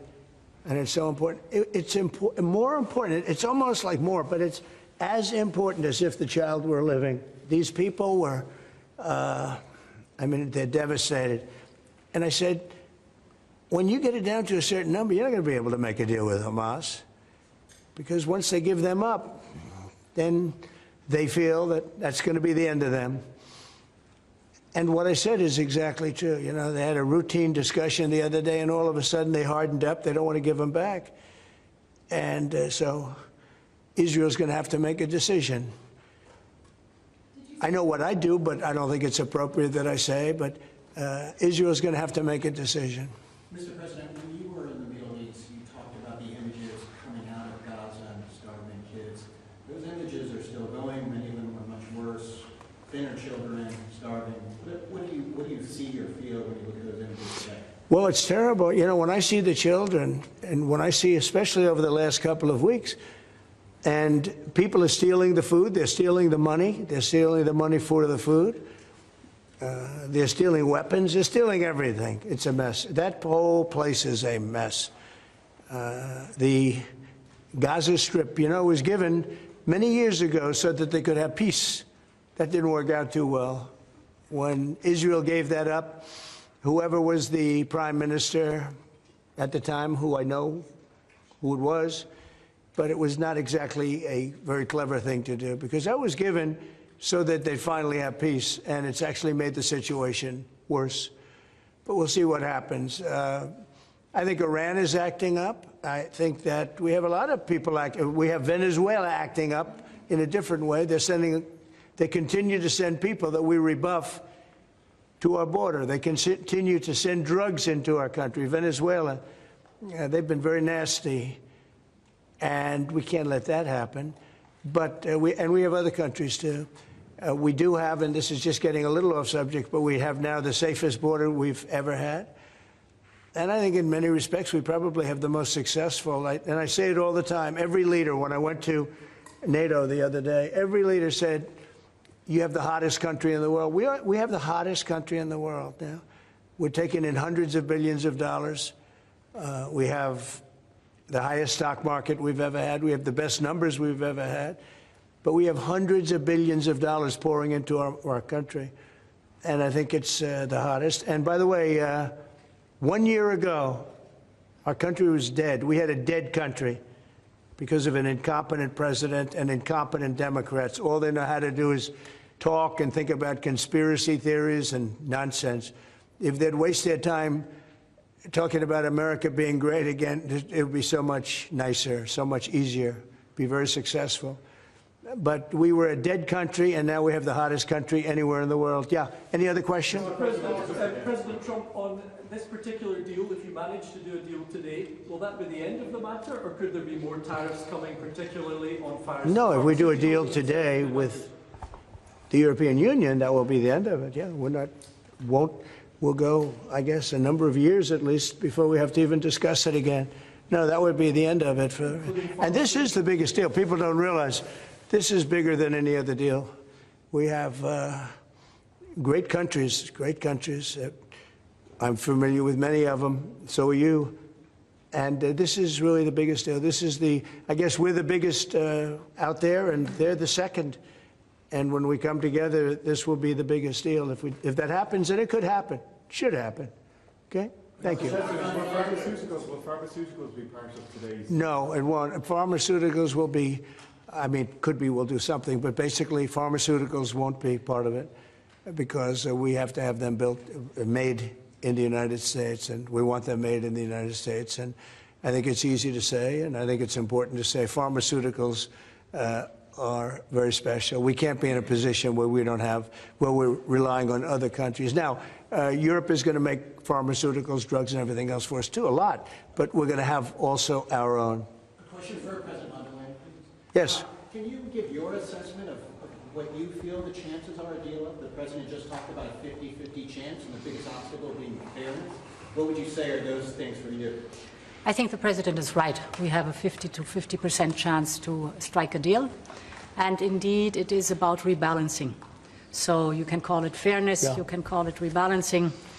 We have a surplus, the United States has a deficit, and we have to rebalance it. We have an excellent trade relation. It's a huge volume of trade that we have together. So we will make it more sustainable.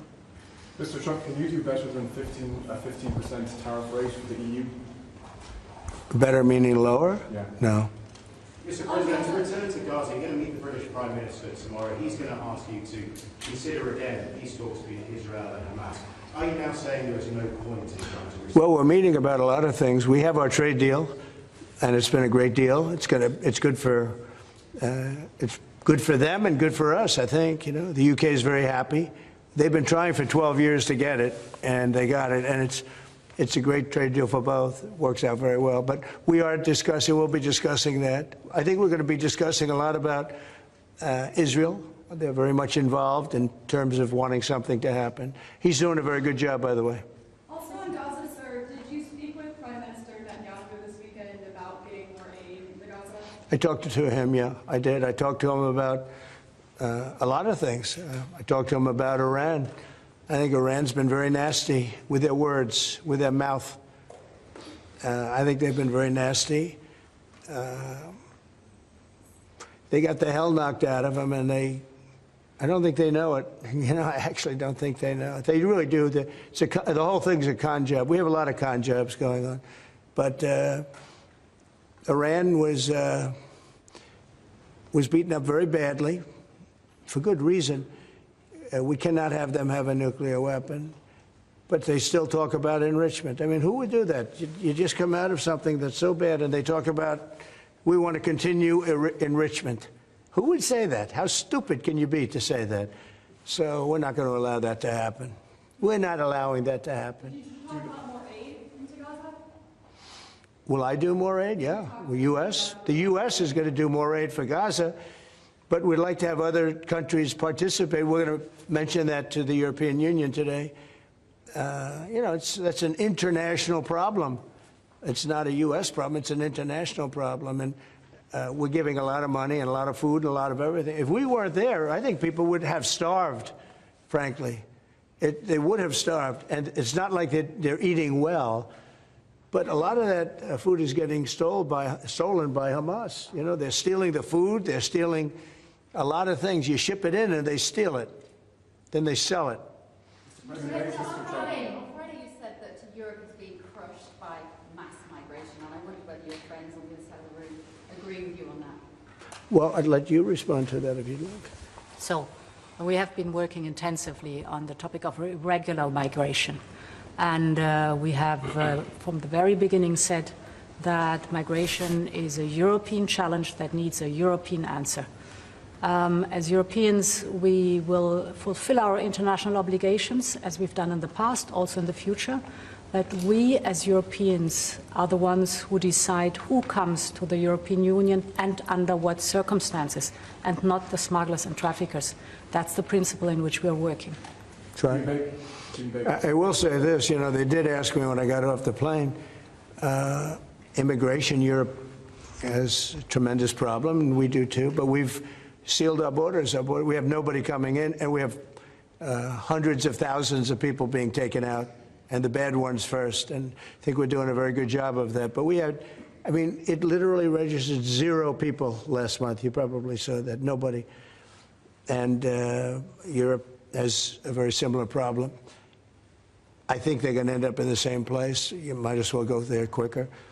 And the other thing I say to Europe, we will not allow a windmill to be built in the United States. They're killing us. They're killing the beauty of our scenery, our valleys, our beautiful plains. And I'm not talking about airplanes. I'm talking about beautiful plains, beautiful areas in the United States. And you look up, and you see windmills all over the place. It's a horrible thing. It's the most expensive form of energy. It's no good.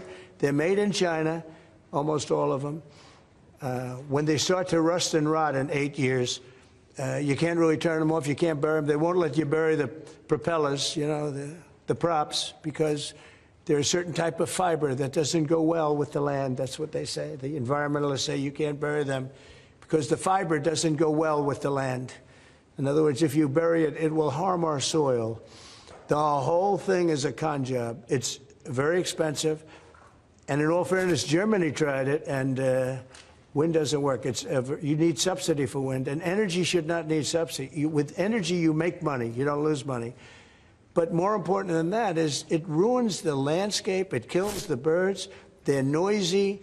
You know, you have a certain place in the Massachusetts area that over the last 20 years had 1 or 2 whales wash ashore, and over the last short period of time, they had 18, okay? Because it's driving them loco. It's driving them crazy. Now, windmills will not come. It's not going to happen in the United States, and it's very expensive, and I would love to see. I mean, today I'm playing the best course, I think, in the world, Turnberry. Even though I own it, it's probably the best course in the world, right? And I look over the horizon and I see 9 windmills. It's like great. At the end of the 18th, I said, isn't that a shame? What a shame. You have the same thing all over Europe in particular. You have windmills all over the place. Some of the countries prohibit it, but people ought to know that these windmills are very destructive. They're environmentally unsound, just the exact opposite. Because the environmentalists, they're not really environmentalists. They're political hacks. These are people that they almost want to harm the country. But you look at these beautiful landscapes all over the world. Many countries have gotten smart. They will not allow it. They will not. It's the worst form of energy, the most expensive form of energy. But windmills should not be allowed. Okay.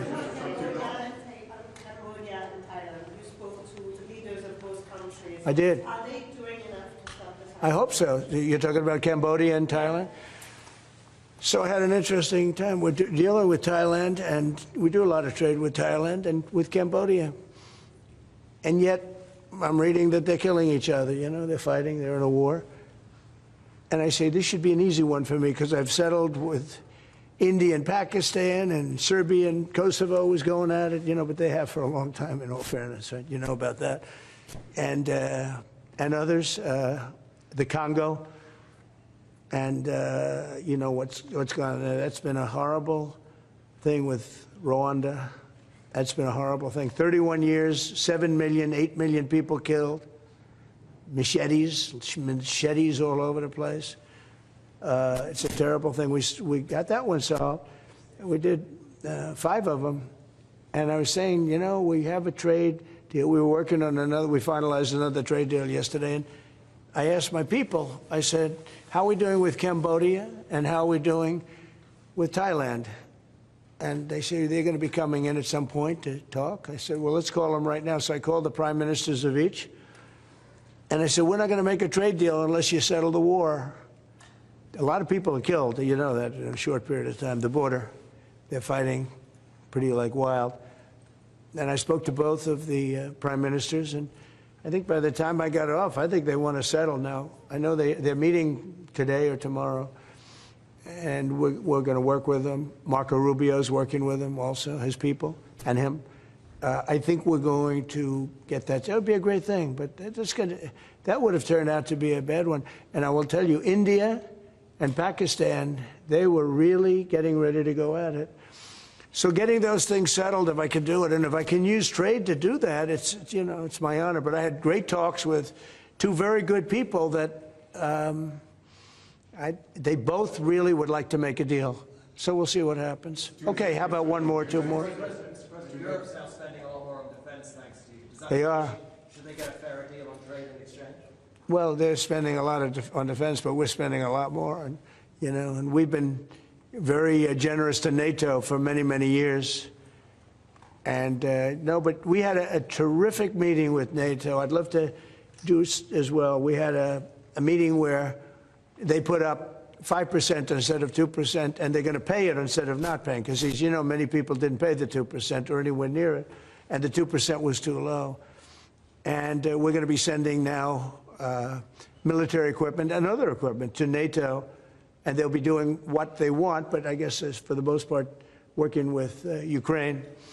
But we had a fantastic meeting. I guess it's now almost 4 weeks ago. One of the best meetings they've ever had at NATO, and the spirit and the coming together was incredible. And I stood and I listened to almost 30 speeches. That was a lot. And I was really late, and I had to leave, but I didn't want to leave before those last 10 spoke, because they'd go home and they'd tell their wife, Trump left.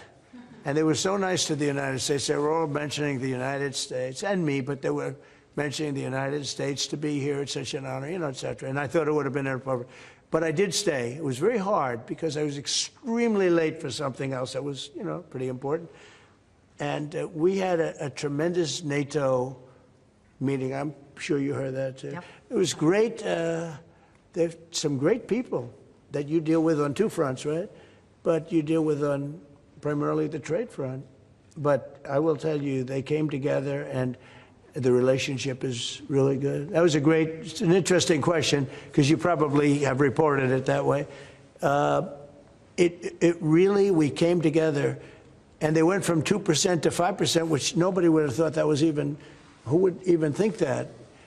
Because they didn't want to be at 2%. All of a sudden, they're 5%. And that's the right number.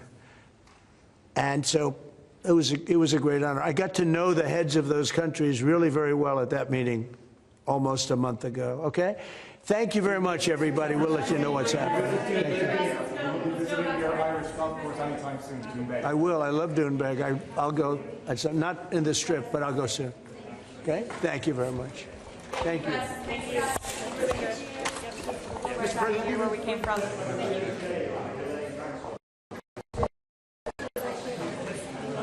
Thanks, guys. Thank you. Thanks, President. Thank you. Thanks, guys. Wait. Get the tripod and do it. Thanks, guys.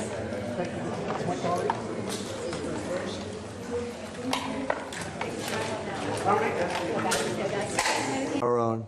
A question for President Underwood. Yes. Can you give your assessment of what you feel the chances are a deal of? The President just talked about a 50-50 chance, and the biggest obstacle being fairness. What would you say are those things for you? I think the President is right. We have a 50 to 50% chance to strike a deal. And indeed, it is about rebalancing. So you can call it fairness, you can call it rebalancing. We have a surplus, the United States has a deficit, and we have to rebalance it. You have an excellent trade relation. It's a huge volume of trade that we have together. So we will make it more sustainable.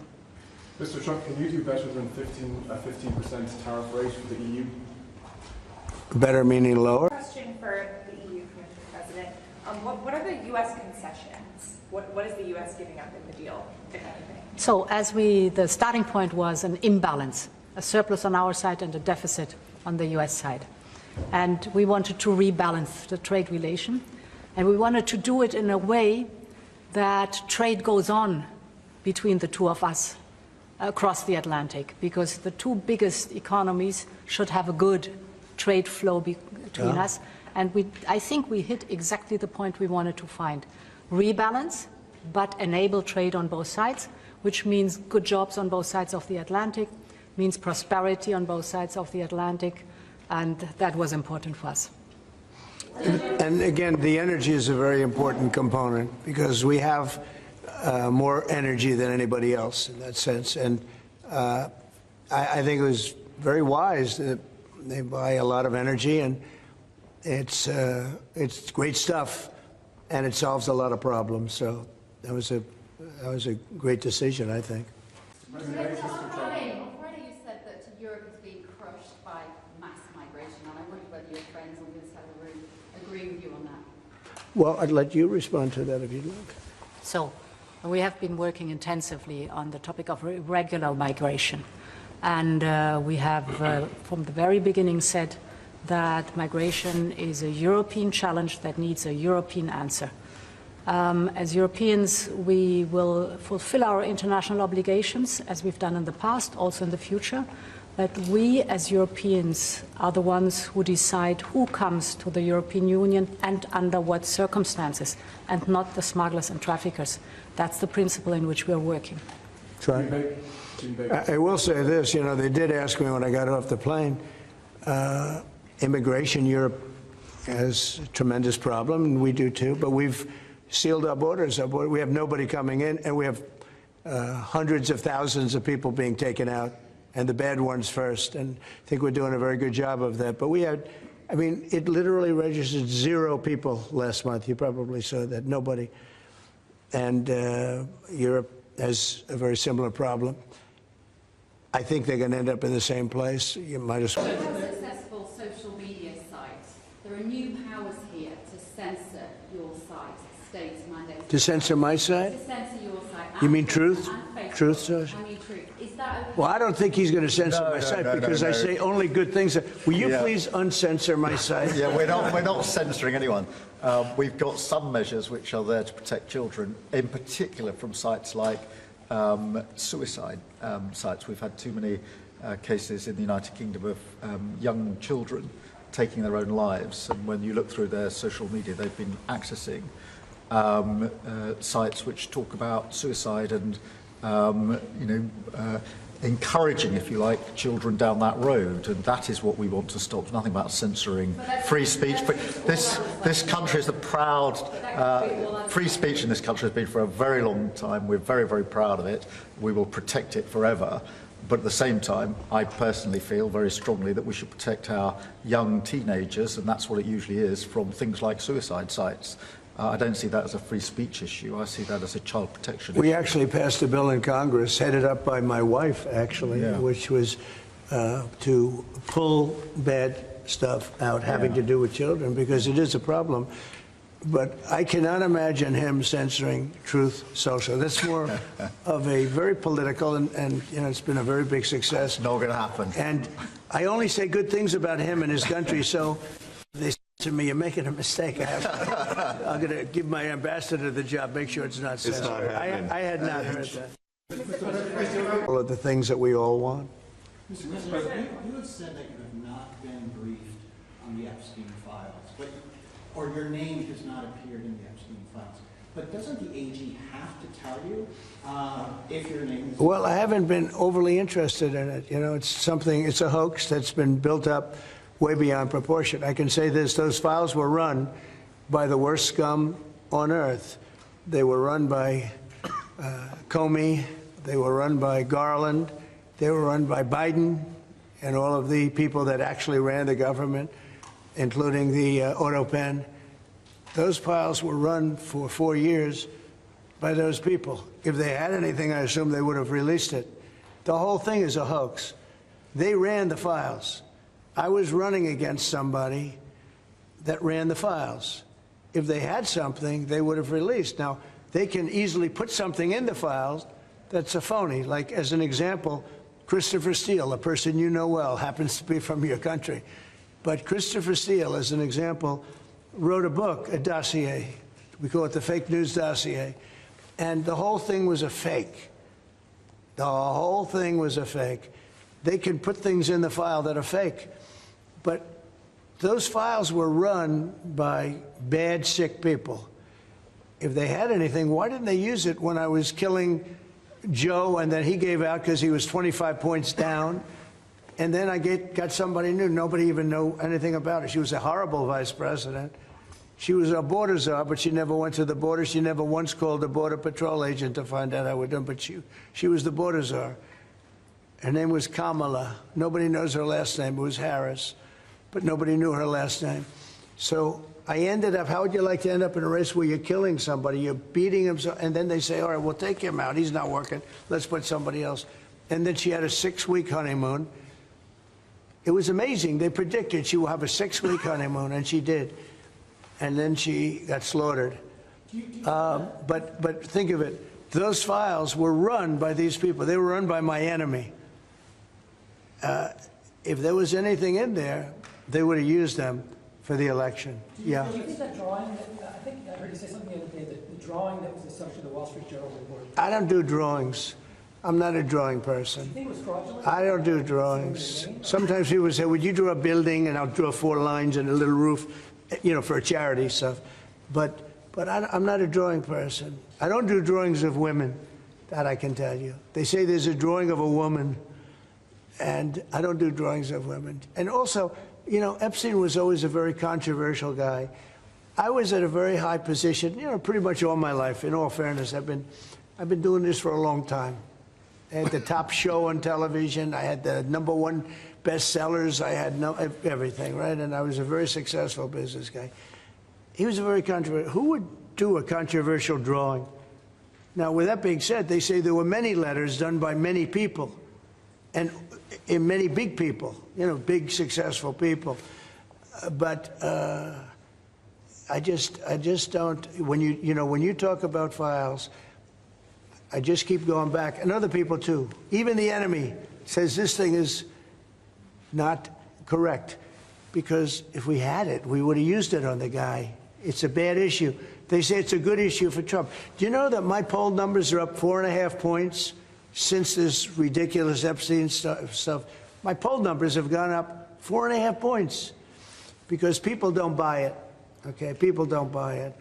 And he's gone, and we want to focus on trade deals. I want to focus on the deal we just made with the European Union, which is the biggest trade deal in history. It's the biggest deal, I think, in history, not just trade deal. So if they would have had something, they would have used it. And people keep writing stories like the time he threw him out of Mar-a-Lago. Can you settle that? What was it about? What caused the breach? That's such old history. Very easy to explain, but I don't want to waste your time by explaining it. But for years, I wouldn't talk to Jeffrey Epstein. I wouldn't talk because he did something that was inappropriate. He hired help. And I said, don't ever do that again. He stole people that worked for me. I said, don't ever do that again. He did it again. And I threw him out of the place, persona non grata. I threw him out, and that was it. I'm glad I did, if you want to know the truth. And by the way, I never went to the island, and Bill Clinton went there supposedly 28 times. I never went to the island, but Larry Summers, I hear, went there. He was the head of Harvard.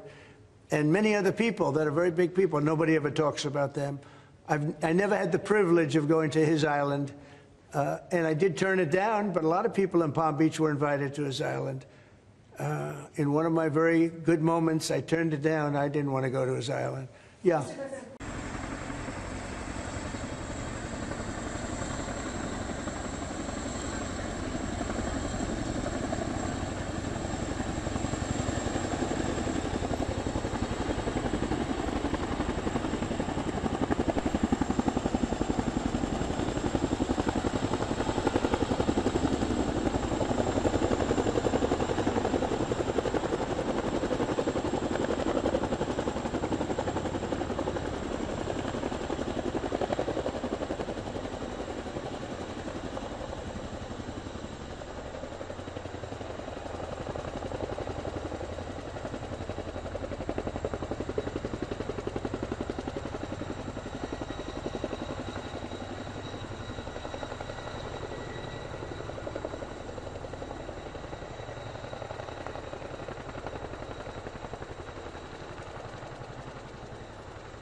Freddie, what happened?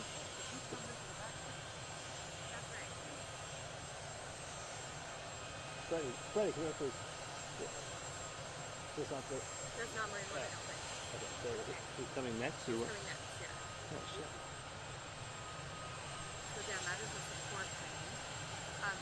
Trump and Sharma are going to come out with a bunch of bagpipes. So that would be, again, we kind of lost sight of it.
both happening.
competently run border that anybody's ever seen. Prime Minister, the President makes it look easy dealing with illegal migration. You must be envious of his record in such a short period. Well, I think we've been discussing irregular, illegal migration is a huge issue in both of our countries. In the United Kingdom, it is a real cause for concern, and that's why we must bear down on it in all its aspects, upstream, across Europe, where a lot of ours comes into through northern France, across the Channel, working with our allies, with our colleagues to break the gangs that are actually running this trade. But equally being very strong that when people have arrived in this country who've got no right to be here, then we should be removing them to their own country. And that's why I'm really pleased that we've been able to focus on this very intensely and get 35,000 people out of the United Kingdom who had no right to be here. Because the message has to be you can't make your way to the United Kingdom. We won't tolerate our rules being broken. And if you get here, you will be returned to where you came from. And it's really important that we bear down on that. We're such an attractive place for people to come if they want a better life, because we are. People coming via the rules are always welcome. Of course, we've welcomed talent and people into this country for centuries, literally. But what the British people will not tolerate is those that break the rules.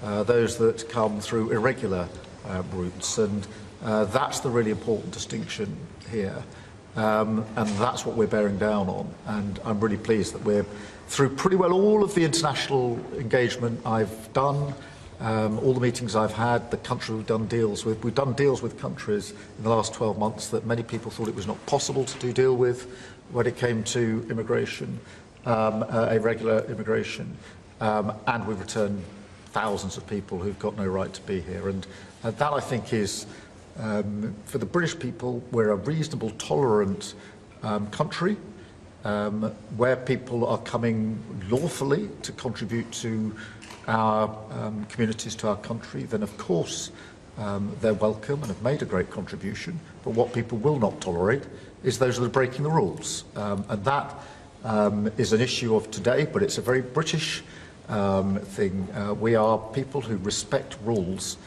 We don't approve of those that break rules.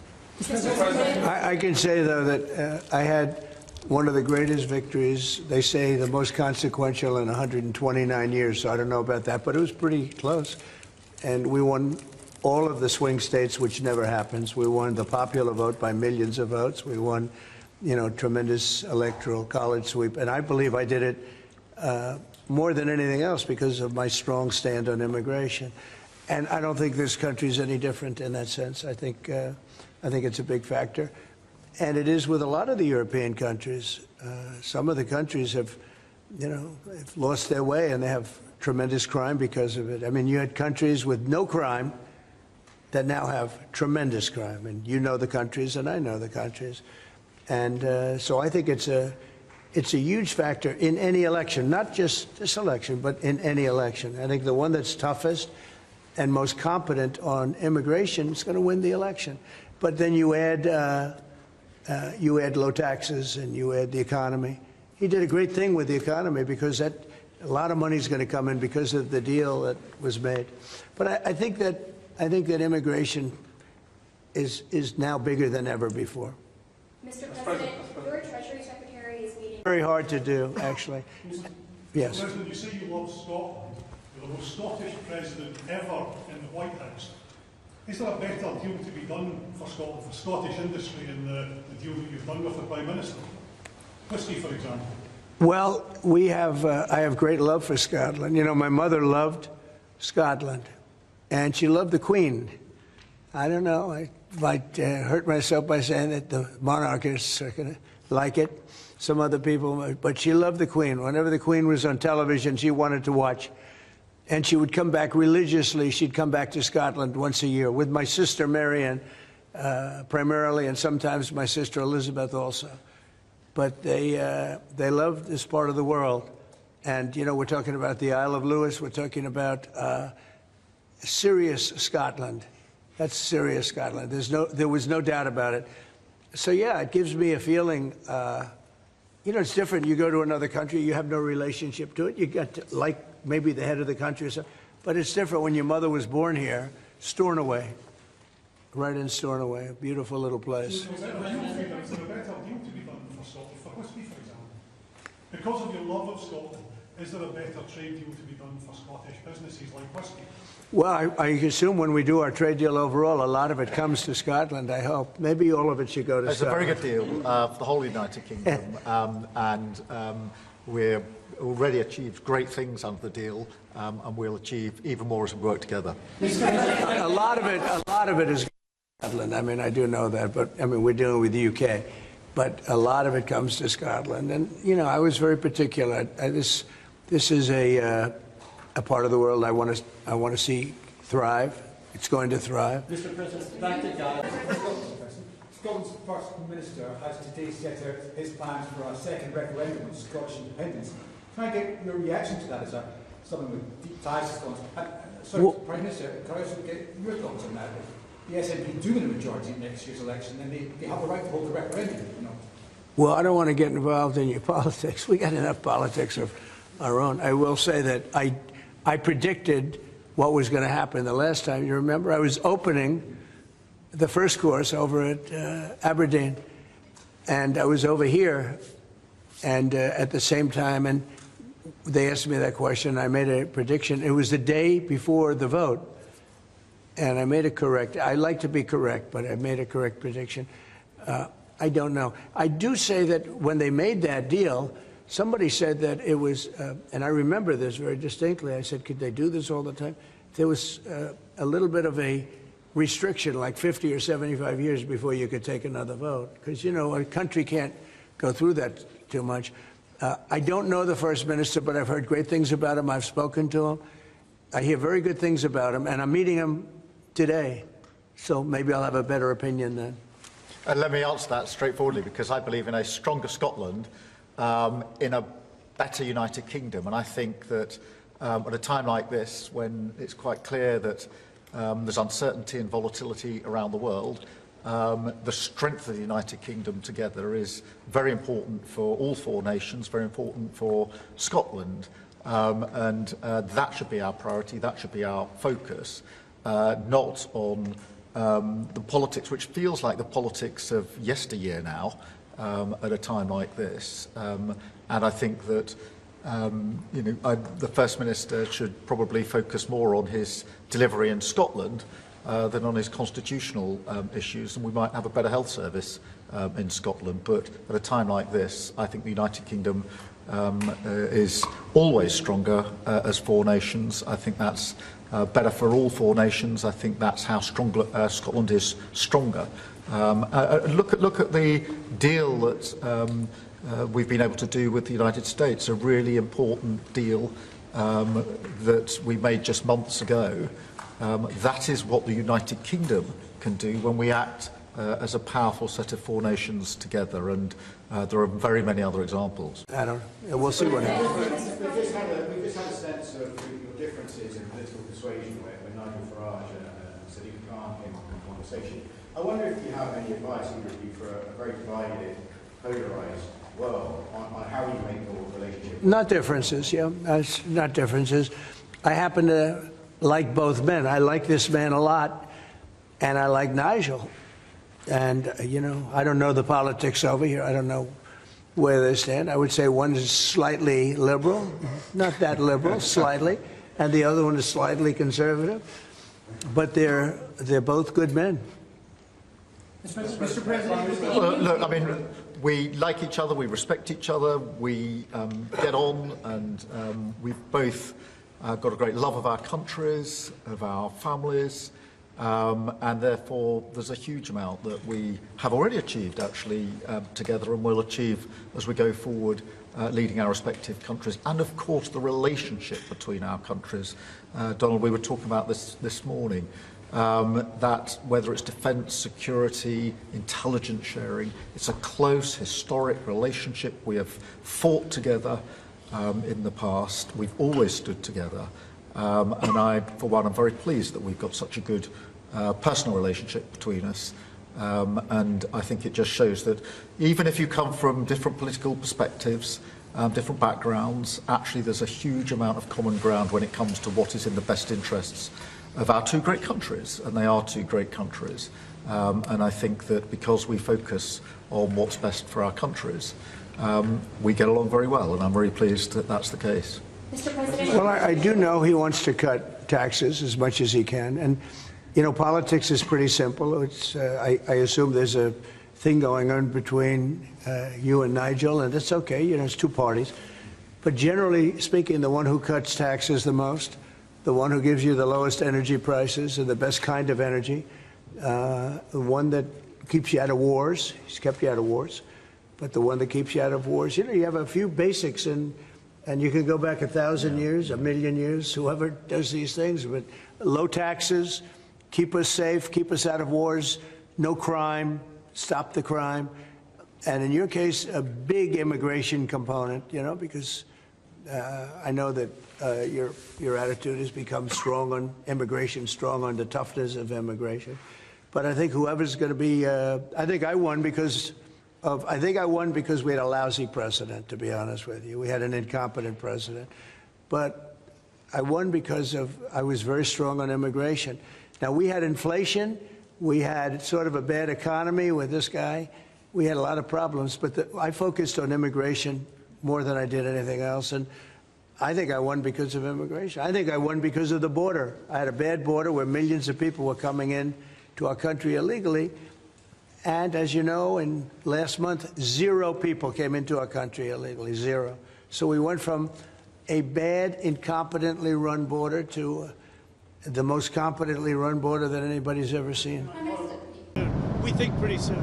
Mr. President, Epstein has a certain reputation, obviously. I'm just curious, were some of the workers that were taken from you, were some of them young women? Were some of them young women? Well, I don't want to say, but everyone knows the people that were taken. And it was the concept of taking people that work for me is bad. But that story's been pretty well out there. And the answer is yes, they were. Yes, they were young women? What did they do? In the spa. In the spa? Yeah, people that work in the spa. I have a great spa, one of the best spas in the world at Mar-a-Lago. And people were taken out of the spa, hired by him. In other words, gone. And other people would come and complain, this guy is taking people from the spa. I didn't know that. And then when I heard about it, I told him, I said, listen, we don't want you taking our people, whether it was spa or not spa.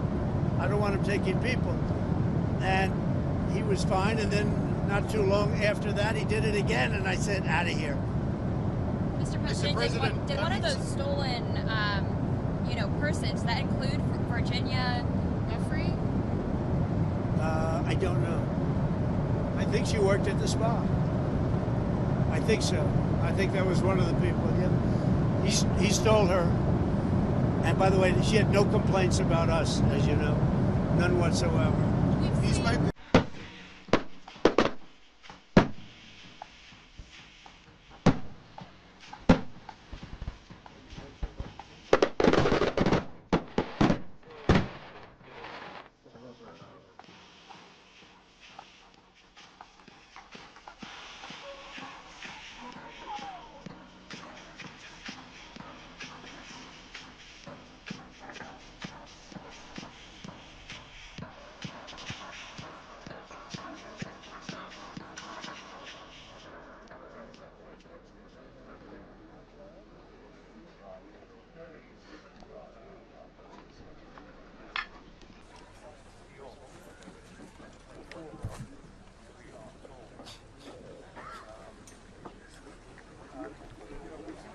They gave me the honor.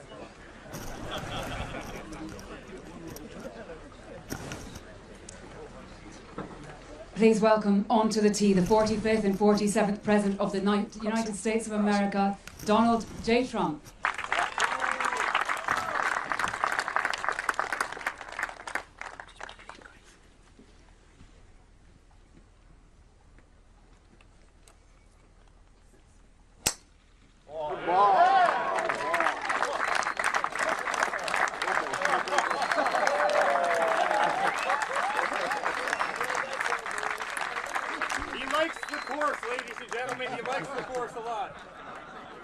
Thank you very much, everybody. Have a good time. Thank you very much. Next up, and no pressure, Eric Trump.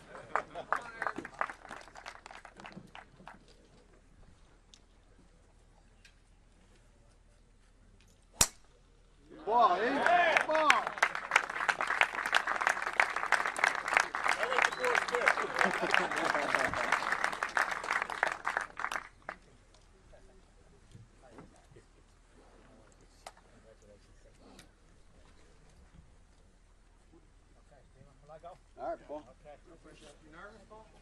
Former Ryder Cup captain and team member Paul McGinley.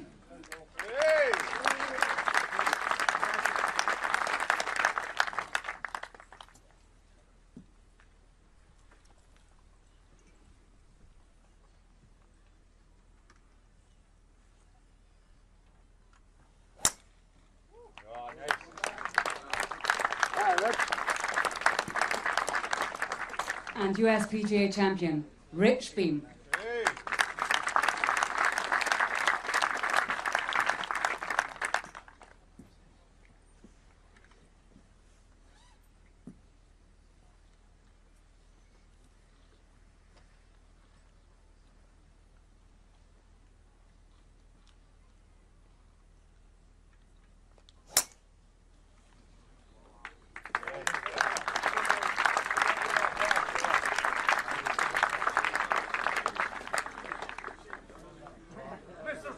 Come and tell us about the course. Mr. President, what will you say next to Benjamin Netanyahu? Working together, we're going to try and get things straightened out for the world. Thank you very much.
Mr. President, Mrs. Trump, it is with great pleasure that my wife and I welcome you to Windsor Castle on this, your second state visit to the United Kingdom. This unique and important occasion reflects the enduring bond between our two great nations, anchored by the deep friendship between our people. This relationship, which, with good reason, we and our predecessors have long called special, has made us safer and stronger through the generations. Our people have fought and died together for the values we hold dear. We have innovated, traded, and created together, fueling our economies and cultures through myriad forms of exchange. We have celebrated together, mourned together, and stood together in the best and worst of times. Mr. President, as we approach the 250th anniversary of the Declaration of Independence next year, it is remarkable to think just how far we have come. I cannot help but wonder what our forebears from 1776 would make of this friendship today. The rebel commander and pioneering First President George Washington famously vowed never to set foot on British soil. And my 5 times great-grandfather, King George III, for his part, did not spare his words when he spoke of the revolutionary leaders. Today, however, we celebrate a relationship between our two countries that surely neither Washington nor King George III could possibly have imagined. The ocean may still divide us, but in so many other ways we are now the closest of kin. Mr. President, you have spoken of your pride in your British roots. In fact, not only have you set foot on British soil twice in the last 2 months alone, but I understand that British soil makes for rather splendid golf courses. Now, for my part, I have always admired the ingenuity of the American people and the principles of freedom which your great democracy has represented since its inception. Throughout my life, from the very first visit to the United States in 1970, and over 20 visits since that time, I have cherished the close ties between the British and American peoples. In fact, had the media succeeded in the 1970s in their own attempt at deepening the special relationship, I myself might have been married off within the Nixon family. Mr. President, from York to New York, from Birmingham, England to Birmingham, Alabama, we are united by a common language and shared heritage. The many thousands of people from each of our countries who have made the other their home have enriched our societies immeasurably, a fact that gives me the greatest pride. Our cultural connections, too, continue to flourish, with our actors, musicians, writers and television presenters prospering in the hearts of transatlantic audiences. Today, our alliance spans every field of endeavour and shows vast potential for growth. The United Kingdom was your partner in the first trade deal of your administration, Mr. President, bringing jobs and growth to both our countries.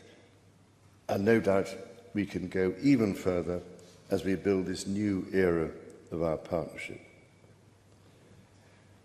Our two nations have an exceptional legacy of shared discovery. Together, we laid the foundations of nuclear science, mapped the human genome, and built the internet, upon which all contemporary commerce, communication, and defence is based. Together, our scientists and engineers are shaping the world of tomorrow, not least with new partnership agreements on technology and the prosperity that stands to bring. Our countries have the closest defence, security and intelligence relationship ever known. In 2 world wars, we fought together to defeat the forces of tyranny. Today, as tyranny once again threatens Europe, we and our allies stand together in support of Ukraine to deter aggression and secure peace. And our AUKUS submarine partnership with Australia sets the benchmark for innovative and vital collaboration. The successes of the British Redcoats and of George Washington's Continental Army today stand shoulder to shoulder, brothers and sisters in arms, protecting the freedoms we both cherish. Our countries are working together in support of crucial diplomatic efforts, not least of which, Mr. President, is your own personal commitment to finding solutions to some of the world's most intractable conflicts in order to secure peace. In striving for a better world, we also have a precious opportunity to safeguard and to restore the wonders and beauty of nature for the generations who follow us. We share the ambition and determination to preserve our majestic lands and waters, above all, to ensure that we have clean water, clean air, and clean food. Our legacy for the next 250 years and beyond is to ensure that our children, grandchildren, and those who come after them can experience the awe and magnificence of the natural treasures found in the countryside, on the coasts, in the seas, and in the national parks established by your predecessors and mine. Mr. President, Mrs. Trump, the bond between our two nations is indeed a remarkable one. Forged in the fire of conflict, it has been fortified through our shared endeavours and burnished by the deep affection between our people. Tested time and again, it has borne the weight of our common purpose and raised our ambition for a better world. So, in renewing our bond tonight, we do so with unshakable trust in our friendship and in our shared commitment to independence and liberty. Therefore, as we celebrate this unparalleled partnership, allow me to propose a toast to President Trump and the First Lady, and to the health, prosperity and happiness of the people of the United States of America.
Majesty. Melania and I are deeply grateful to you and Queen Camilla for your extraordinary graciousness. And to William and Kate, thank you so much. It's been so great being with you today. Thank you very much. Appreciate it. It's a singular privilege to be the first American president welcomed here. And if you think about it, it's a lot of presidents, and this was the second state visit, and that's the first, and maybe that's going to be the last time. I hope it is, actually. But this is truly one of the highest honors of my life. Such respect for you and such respect for your country. For many decades, His Majesty the King has epitomized the fortitude, nobility, and the spirit of the British monarchy and the British people. He's dedicated himself to preserving the glory and unique character of this kingdom, restoring life to the rivers and streams, supporting the works of its artists and composers, planting trees and gardens in its countryside. And I just visited one of the most beautiful I've ever seen that you just completed, and protecting the architectural integrity of cities, villages, and towns. He has uplifted the poor, cared for rural farmers, and tended to wounded veterans like nobody else. I'll tell you that I just stood in line and shook about 150 hands, and the King knew every single person and every single company, and some of them had bad names like XYZ-Q3, and he knew every one of them, or at least I think he did, because nobody was complaining. I was very impressed with that. But I just want to say that His Majesty has also raised a remarkable son in His Royal Highness Prince of Wales. Really amazing. We've gotten to know you, and I think you're going to have an unbelievable success in the future. Melania and I are delighted to visit again with Prince William and to see Her Royal Highness Princess Catherine, so radiant and so healthy, so beautiful. It's really a great honor. Thank you. Many years ago, His Majesty opened his archives to a biographer. Among the documents was a letter from 1993 in which he described the patriotism and guided his many projects. He wrote that he was, quote, entirely motivated by a desperate desire to put the great back into Great Britain. In the finest tradition of British sovereigns, he has given his whole heart, everything he's got, to those parts of Britain that are beyond the realm of mere legislation. It's not easy, but which define its essence and its virtue, its harmony, and its soul. It's an amazing calling, and there's nobody that's answered that calling like you have. A fifth of all of humanity speaks, writes, thinks, and prays in the language born on these isles and perfected in the pages of Shakespeare and Dickens and Tolkien, Lewis, Orwell, and Kipling. Incredible people, unbelievable people like we have rarely seen before, probably won't see again. The lion-hearted people of this kingdom defeated Napoleon, unleashed the Industrial Revolution, destroyed slavery, and defended civilization in the darkest days of fascism and communism. The British gave the world the Magna Carta, the modern parliament, and Francis Bacon's scientific method. They gave us the works of Locke, Hobbes, Smith, and Burke, Newton, and Blackstone. The legal, intellectual, cultural, and political traditions of this kingdom have been among the highest achievements of mankind. There's really never been anything like it. The British Empire laid the foundations of law, liberty, free speech, and individual rights virtually everywhere the Union Jack has ever flown, including a place called America. You know that place very well, don't you? His Majesty spoke eloquently about the bond which inspired Sir Winston Churchill, and the bust is in the Oval Office right now, the beautiful bust of Winston Churchill, to coin the phrase special relationship. But seen from American eyes, the word special does not begin to do it justice. We're joined by history and fate, and by love and language, and by transcendent ties of culture, tradition, ancestry, and destiny. We're like two notes in one chord, or two verses of the same poem, each beautiful on its own, but really meant to be played together. The bond of kinship and identity between America and the United Kingdom is priceless and eternal. It's irreplaceable and unbreakable, and we are, as a country, as you know, doing unbelievably well. We had a very sick country 1 year ago, and today, I believe we're the hottest country anywhere in the world. In fact, nobody's even questioning it, but we owe so much of that to you and the footing that you gave us when we started. Together, we've done more good for humanity than any two countries in all of history. Together, we must defend the exceptional heritage that makes us who we are, and we must continue to stand for the values and the people of the English-speaking world, and we do indeed stand for that. On behalf of all Americans, I offer a toast to one of the great friendships, to two great countries, and to His Majesty, King Charles III, a very, very special man, and also a very, very special queen. Thank you very much. Thank you. Thank you very much. It's a great honor to be with you.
Spoke to President Putin about Ukraine. It was the apple of his eye. I've said that many times. It was.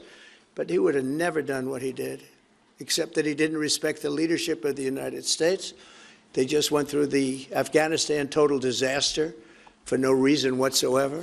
We're going to leave Afghanistan, but we're going to leave it with strength and dignity. And we're going to keep Bagram, the big air base, one of the biggest air bases in the world. We gave it to them for nothing.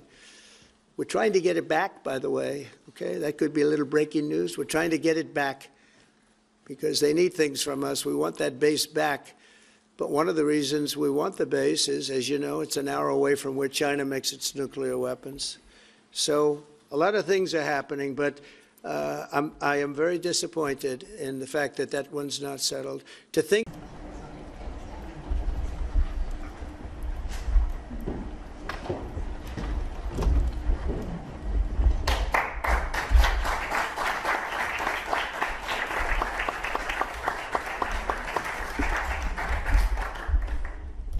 Mr. President, it's a pleasure to welcome you to Chequers. This historic second state visit is a moment to celebrate the unique bond between our two countries. But today we've gone far beyond that. We've renewed the special relationship for a new era. The United Kingdom and the United States stand together today as first partners on defence, first partners in trade, with the groundbreaking deal we struck in May, and now with the new agreement that we've just signed this afternoon. We're confirming our status as the first partners in science and technology, ready to define this century together, just as we did the last. This tech partnership has the power to change lives. It's our chance to ensure that technologies like AI, quantum, and others amplify human potential, solve problems, cure diseases, make us richer and freer, strengthen the cause of democracy, not tyranny. This is the territory on which the future will be run. So this partnership today is a signal of our determination to win this race together and to ensure it brings real benefits in jobs, in growth, in lower bills, to put more hard-earned cash in people's pockets at the end of each month. That's what we're determined to deliver. And we're bringing businesses with us. We've just come from a fantastic meeting with business leaders where we set out this vision. They have responded with new deals and investment, breaking every record that we have. £250 billion flowing both ways across the Atlantic. That is a record. Expected to create 15,000 jobs here in the United Kingdom. High-skilled jobs in cutting-edge sectors where people can build careers for the long term, changing lives in communities up and down our country. And look, while we shape this bond for a new era, the fundamentals have not changed. Security remains the cornerstone of this special relationship. We have the deepest, most advanced defence relationship in the world. Our warriors train together and they fight together. Our industries build together. Everything from fast jets to the new AUKUS-class submarines. So now, as we drive up defence spending, we're going to sweep away the barriers to working together on new defence technologies so we can stay ahead of our adversaries. We're united in defence and security, yes, absolutely. But we're also united in the pursuit of peace. We are working together to end the humanitarian catastrophe in the Middle East, get the aid in, free the hostages, and ultimately bring Israel and the region back towards a comprehensive plan which can deliver peace and security for Israelis and Palestinians alike. We're also working together to end the killing in Ukraine. In recent days, Putin has shown his true face, mounting the biggest attacks since the invasion began, with yet more bloodshed, yet more innocents killed, and unprecedented violations of NATO airspace.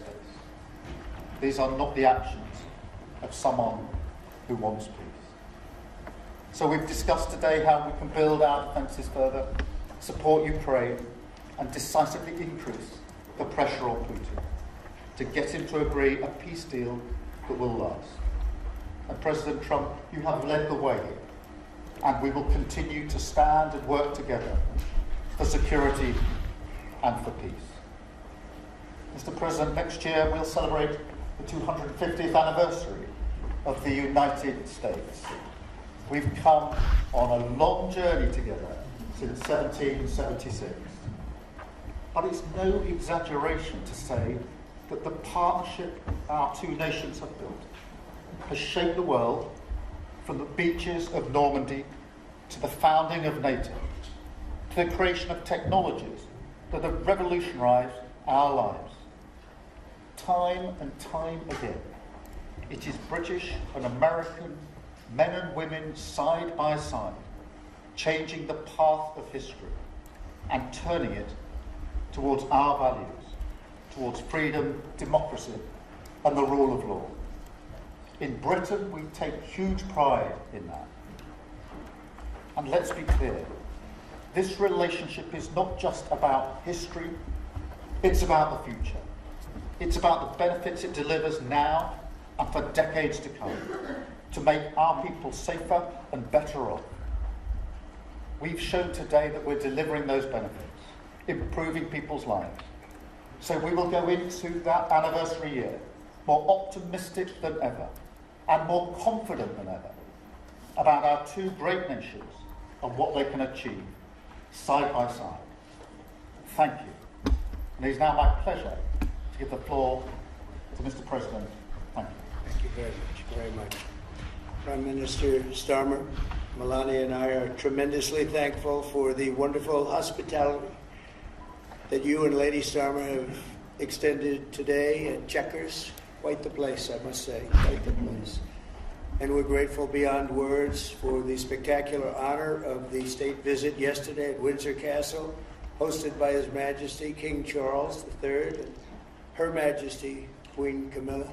These are two fantastic people. We will never forget it.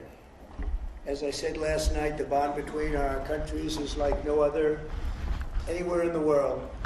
The United States and the United Kingdom have done more good on this planet than any two nations in human history. That is thanks in large part to the traditions of British liberty, which grew up on these isles, these beautiful, magnificent isles, and were carried by our ancestors to the New World. We're forever joined, and we are forever friends, and we will always be friends.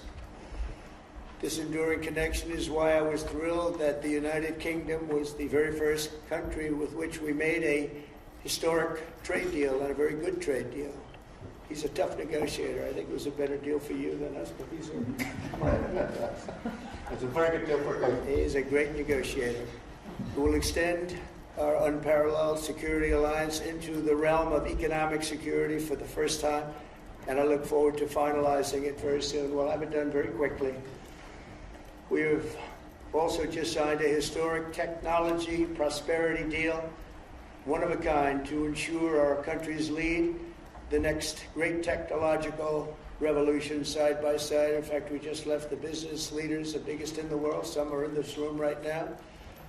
And that was quite a meeting we had on business and trade and technology. This trip has galvanized $350 billion in deals across many sectors, and we're committed to ensuring that the UK has a secure and reliable supply of the best AI hardware and software on Earth. And we supply that, and we'll make sure we supply it in quantity to the UK. We also are joining forces on quantum computing and nuclear power, a natural partnership for close allies. The United States, as you probably have heard, is doing better than it has ever done in terms of business and investment. The stock market has hit a new high, as you know, and that's for many, many days out of our fairly short 8 months.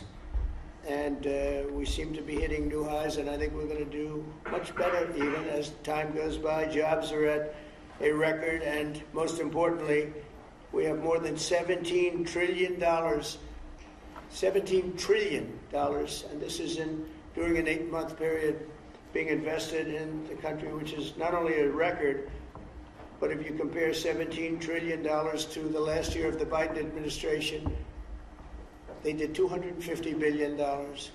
They didn't do $1 trillion for the 4-year period. We did $17 trillion of investment coming in. A lot of it's because of tariffs, and a lot of it's for a lot of other reasons, but there's never been anything like it. It's an economic superstar. It's what it's become. It's mismanaged and badly handled for a long period of time, but it's not badly handled anymore. So that's a record, and remember, that's up until 8 months. We have another few months to go, and that number is going to get significantly higher, especially if we win a certain case that we're waiting to hear. That will be something like the world has never seen. I want to congratulate the United Kingdom on making the vital commitment to spend 5% of GDP on defense at the NATO summit this year. We've worked together very closely in so many ways. I'm very honored to tell you that we've solved 7 wars, wars that were unsolvable, wars that couldn't be negotiated or done. The U.S. has done 7 of them. The one that I thought would be easiest would be because of my relationship with President Putin, but he's let me down. He's really let me down. It was going to be Russia and Ukraine, but we'll see how that turns out. But that turned out to be, I thought it might be among the easiest of the group. But we had settled just about every conflict, and as you know, we're working very hard on Israel and Gaza. All that's happening over there. Complex, but it's going to get done. It'll all get done right. And likewise, Russia and Ukraine will get done. But you never know in war. You know, war is a different thing. Things happen that are very opposite of what you thought. You thought you were going to have an easy time or a hard time, and it turns out to be the reverse. As we saw in the unforgettable parade yesterday at Windsor Castle, what a place it is. The British Armed Forces carry on one of the finest military traditions in the world, one of the greatest marching bands, one of the most magnificent sights I've seen. I know that our service members look forward, and we do look so forward to working even more closely with yours as you push toward that 5% goal. And I think, Mr. Prime Minister, you're just about there. You're going to be there very quickly, along with a lot of other great countries. I want to thank NATO and our wonderful head of NATO, who's really worked very hard, Mark, for the job they've done. As you know, NATO was at 2% GDP, and they didn't pay it. Now they're at 5%, then they pay it. And we appreciate that. And we're sending a lot of weapons to NATO. NATO is paying for those weapons in full. But we're sending them, and we're doing a great job at getting them what they need. And we appreciate the fact that they're taking care of it, because the United States is into that war for $350 billion. And really very sad. Just got out of control. They didn't know what they were doing. But over the generations, British and American warriors have shed their blood side by side in defense of liberty and freedom. And that's why it's so imperative that the United States and the United Kingdom stand together for these fundamental rights and values of the English-speaking world. And we've always stood together, and we will continue to. Just last week, a great American, Charlie Kirk, was heinously assassinated for speaking his mind. He was a great young man. Incredible future. Some people said he might be president someday. I told him, I said, Charlie, I think you have a good shot someday at being president. And he just wanted to take care of youth. He loved youth. I've never seen anybody relate to youth like Charlie. And they related to him, and they're devastated. But I appreciate the many British citizens who have offered their condolences. And again, Charlie was a great person. We'll be going out to a service on Sunday. I'll be leaving with some of the people in this room just to celebrate Charlie and all that he's done. So incredible. Never seen anything like it. But I hope that together our nations can lead a movement to defend the glorious traditions of freedom on both sides of the Atlantic. There could be no greater tribute to the immortal bonds of affection and loyalty that unite the British and the American people for all of time. We have a relationship like no other. It will always be that way. We will always be united. We'll always be together. And I just want to thank you, Mr. Prime Minister, for the great job I think you're doing. Thank you very much.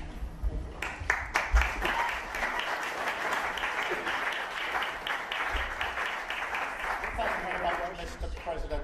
We're going to take some questions. I'll pull 2 or 3 to start with, and then I'll pass over to the President. I've got Chris Mason from the BBC first. Chris. Thank you both. Chris Mason, BBC News.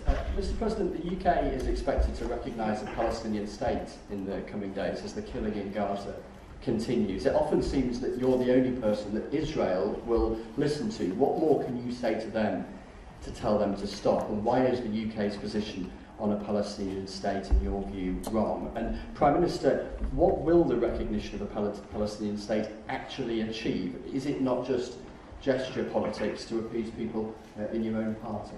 Thank you both. Well, Chris, let me just start with that, because we discussed this amongst other things. We had best part of an hour, I think, upstairs earlier today, just one-to-one, going through a number of affairs, world affairs, in private. And we absolutely agree on the need for peace and a roadmap, because the situation in Gaza is intolerable. The hostages have been held for a very, very long time, and they must be freed. And we need aid to get into Gaza at speed. And so it's within that context of a plan for peace, which we're working hard on, which not only did we discuss this morning, but our two teams have been working together on, that the question of recognition needs to be seen. And so it's part of that overall package which hopefully takes us from the appalling situation we're in now to the outcome of a safe and secure Israel, which we do not have, and a viable Palestinian state. Thank you. Well, simply, I want the hostages released now, right now. Not 1, 2, we'll give you 3 more tomorrow, and, you know, like it's been. But we're the ones that got all the hostages released. We got many, many came to the Oval Office, and I've heard stories like I've never thought even possible.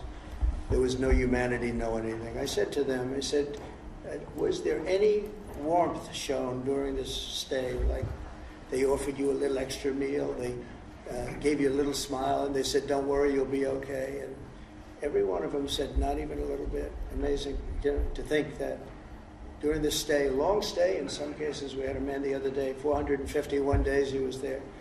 I always ask that question.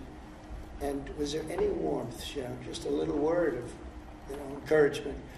And the answer is every time, absolutely not. I'm shocked to hear it, because in the worst cases, there's always somebody that comes through.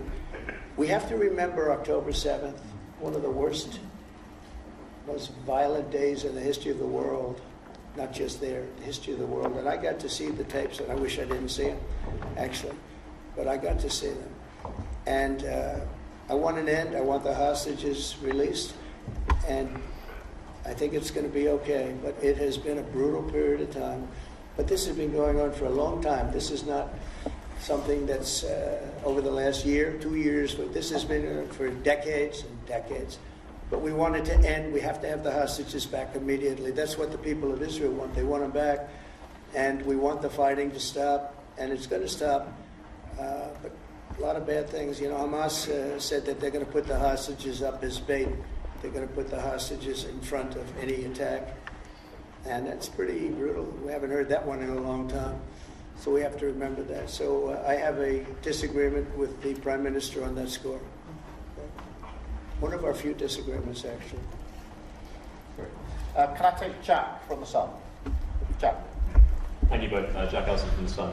Mr. President, in the 9 months you've been in office, you've been incredibly successful in all but eliminating crossings on your southern border. Yeah. Meanwhile, illegal migration is at record levels in Britain, and the Prime Minister is trying to tackle that.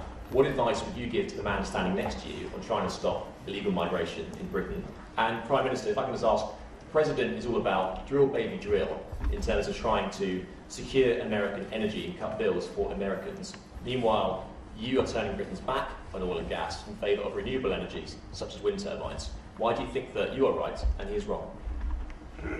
So we had millions of people flowing in, totally unchecked, totally unvetted from the Biden administration. 25 million, in my opinion, that would be about 25 million. They came from prisons, they came from mental institutions, they were gang members, they were drug dealers. They came from the Congo. They came from all parts of South America. They came from everywhere. Think of it. Prisoners from the Congo being released into the United States. Prisons opened up in Venezuela and many other countries, pouring into the United States. And I couldn't believe it. And one of the reasons I decided to run. I decided to run because I don't want to be controversial. But you see what's happened, and you see all the information that's come out. We won in 2020 big. And I said, let's run, we got to run, because I saw what was happening. And the worst thing that I saw was all of these people. You know, we've already solved inflation. We've solved prices. Oil is way down. Energy is way down in the United States. But what I saw happening with millions of people pouring into our country, I couldn't stand to watch it. And we've done a great job. Nobody, if you've seen the last I appreciate your question, by the way. Nobody, absolutely zero, and I'm not even sure that's possible, but it's a very liberal group that come out with those statistics. The last 3 months, we had zero. From millions of people a year ago, we had 0 people enter our country illegally. And we do have people coming in legally through a legal process and testing and lots of other things. I think it's very important, and we speak about it. And I think your situation is very similar. You know, you have people coming in, and I told the Prime Minister I would stop it, and it doesn't matter if you call out the military, it doesn't matter what means you use, but it's going to destroys countries from within. And we're actually now removing a lot of the people that came into our country. It's a very hard chore. We were given a very, very bad hand. Millions of people came in from prisons and mental institutions. We have to remove them. And we are removing them. We have no choice, and I feel very strongly about it. Thank you very much. Jack, let me just deal with the question of returns, because this is obviously an issue we're taking incredibly seriously. We've struck a number of deals both on cooperation with other countries, because this is a problem right across Europe, to tackle the problem of actually breaking up the gangs that are running this trade. We have had a record number of returns, over 35,000 now, since we came into office. That's the highest number for the best part of 10 years. We struck the returns arrangement with France, and notwithstanding the challenges to that scheme, which you've seen in the last few days, a flight went off at 6:15 this morning, successfully returning someone under that scheme. So that is an important step forward. Obviously, there's no silver bullet here. There's a range of things that need to be done. But given the challenges of returning people, it is important we're able to prove it can be done. It was done. It was done early this morning. So I can confirm that that flight went. It went successfully. And I'm pleased about that. Now we need to ramp that up at scale, which was always key. But it's very important we've been able to prove that the proof of concept, if you like, that this can be done, and will continue in that way.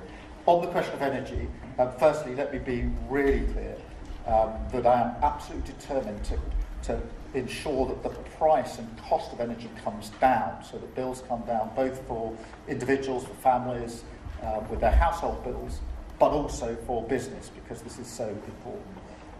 The mix will include oil and gas for many years to come from the North Sea. We've been clear about that for some time, but we also need to mix that with renewables, and it's the mix that's really important. And the approach I've taken on this is the same approach that I take to many other things, a pragmatic approach. Thank you, Jack. I would like to say that we inherited the worst inflation in the history of our country. We had inflation, the likes of which we've really never seen. They say 48 years, and I'll accept that, but I really don't. We had the worst inflation in the history of our country. And we had a expression that I used a lot, drill, baby, drill. And as you know, we brought fuel way down, prices way down. And we don't do wind because wind is a disaster. It's a very expensive joke, frankly. And we got our energy prices way down. That brought the inflation way down. And now we have very little inflation. And we have a very, very strong economy. So that was very important. Drill, baby, drill. And you have a great asset here. We spoke about it. It's called the North Sea. The North Sea oil is phenomenal. And I hope, because I love this country, you know. My mother was born in Scotland. And the Hebrides, Stornoway, that's Syria, Scotland. We were talking about it. And I want this country to do well. And you have great assets that you're going to start using, I believe, under this Prime Minister. Thank you. And I've got Matthew from The Economist. Matthew. Thank you, Prime Minister. Mr. President, you say that President Putin has let you down.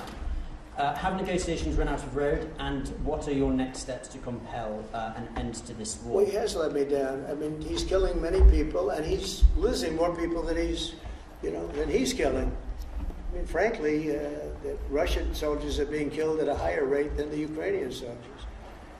But yeah, he said, let me down. I don't like to see it's death. You know, it doesn't affect the United States. We have, other than unless you end up in a world war over this thing, you could. This was a thing that would have never happened had I been president. If I were president, it would have never happened. And it didn't happen for 4 years. Most people agree it didn't happen, nor was it close to happen. And I spoke to President Putin about Ukraine. It was the apple of his eye. I've said that many times. It was. But he would have never done what he did, except that he didn't respect the leadership of the United States. They just went through the Afghanistan total disaster for no reason whatsoever. We're going to leave Afghanistan, but we're going to leave it with strength and dignity. We're going to keep Bagram, the big air base, that one of the biggest air bases in the world. We gave it to them for nothing. We're trying to get it back, by the way. Okay, that could be a little breaking news. We're trying to get it back because they need things from us. We want that base back. But one of the reasons we want the base is, as you know, it's an hour away from where China makes its nuclear weapons. So a lot of things are happening, but I am very disappointed in the fact that that one's not settled. To think that we settled Azerbaijan and Albania as an example, it was going on for years. It was never going to be settled. If you remember, the Prime Minister, the presidents, they were there for many years. They said, when they were in my office, we settled. And they started off at both sides of the Oval Office, so far away. I didn't know you could be so far away. And as we were together for an hour, they kept getting closer, closer. And by the time we finished, we all hugged each other. And one said, I've been in this position for 22 years, and all I've done is kill their people. The other was there for 7 years, and all he did was kill their people. And we got it settled. And we did others, as you know. The Congo we settled the Congo with Rwanda. That was going on, and that was a machete war. There was some war, many people, close to 10 million people killed. We got that. So my biggest disappointment, but it's, you know, look, we did 7, and most of them were not thought to be settleable. We did India and we did Pakistan. That's 2 nuclear. That was purely for trade. You want to trade with us, you're going to have to get along. And they were going at it hot and heavy. But the Russia situation, I hope we're going to have some good news for you coming up. But again, it doesn't affect the United States. And look, it doesn't so much affect you. Of course, you are a lot closer to the sea than we are. We have a whole ocean separating us. But I will say this, it's millions of people have died in that war, millions of souls. And they're not American, they're soldiers, mostly soldiers, as you know. The soldiers are being killed at levels nobody's seen since the Second World War. But they're being killed, and I feel I have an obligation to get it settled for that reason. Thank you. And just to add on that question, because we have to put extra pressure on Putin. And it's only when the President has put pressure on Putin that he's actually shown any inclination to move. So we have to ramp that pressure up. I think it's important to have this conversation in the context of what's happened in recent weeks.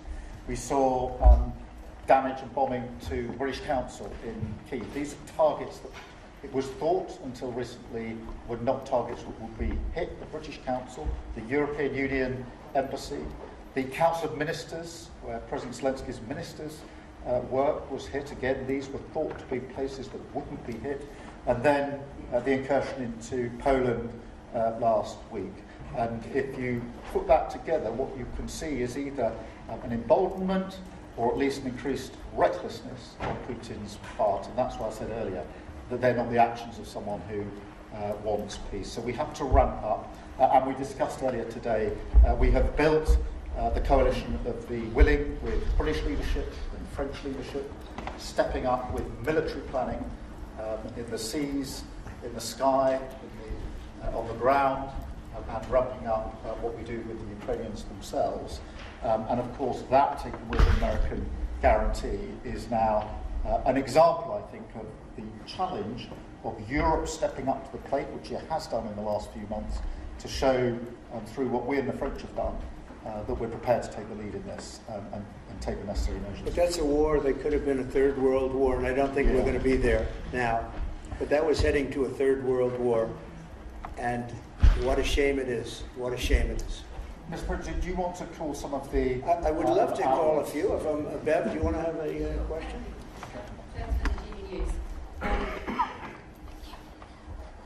Having been in DC for a few weeks, it's really interesting to see how you run the country as a proud Christian leader. And it really begs the question to the Prime Minister, if you don't mind, are we still a Christian country? but also... when you say we, are you talking here or? Here, the here? UK. I'm still British. I'm I'd rather have American, him I'm still answer that British. question. But also... I can't give you that answer. No, that's for the Prime Minister. But also, despite what we talked about in Scotland a few weeks ago, we still have 12,000 people a year here being arrested for social media posts, for free speech violations. Does that not remain an important area that there is still a lot of disagreement on? I'd like to have you answer that. Yeah, look, I mean, in terms of a Christian country, I was Christian. So, that is, my church has been all my life.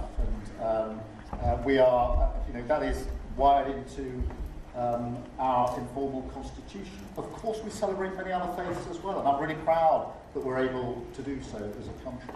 And on free speech, that has long lived in this country, free speech. It's one of the founding values of the United Kingdom, and we protect it jealously and fiercely, and always will. We will bear down on any limits on free speech. I draw a limit between free speech and the speech of those that want to peddle paedophilia and suicide social media to children, and therefore I'm all for free speech. I'm also protecting children from things that will harm them, paedophiles, those that peddle suicide, which has a terrible consequence for individual, particularly teenagers.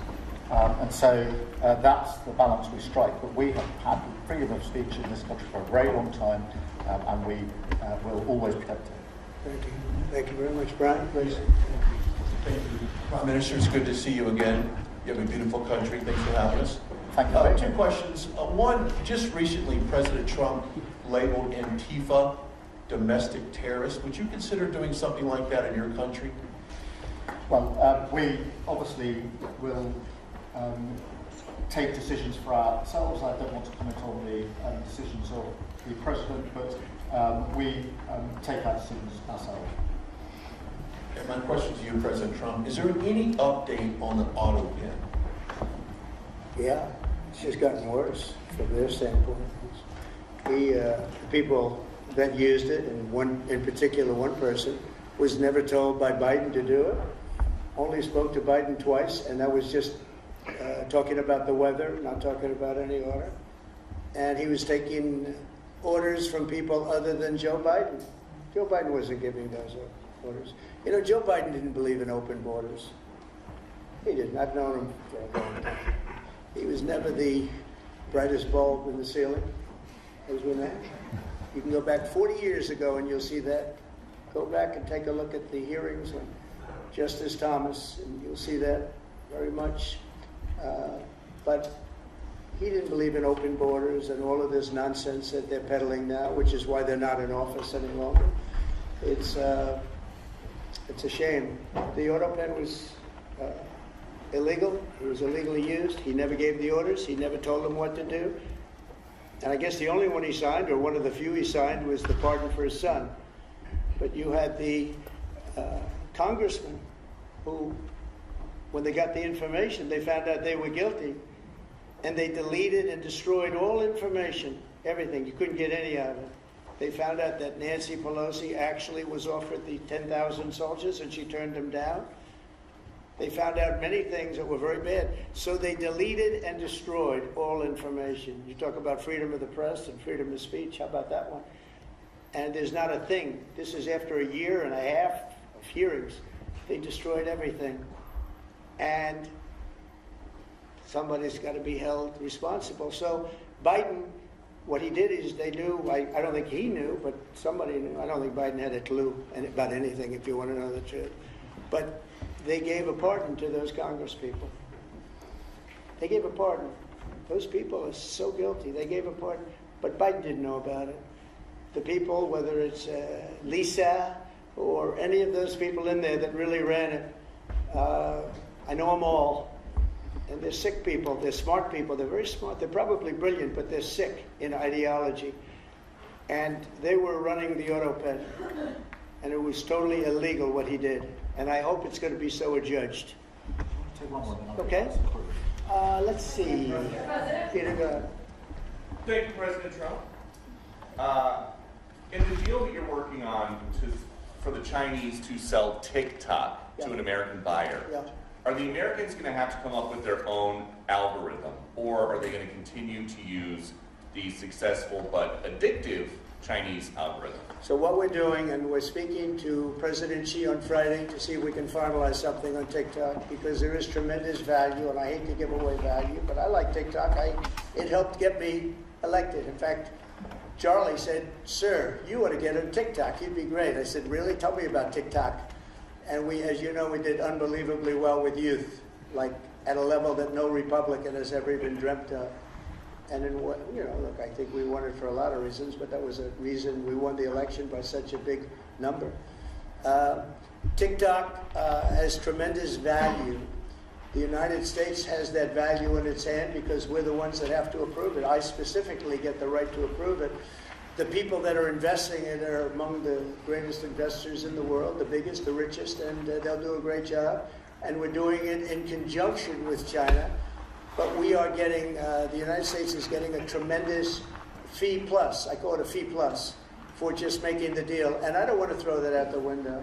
I can say this, that you'll have a lot of very unhappy youth. And I use TikTok very legitimately, very straight, just statements every day. I do little statements, short statements. "Sir, make it short, please." And TikTok Jack, we call him. It was pretty good. Did a good job for me, I guess. But no, I'd rather reap the benefits. I mean, the kind of money we're talking about is very substantial, and it'll be owned by all American investors, and the best investors, and the very rich people and companies are going to be owning it. Very, very straight, very legitimate companies, and really companies that love America. So they're going to be owning it. So it's a big thing, and on a much bigger scale, and probably that's why we were able to get that. But on a much bigger scale, we're pretty close to a deal. We may do an extension with China, but it's an extension based on the same terms that we have right now, which are pretty good terms. And my question for Prime Minister Starmer, if you feel so strongly about officially recognizing Palestine for statehood, why are you waiting for President Trump to leave the country? Why can't you just do it right now? And isn't there a risk in rewarding Hamas with that? Well, let me be really clear about Hamas. They're a terrorist organisation who can have no part in any future governance in Palestine. And what happened on October the 7th was the worst attack since the Holocaust. We have extended family in Israel. I understand firsthand the psychological impact that had across Israel. So I know exactly where I stand in relation to Hamas. Hamas, of course, don't want a two-state solution. They don't want this. They don't want the ceasefire. I'm very clear where I stand on that. On the question of recognition, I made my position clear at the end of July as to the timing. It's got nothing to do with this state visit. And I've discussed it with the President, as you would expect amongst two leaders who respect each other and like each other and want to bring about a better solution in the best way that we can. Thank you so much. Can I go back then to Robert of ITV? Robert Person, ITV. Mr. President, you alone in the whole world, have the power to persuade Prime Minister Netanyahu to stop the demolition of Gaza City, to stop the starvation of Palestine, and to stop the killing of civilians. If not now, when will you exercise that power and tell him to stop? Sure. And then for both of you all... But you do understand about October 7th. You do understand. So believe me, I understand. One of the worst days in the history of humanity. What happened, I have seen the tapes. Babies that are 4 months old, just chopped up to pieces. And you've seen the tapes, and I've seen the tapes. You're a professional, and so am I. And people forget about October 7th. I can't forget about it. So I want it to end, but I want the hostages back. I don't want the hostages used as human shields, which is what Hamas is threatening to do. But as soon as they're back, that's the moment you will tell Netanyahu Well, to stop. it would certainly help, but I have to have the hostages back. And I don't want them back piecemeal, as I said before. I want them back. And on a separate issue, free speech, your Vice President, Vance, said that free speech is under attack in the UK. Do you agree with him and Prime Minister? We saw the dismissal of a very well-known chat show host in America last night, Mr. Kimmel. Is free speech more under attack in Britain or America?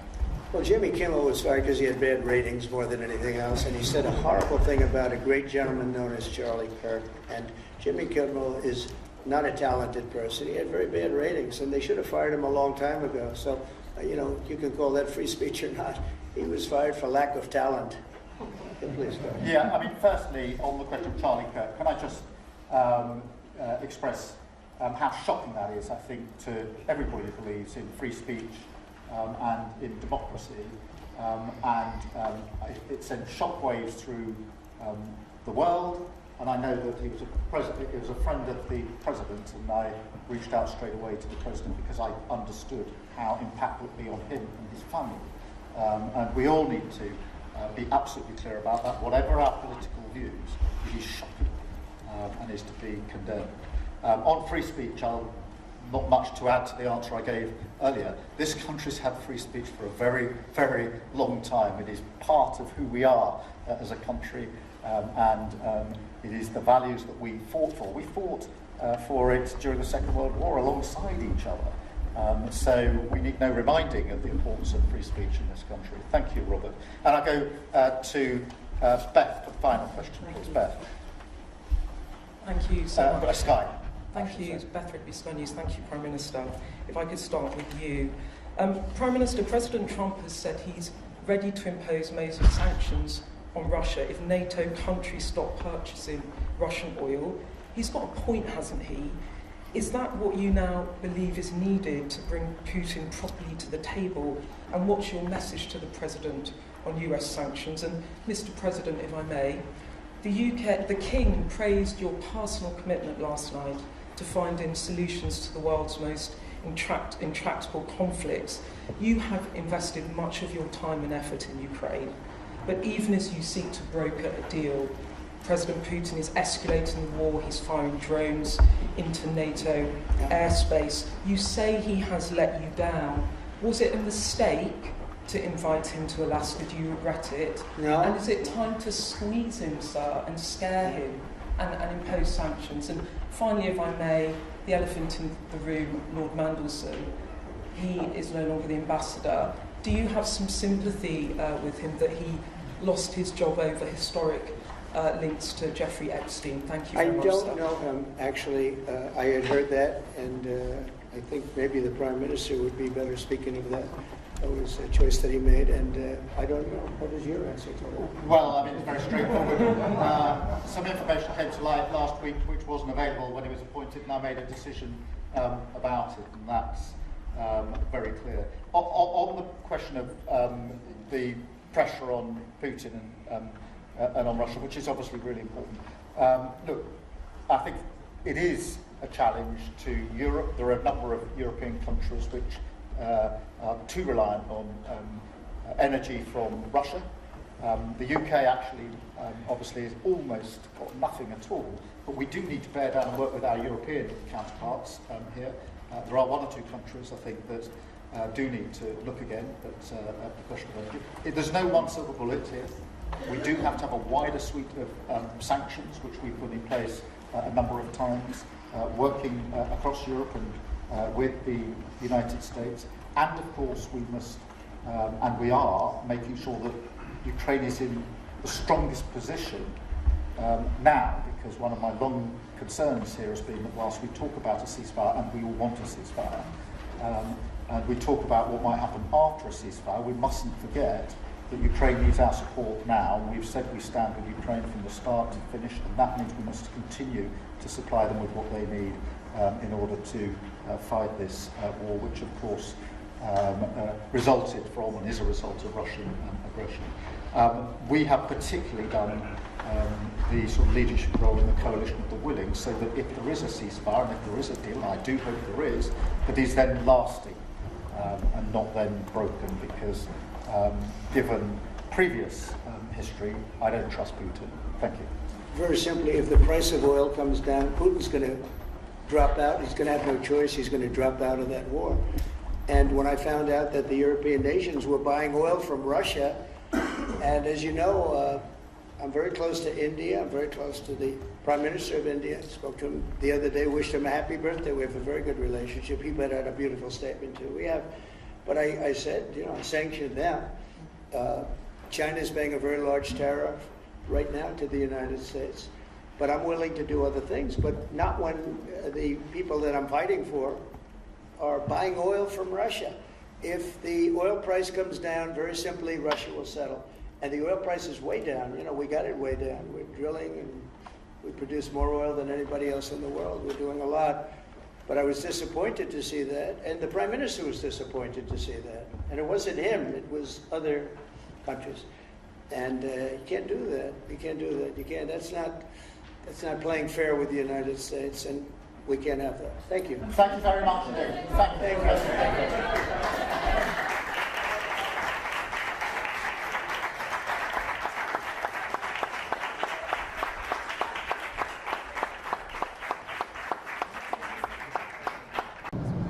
Well, I hope you had a good time, everybody. We had I think it was a really good day and a half. Very intensive. Any questions? What was the best part? What was the best part of the trip? I don't know. I think being with King Charles, he's a wonderful guy. Got to know him very well. I knew him before, but now I know him a lot better. The artwork. I saw more paintings than any human being has ever saw, and statues, but they treated us great. They treated our country great. And that, you know, I view that as being really respect for our country the way they did it. Because last night was beautiful. And, you know, you had the biggest business people in the world there. That was respect for our country, yeah. Mr. President, have you had conversations with Have you had conversations with Secretary Rubio or any of your military leaders about possible regime change in Venezuela? No, I haven't. You haven't had any discussions about plans or how to make it happen? No, I haven't. Mr. President, you mentioned in your remarks at the press conference something about Bagram and bringing it back to the U.S. I'd like to get Bagram back. Do you know how you plan to do that, sir? They need a lot from us, and I'd like to get it back. It should have never been given. Bagram should have never been given, the air base. That was gross incompetence to give that up. You know, it's one of the most powerful bases in the world in terms of runway strength and length. The strength and length. You could land anything on there. You could land a planet on top of it. Can you imagine they gave it up for nothing? Just, oh, let's leave. And it's an hour away from where they make their missiles, China.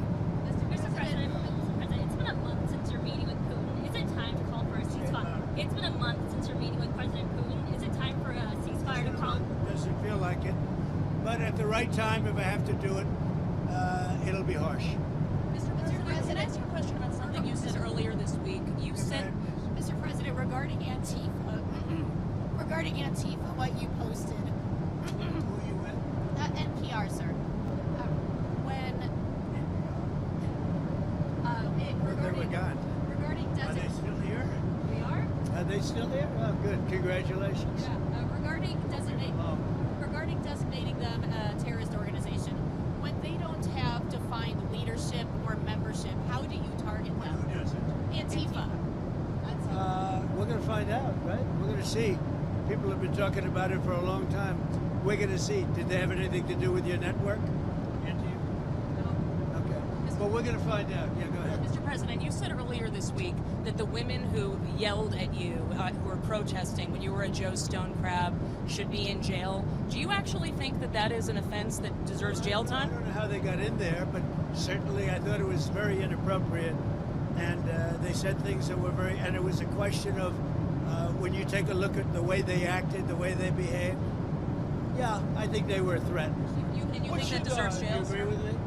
I think they're a nasty organization. But you think they deserve jail? Well, I don't know. What's your Congress focus on? What are your top priorities with Congress? We're going to finish a couple of them going, as you know. You look at Gaza, you look at Russia, Ukraine. We're working on that, and I'm working with Congress on it, but I think we'll get it. You know, we did do 7. We actually did more than 7, which people don't like to talk about. But I'd say that and the economy, always the economy, especially bringing down the oil further. If we get the oil down, that war ends. here's a subject that I don't think a lot of people talk about. I've been talking to a lot of American truck drivers in the last couple of weeks, and I'm asking them what their biggest concern is. They tell me some of these foreign truck drivers, they come to schools here in America, Utah and California to be specific. They get fast-tracked through the system. A lot of them don't speak English, which I know you did an EO about speaking English. But they're causing a dangerous situation on the road. Yeah, That's what they're telling me. I don't know what we can do about it. I don't like it. I see the one, he had the accident, couldn't read a sign, didn't know what was happening. Yeah, no, I'm not in favor of that at all. Got to speak English. Mr. President, Mamdani said that he would arrest Benjamin Netanyahu if he comes to New York City because of the ICC warrant. Would you intervene if that came up? Yeah, it's inappropriate. Mr. President, we asked GBNews viewers the questions they would like to ask of you and the Prime Minister today. The main question was, would you please swap jobs with him? And the second question behind that was really, why are we in the UK moving towards Europe when Europe is failing and America is flying? Well, look, I think the UK has a tremendous asset known as the North Sea. And it's loaded up with it. They like to say, well, it's really diminished. It's not. And there are lots of areas out there that haven't been found. Look at Norway. It's the same kind of a thing. They've become so rich. And for UK or other parts of Europe to take, especially UK, to buy oil from Norway, and they haven't. But they don't want to do it. If they would drill in the North Sea, if they would let them, they've made it impossible for people. Do you think it starts with energy? It's a tremendous asset. And it's tremendously valuable. And there's a lot of oil left. They've been drilling there for a long time, but there's a lot of oil. And there's a lot of oil out there that hasn't been found yet. And with new drilling techniques, when they think a well is closed, the new drilling techniques, you can drill for another 50 years. It's crazy. It's such a valuable asset. And instead they're putting these stupid windmills all over the place. And every time you put up a windmill, it costs the country millions of dollars a year to have that horrible thing turn. It's ugly, it's bad for the environment, it kills the birds, and beyond that, it costs a fortune. And you should make money with energy, you shouldn't lose money.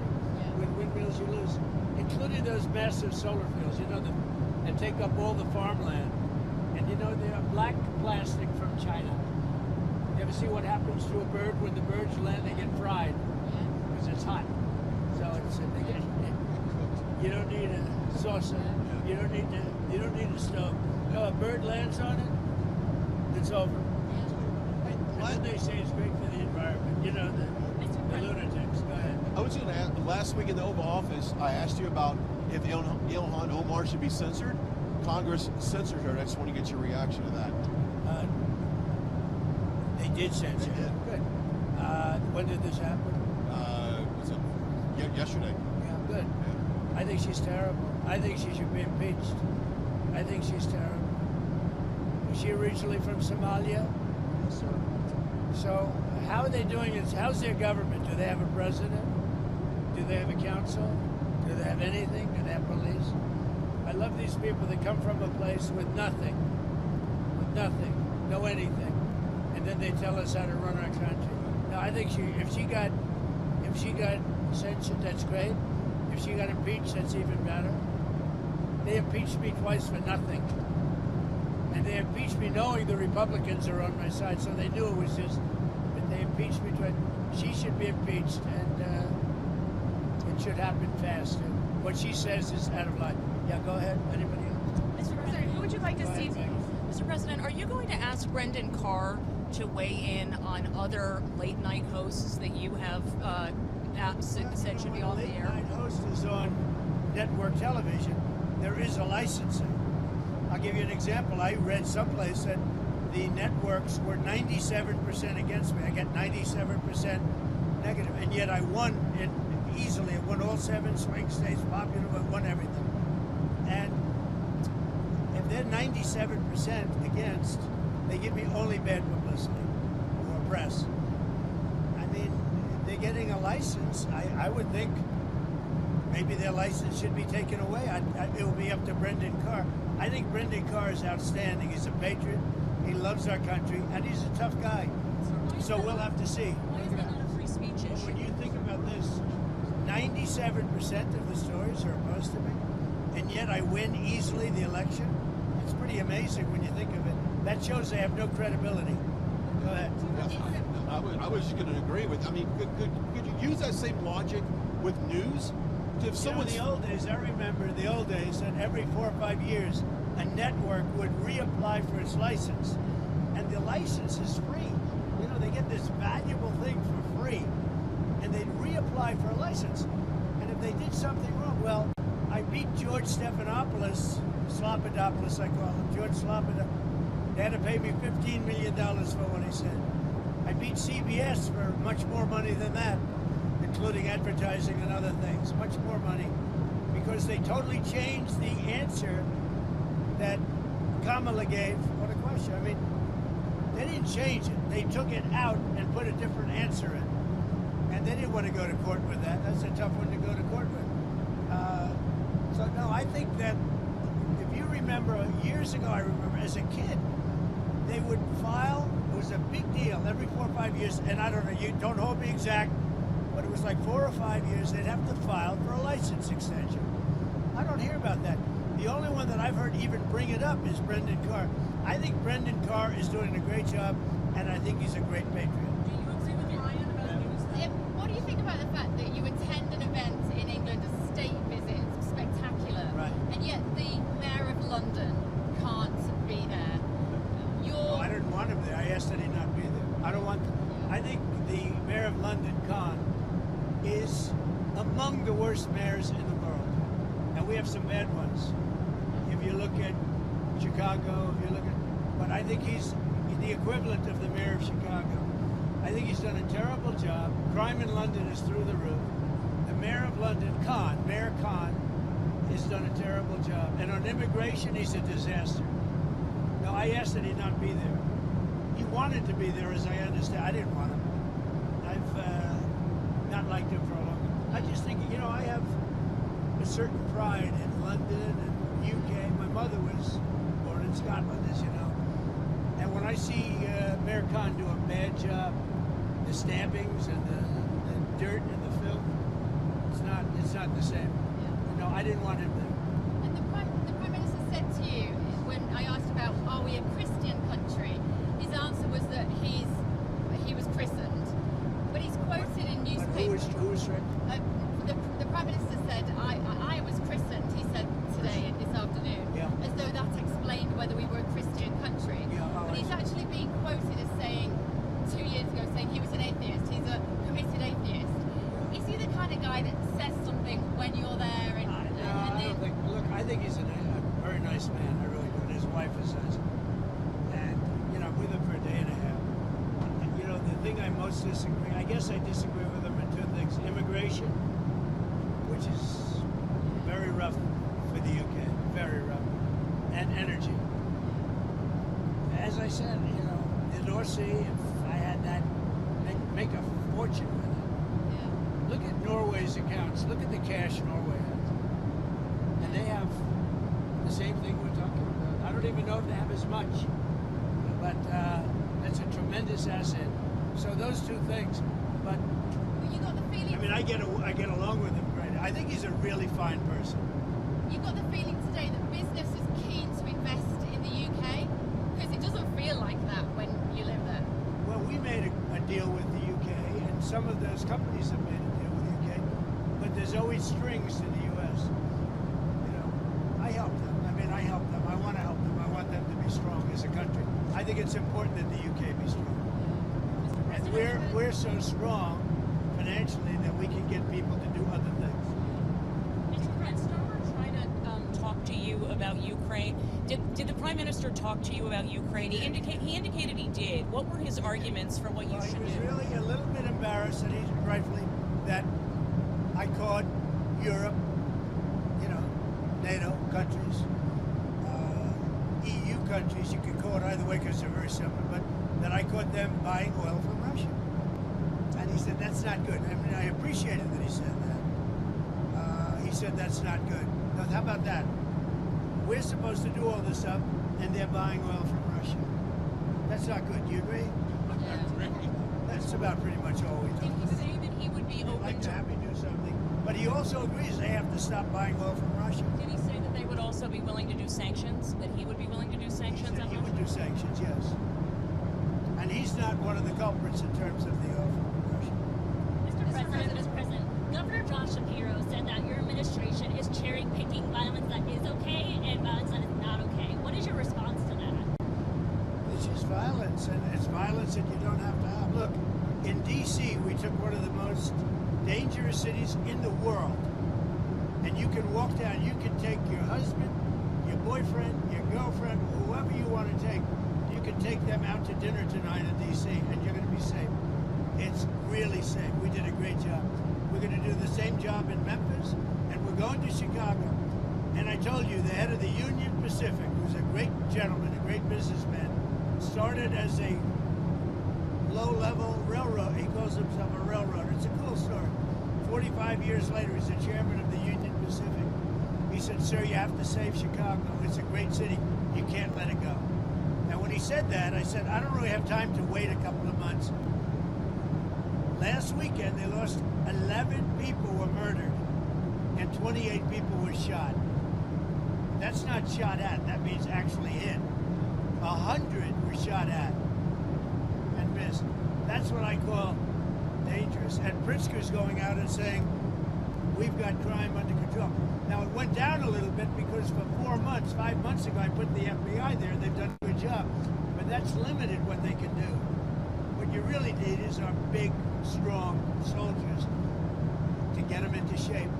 We're not letting Chicago fail. And we're going to get started in Memphis. We'll be very successful, just like we were in D.C.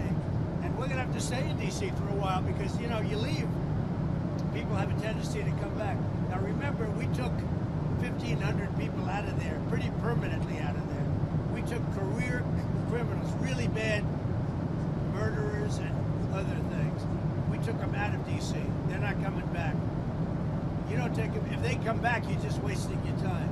So we took them out and they're not coming back. We brought many of them back to the country from which they came. What Biden did to our country is not even, it's not believable. And to me, that's worse than the inflation he caused. It's worse what he did to our country by allowing 25 million people, which is the real number, to come in, many of whom should never be here, by emptying jails into our country and emptying mental institutions into our country. What Biden and his people, because I don't even think it was him, I think he didn't know what was happening, but what that radical left group of people did to our country will never be forgotten. Okay, have a good trip, everybody. One more. Just one last question. Who would you like to see replace Kimmel? Who would you like to see replace Kimmel on late night? Well, a lot of people, anybody could replace him. The guy had no talent. Kimmel had, look, he was fired, he had no talent. He's a whack job, but he had no talent. And more importantly than talent, he had no, because a lot of people have no talent, they get ratings. But he had no ratings. His ratings were worse than Colbert, I think. They got rid of Colbert, which was a good thing to do. And look, that's something that should be talked about for licensing too. When you have a network and you have evening shows and all they do is hit Trump, that's all they do. If you go back, I guess they haven't had a conservative on in years or something, somebody said. But when you go back and you take a look, all they do is hit Trump. They're licensed. They're not allowed to do that. They're an arm of the Democrat Party. Thank you, everybody. Thank you. Thank you. Fly safely. You know why I say that? Because I'm on the flight. I want to get home too. Otherwise, I wouldn't care. Can we just have one word on how beautiful all the women looked last night? Caroline and your wife and Well, I'm not Catherine, allowed to say that politically because it could be the end of my career. Give me permission to say it. However, I'll say it anyway. The women look beautiful. You look beautiful. The women look really beautiful. You're right. Our superstar over here looked great. That's Caroline. Has she done a good job? Yeah, What did you meet, by the way? Everybody was great. Even the men looked beautiful, okay? It's hard not to look beautiful in that room. That was one of the coolest rooms. That room was built for a table. But the table happened to carry 200 people. You know, it was like... What did you meet? What did you meet? Whatever the hell they served, I don't know. Whatever they served, I had. Melania enjoyed her time with Princess Kate. Did Melania enjoy her time with Princess Kate today? She thought she was great. I did too. I sat with her last last night. Melania went with her today. She thought she was great. A very wonderful person. She went through a lot too. But hopefully that's all God. You know, that's good. She was great. William is wonderful. I've known him from before. And I knew Charles as a prince, and I now know him as a king, and he's doing very well. Really. It was a lovely trip. And I thought the press was really nice. It was beautiful. You know, I watched this morning, I watched a little bit last night. It looks so beautiful. Like from a different age, right? Yeah, exactly. Not an age of trouble. But we're getting rid of the trouble. Thank you very much, everybody. Have a good flight. Thank you. Thank you, Mr. President. I appreciate it. Thank you. Have a good time. Thanks. President. Well, I hope you had a good time, everybody. We had I think it was a really good day and a half. Very intensive. Any questions? What was the best part? What's the best part? I don't know. I think being with King Charles, he's a wonderful guy. Got to know him very well. I knew him before, but now I know him a lot better. The artwork. I saw more paintings than any human being has ever saw, and statues. But they treated us great. They treated our country great. And that, I view that as being really respect for our country the way they did it. Because last night was beautiful. And, you had the biggest business people in the world there. That was respect for our country, yeah. Mr. President, have you had conversations with I'm trying to skip. Have you had conversations with Secretary Rubio or any of your military leaders about possible regime change in Venezuela? No, I haven't. You haven't had any discussions about plans or how to make it happen? No, I haven't. Mr. President, you mentioned in your remarks at the press conference something about Bagram and bringing it back to the U.S. I'd like to get Bagram back. Do you know how you plan to do that, sir? They need a lot from us. And I'd like to get it back. It should have never been given. Bagram should have never been given the air base. That was gross incompetence to give that up. It's one of the most powerful bases in the world in terms of runway strength and length. The strength and length. You could land anything on there. You could land a planet on top of it. Can you imagine they gave it up for nothing? Just, let's leave. And it's an hour away from where they make their missiles, China. Mr. President, it's been a month since you're meeting with Putin. Is it time to call for a ceasefire? It's been a month since you're meeting with President Putin. Is it time for a ceasefire to call? Doesn't feel like it. But at the right time, if I have to do it, it'll be harsh. Mr. President, can I ask a question on something you said earlier this week? You said, Mr. President, regarding Antifa, what you posted. NPR, sir. Regarding Are they still here? We are. Are they still here? Oh, good. Congratulations. Regarding designating them a terrorist organization, when they don't have defined leadership or membership, how do you target them? Who doesn't? Antifa. We're going to find out, right? We're going to see. People have been talking about it for a long time. We're going to see. Did they have anything to do with your network? Okay. Well, we're going to find out. Yeah, go ahead. Mr. President, you said earlier this week that the women who yelled at you, who were protesting when you were at Joe Stone Crab, should be in jail. Do you actually think that that is an offense that deserves jail time? I don't know how they got in there, but certainly I thought it was very inappropriate. And they said things that were and it was a question of when you take a look at the way they acted, the way they behaved. Yeah, I think they were a threat. You think that deserves jail? Do you agree with it? I think they're a nasty organization. But you think they deserve jail? Well, I don't know. What's your Congress focus on? What are your top priorities with Congress? We're going to finish the wars. We have a couple of them going, as you know. You look at Gaza, you look at Russia, Ukraine. We're working on that, and I'm working with Congress on it. But I think we'll get it. We did do 7. We actually did more than 7, which people don't like to talk about. But I'd say that and the economy, always the economy. Especially bringing down the oil further. If we get the oil down, that war ends. Here's a subject that I don't think a lot of people talk about. I've been talking to a lot of American truck drivers in the last couple of weeks, and I'm asking them what their biggest concern is. They tell me some of these foreign truck drivers, they come to schools here in America, Utah and California, to be specific, they get fast-tracked through the system. A lot of them don't speak English, which I know you did an EO about speaking English. But they're causing a dangerous situation on the road. Yeah, That's what like they're telling me. I don't know what we can do about it. I don't like it. I see the one, he had the accent and couldn't read a sign, didn't know what was happening. Yeah, no, I'm not in favor of that at all. Got to speak English. So, President, Salam Adami said that he would arrest Benjamin Netanyahu if he comes to New York City because of the ICC warrant. Would you intervene if that came up? Yeah. It's inappropriate. Mr. President, we asked TV News viewers the questions they would like to ask of you and the Prime Minister today. The main question was, would you please swap jobs with him? And the second question behind that was really, why are we in the UK moving towards Europe when Europe is failing and America is flying? Well, look, I think the UK has a tremendous asset known as the North Sea. And it's loaded up with it. They like to say, well, it's really diminished. It's not. And there are lots of areas out there that haven't been found. Look at Norway. It's the same kind of a thing. They've become so rich. And for UK or other parts of Europe to take, especially UK, to buy oil from Norway, and they haven't. But they don't want to do it. If they would drill in the North Sea, if they would let them, they've made it impossible for people. Do you think it starts with energy? It's a tremendous asset. And it's tremendously valuable. And there's a lot of oil left. They've been drilling there for a long time, but there's a lot of oil. And there's a lot of oil out there that hasn't been found yet. And with new drilling techniques, when they think a well is closed, the new drilling techniques, you can drill for another 50 years. It's crazy. It's such a valuable asset. And instead they're putting these stupid windmills all over the place. And every time you put up a windmill, it costs the country millions of dollars a year to have that horrible thing turned. It's ugly, it's bad for the environment, it kills the birds, and beyond that, it costs a fortune. And you should make money with energy, you shouldn't lose money. With windmills you lose, including those massive solar fields, that take up all the farmland.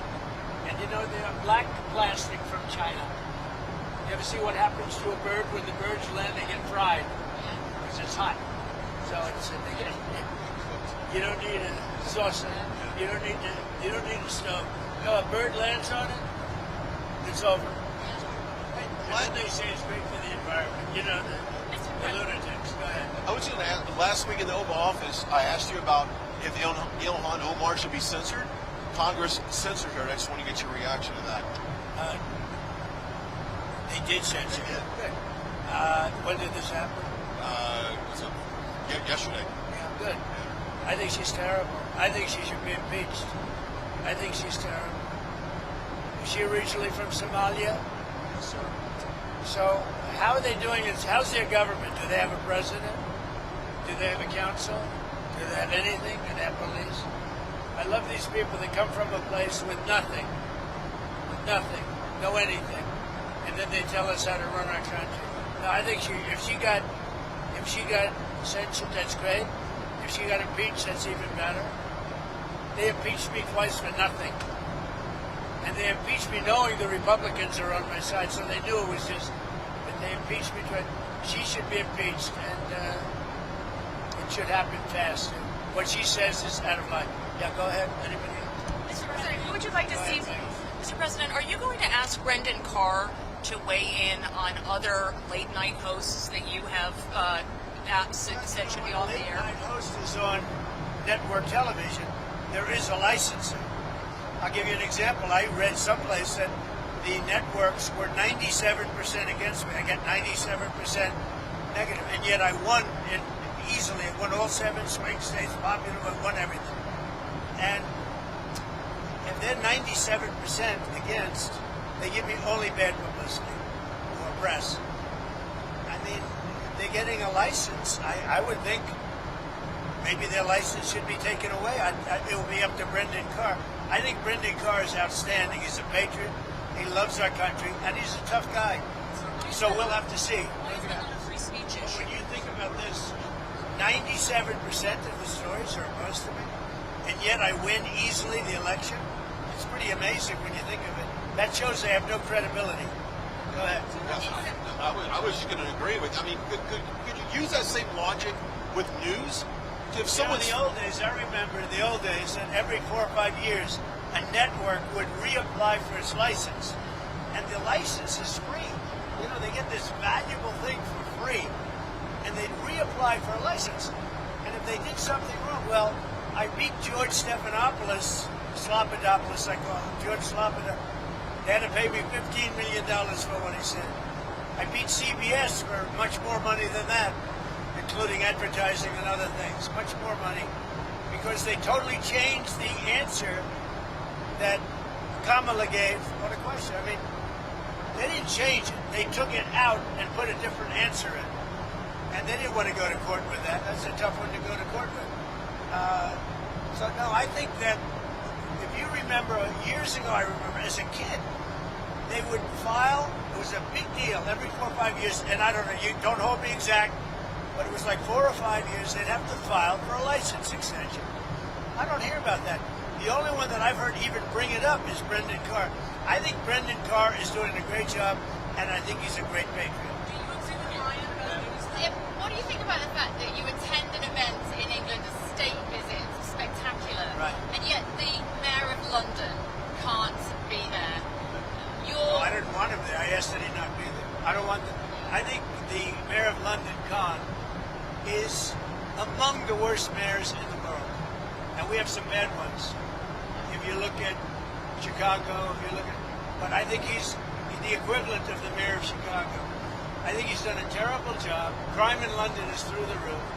The Mayor of London, Mayor Khan, has done a terrible job. And on immigration, he's a disaster. No, I asked that he not be there. He wanted to be there, as I understand. I didn't want him. I've not liked him for a long time. I just think, you know, I have a certain pride in London and UK. My mother was born in Scotland, as you know. And when I see Mayor Khan do a bad job, the stabbings and the dirt and the filth, it's not the same. No, I didn't want him there. And the Prime Minister said to you, when I asked about, are we a Christian country, his answer was that he was christened. But he's quoted in newspapers. Who was right? The Prime Minister said, I was christened, he said today, this afternoon, as though that explained whether we were a Christian country. But he's actually been quoted as saying, 2 years ago, saying he was an atheist. He's a committed atheist. Is he the kind of guy that says something when you're there? I think he's a very nice man. I really do. His wife is nice. And, you know, we live for a day and a half. And, you know, the thing I most disagree, I guess I disagree with him on two things. Immigration, which is very rough for the UK. Very rough. And energy. As I said, you know, the North Sea, if I had that, I'd make a fortune with it. Look at Norway's accounts. Look at the cash Norway has. And they have the same thing we're talking about. I don't even know if they have as much. But that's a tremendous asset. So those two things. But well, you got the feeling. I mean, I get along with him great. I think he's a really fine person. You got the feeling today that business is keen to invest in the UK? Because it doesn't feel like that when you live there. Well, we made a deal with the UK, and some of those companies have made a deal with the UK, but there's always strings to the US. You know, I help them. I mean, I help them. I want to help them. I want them to be strong as a country. I think it's important that the UK be strong. And we're so strong financially that we can get people to do other things. Talk to you about Ukraine?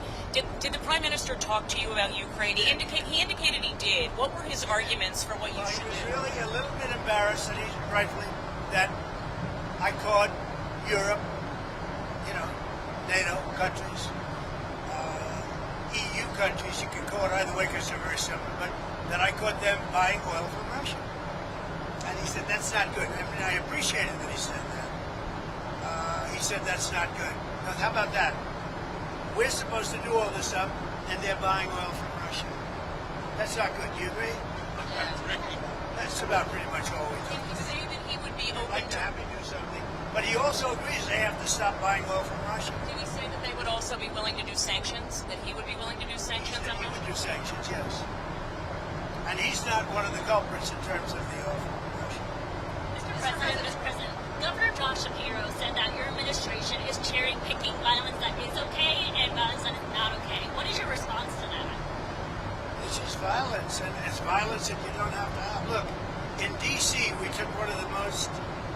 dangerous cities in the world. And you can walk down, you can take your husband, your boyfriend, your girlfriend, whoever you want to take. You can take them out to dinner tonight in D.C. and you're going to be safe. It's really safe. We did a great job. We're going to do the same job in Memphis, and we're going to Chicago. And I told you, the head of the Union Pacific, who's a great gentleman, a great businessman, started as a low-level railroad. He calls himself a railroader. It's a cool story. 45 years later, he's the chairman of the Union Pacific. He said, sir, you have to save Chicago. It's a great city. You can't let it go.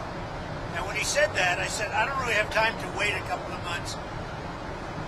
Last weekend, they lost 11 people were murdered and 28 people were shot.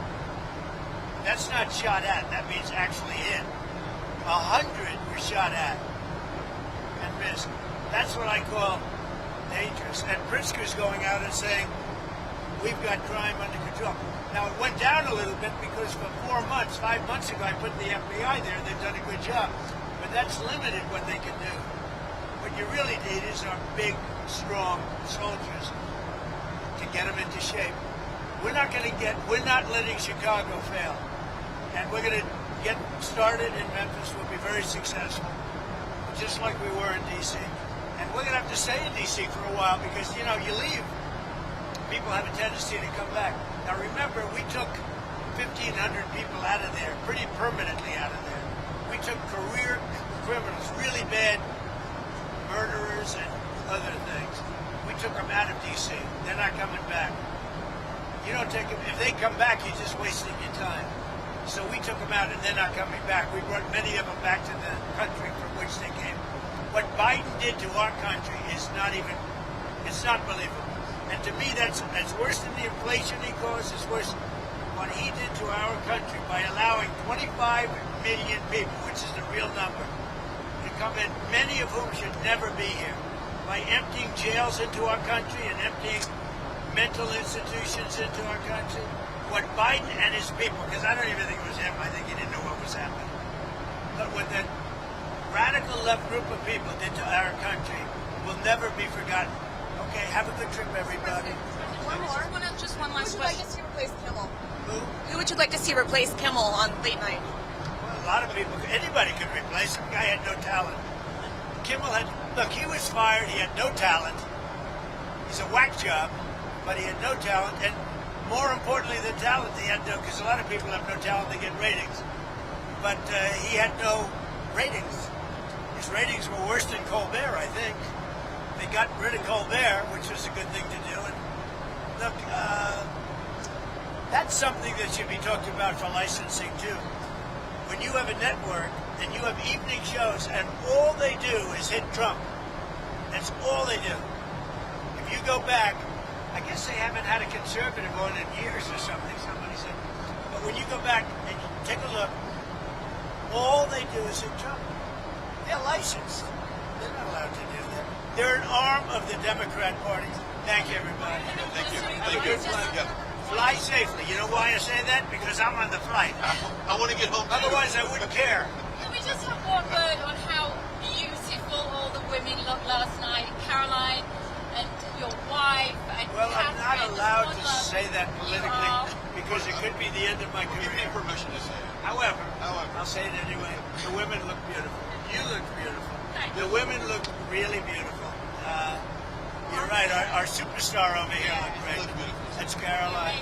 Has she done a good job? What did you eat, by the way? Everybody was great. Even the men looked beautiful. Okay. It's hard not to look beautiful in that room. That was one of the coolest rooms. That room was built for a table, but the table happened to carry 200 people. You know, it was like, What did you eat? What did you eat? Whatever the hell they served, I don't know. Whatever they served, I had. You have a Diet Coke? Did Melania enjoy her time with Princess Kate She did. today? She thought she was great. I did too. I sat with her last night. Melania went with her today. She thought she was great. A very wonderful person. She went through a lot too. But hopefully that's all God. You know, that's good. She was great. William is wonderful. I've known him from before. And I knew Charles as a prince, and I now know him as a king, and he's doing very well. Really. It was a lovely trip. And I thought the press was really nice. It was beautiful. You know, I watched this morning. I watched a little bit last night. It looks so beautiful. Like from a different age, right? Yeah, exactly. Not an age of trouble. But we're getting rid of the trouble. Thank you very much, everybody. Have a good flight. Thank you. Thank you, Mr. President. I appreciate it. Thank you. Thank you. Have a good job. Thanks. Prime Minister Sharif of Pakistan, and also I have to say my favorite field marshal from Pakistan, who's not here, but the Prime Minister is here, and you're going to give his regards. Where are you? There you go. Thank you very much. Do you want to say what you said to me the other day? Come, would you like to say what you said the other day? I think it was so nice. Please. Thank you very much, my dear President Trump, my dear brother President Fadil Sisi of Egypt, Majesties, Highnesses, Excellencies, ladies and gentlemen, Assalamu alaikum, and a very good evening. Well, I would say today is one of the greatest days in contemporary history, because peace has been achieved after untiring efforts led by President Trump, who is genuinely a man of peace, who has relentlessly and untiringly worked throughout these months, day in and day out, to make this world a place to live with peace and prosperity. I would say that Pakistan had nominated President Donald Trump for Nobel Peace Prize for his outstanding, extraordinary contributions to first stop war between India and Pakistan, and then achieve ceasefire along with his very wonderful team. And today, again, I would like to nominate this great president for Nobel Peace Prize, because I genuinely feel that he is the most genuine and most wonderful candidate for Peace Prize, because he has brought not only peace in South Asia, saved millions of people, their lives, and today, here in Sharm el-Sheikh, achieving peace in Gaza is saving millions of lives in the Middle East. Mr. President, I would like to salute you for your exemplary leadership, visionary leadership, and I think that you are the man this world needed most at this point in time. World would always remember you as a man who did everything, went out of the way to stop 7 and today 8 wars. I would like to thank my very dear brother, Sheikh Tamim. He's Akh al-Shaqiq, who has really worked very hard along with others to achieve peace in this region. My very dear brother, President Tayyip Erdogan, His Majesty, King Abdullah, and of course my very dear brother, Mohammed bin Zayed of UAE, and of course my very dear brother, Crown Prince of Saudi Arabia. And he has also been very, very helpful and contributed very valuably in this wonderful peace process. Ladies and gentlemen, I wouldn't want to take more of your time.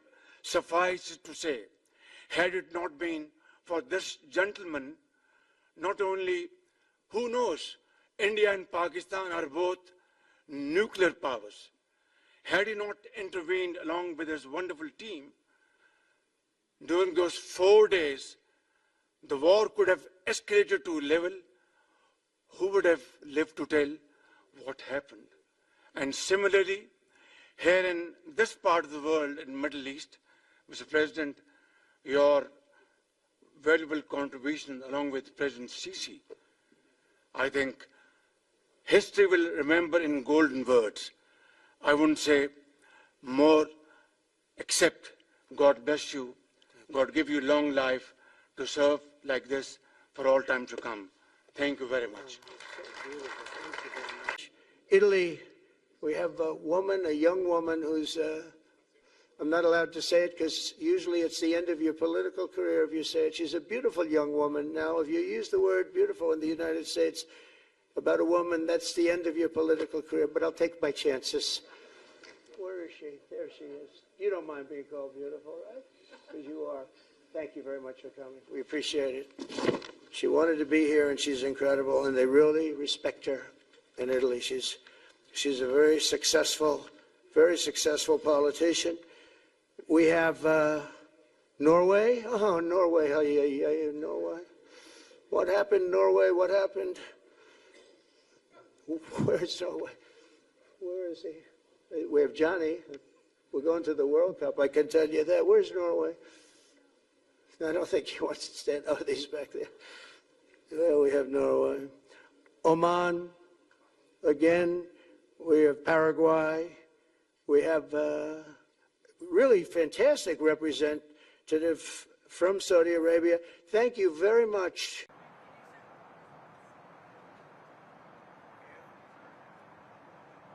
Okay. We had a good weekend. We accomplished a lot. I think really a very lot. You probably just saw the piece on Steve and Jared. It was very good. 60 minutes. Any questions? Do you want to give me a little room here, Jeff? Of course. Just following up on the 60 Minutes story, what's your reaction to Israel's strikes on Gaza today? Well, we're going to have to see what's happening. We want to make sure that it's going to be very peaceful with Hamas. And as you know, they've been quite rambunctious. They've been doing some shooting, and we think maybe the leadership isn't involved in that. You know, some rebels within. But either way, it's going to be handled properly. It's going to be handled toughly, but properly. Is the ceasefire still in place? Yeah, it is. Mr. President, on Colombia, Senator Graham, the country of Colombia, Senator Graham tweeted that you would be imposing tariffs on the country either today or tomorrow. Can you give any details as to how much those tariffs might be? Well, I read the statement of Senator Graham, and it's correct, yeah. I was with him today. We were working today, and I read his statement, and it's correct, yes. But how much the tariff rate? Do you have I'll let you know tomorrow. Yeah, I'll let you know tomorrow. Tomorrow, it will be announced? Yeah. Mr. President, Jay Jones has repeatedly said that if he wins in Virginia, that he Who can't. said what? Jay Jones in Virginia has said. Judge, you mean the one that wanted to kill somebody's children and kill somebody? You mean the animal that wanted to kill somebody? Yeah, who should not be allowed to be running for that office? Yeah, he said he can't wait to see you in court. I'm wondering if you have a response and if you're considering getting involved in that race. Well, what is he saying? He said in the debate on Thursday night that he can't wait to sue your administration and see you in court. No, he's a third-rate intellect. He's a guy who I've never seen anybody say what he said, that he wanted to kill his opponent's children, he wanted to kill his opponent. No, I can't imagine anybody voting for Jay Jones. Look, you would think he's totally discredited. I would think he wouldn't even be allowed to do that. Anybody would be put in prison for what he said. So he can join a long list of attorney generals that have been suing and losing. But the people of this country want law, they want order, they want safety. They don't want to be mugged or raped or shot. And that's what we provide. We have tremendous numbers also. You see the crime numbers are coming way down, way down. Then you take a look at a place like Washington, D.C., which is now one of the safest cities in the country. It's one of the worst cities, most dangerous cities. We moved out 1,700 career criminals and people that came here through Biden and his open border policy. And Washington, D.C. is now one of the safest cities. And Memphis is doing fantastically also. We went in there a week ago. This is a bumpy flight. I better say that, otherwise they'll say, what's wrong with the president? This is a bumpy flight. But Memphis is doing really well. I think that Chicago will do very well. We're going to go into San Francisco at some point in the not too distant future, make that a great city again. It can only be a great city if it doesn't have crime. If it has crime, it can't be a great city. A question on Colombia. Are you concerned that if aid is cut to Colombia, that would undermine Colombia's fight against drugs? A lot of U.S. aid. They don't have a fight against drugs. They make drugs. They refine drugs. They make cocaine. They have cocaine factories. They have no fight against drugs. And I'm stopping all payments to Colombia because they don't have anything to do with their fight against drugs. And in fact, even when they had better presidents than they have right now, that's how they're making a lot of money, drugs. I used to complain about it when they had a very nice president, but he wasn't doing it. It was all talk. They are a drug manufacturing machine, Colombia, and we're not going to be part of it. So we're going to drop all money that we're giving to them. It has nothing to do with them stopping drug production. And you look at the fields are loaded up with drugs, and they refine the drugs, and they make tremendous amounts of cocaine, and they send it all over the world, and they destroy families. No, Colombia is out of control, and now they have the worst president they've ever had. He's a lunatic who's got a lot of problems, mental problems. One more question on Colombia. The Colombian president says that U.S. killed a innocent Colombian fisherman in one of the strikes. He said that when we shot down a submarine, that they were just fishing. This is a submarine. This was a submarine that was meant, by the way, this was a submarine that was meant for one reason and made for one reason, to carry massive amounts of drugs. Yeah, go ahead. No, but that's not the right strike that he's talking about. He's talking about a previous strike. Mr. President, on the shutdown, do you want to see the premium tax credits extended if the Democrats vote to reopen the government? Let me just tell you that there'll be no money given toward their crazy escalation of giving money to illegal aliens that came into the country totally illegally. I mean, they came in illegally. They want to spend $1.5 trillion with a T, $1 trillion, giving it to people that came into the country illegally. They shouldn't have come in. In fact, one of the reasons they came in was to get this money.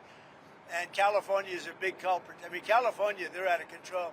And we're not going to pay California all of that money that they're giving away illegally. And that's another thing. Between California and Colombia, there's not that much difference. We're not going to be making those payments. Just a follow-up to that, sorry. A July survey Who are you with, please? The Washington Post. A July survey by your pollster, Tony Fabrizio, found that 72% of voters across political parties like the ACA tax credits. Are you worried that you might get blamed if you don't help get those through? Well, we want to have great health care, so we'll do whatever we can do to have great health care. But the Democrats want to destroy all health care because they want to give $1.5 trillion of this money, and they want additional money to go to people that came into our country illegally. Many of them are from prisons and mental institutions, and we're not going to destroy our health care for the Democrats. Mr. President, there were reports saying, you even mentioned that in a recent phone call with Prime Minister Modi, and that Modi had said his country would stop purchases of Russian oil, but India said that they were not aware. Well, then they're going to just keep paying a lot of tariffs. If they said that, but I don't believe they said that. No, I spoke with Prime Minister Modi of India, and he said he's not going to be doing the Russian oil thing, so that's it. Well, why would India say that they're not going to? I don't know, but if they want to say that, then they'll just continue to pay massive tariffs, and they don't want to do that. Following up on Friday, you said you had a cordial meeting with President Zelensky. During that meeting, did you tell him he needed to cede all of the Donbass region to Russia? No, we never discussed it. We think that what they should do is just stop at the lines where they are, the battle lines. You have a battle line right now. The rest is very tough to negotiate. If you're going to say, you take this, we take that, there's so many different permutations. So what I say is they should stop right now at the battle lines. Go home, stop killing people, and be done. What do you think should happen with the Donbass region then? Let it be cut the way it is. It's cut up right now. I think 78% of the land is already taken by Russia. You leave it the way it is right now. They can negotiate something later on down the line. But I said, cut and stop at the battle line. Go home. Stop fighting. Stop killing people. What do you think of Mandami's photo with the 93 World Trade Center bombing? Yeah, no, it's a shame. Look, the Mandami thing is it's a disaster waiting to happen. We can't have a communist in charge of a great supposedly free enterprise, kind of a representative city. So I think it's, if you have a communist mayor, I think it's going to be very tough for him and for the city. Do you think he should have posted something like this so close to the election? Oh, I think it's a shame that that particular man is endorsing him and very friendly with him. You can see there's a relationship. He blew up the World Trade Center, right? And Mr. President, Didn't the man you're talking about blow up the World Trade Center? And he's friends with Mandami? Mr. President, sticking with New York City, you've talked about the Hudson River Tunnel, the infrastructure project. So you've said that the funding has been terminated, but folks in New York have said that it's not terminated. So where does that stand? Well, as of now, it's terminated, and that's up to me. And as of now, it's terminated, and it's terminated because the Democrats are so foolish what they've done to the country. I mean, we have the hottest country in the world. There's no country even close, and they just want to do this. There's nothing for them to do. All they have to do is just say, let everything continue. And I will say a lot of Democrats want this to get over. So the administration right now is not sending funding. Right now, there is no funding because it's up to me. What is your response to the protests? Who are you with? I'm with the AP. With AP? What's your response to the protests over the weekend, the No Kings protests? I think it's a joke. I looked at the people. They're not representative of this country. And I looked at all the brand new signs paid for, I guess it was paid for by Soros and other radical left lunatics. It looks like it was. We're checking it out. The demonstrations were very small, very ineffective, and the people were whacked out. When you look at those people, those are not representative of the people of our country. Mr. President, besides San Francisco... By the way, I'm not a king. I'm not a king. I work my ass off to make our country great. That's all it is. I'm not a king at all. Besides San Francisco, are there other cities you're actively looking at for the National Guard right now? Yeah. What about it? I'm just wondering if you care to comment on that. Well, we've used the National Guard to be very successful in Memphis. You can see the numbers are falling like rocks. Washington, D.C., Chicago is getting better, even though we're going through a lot.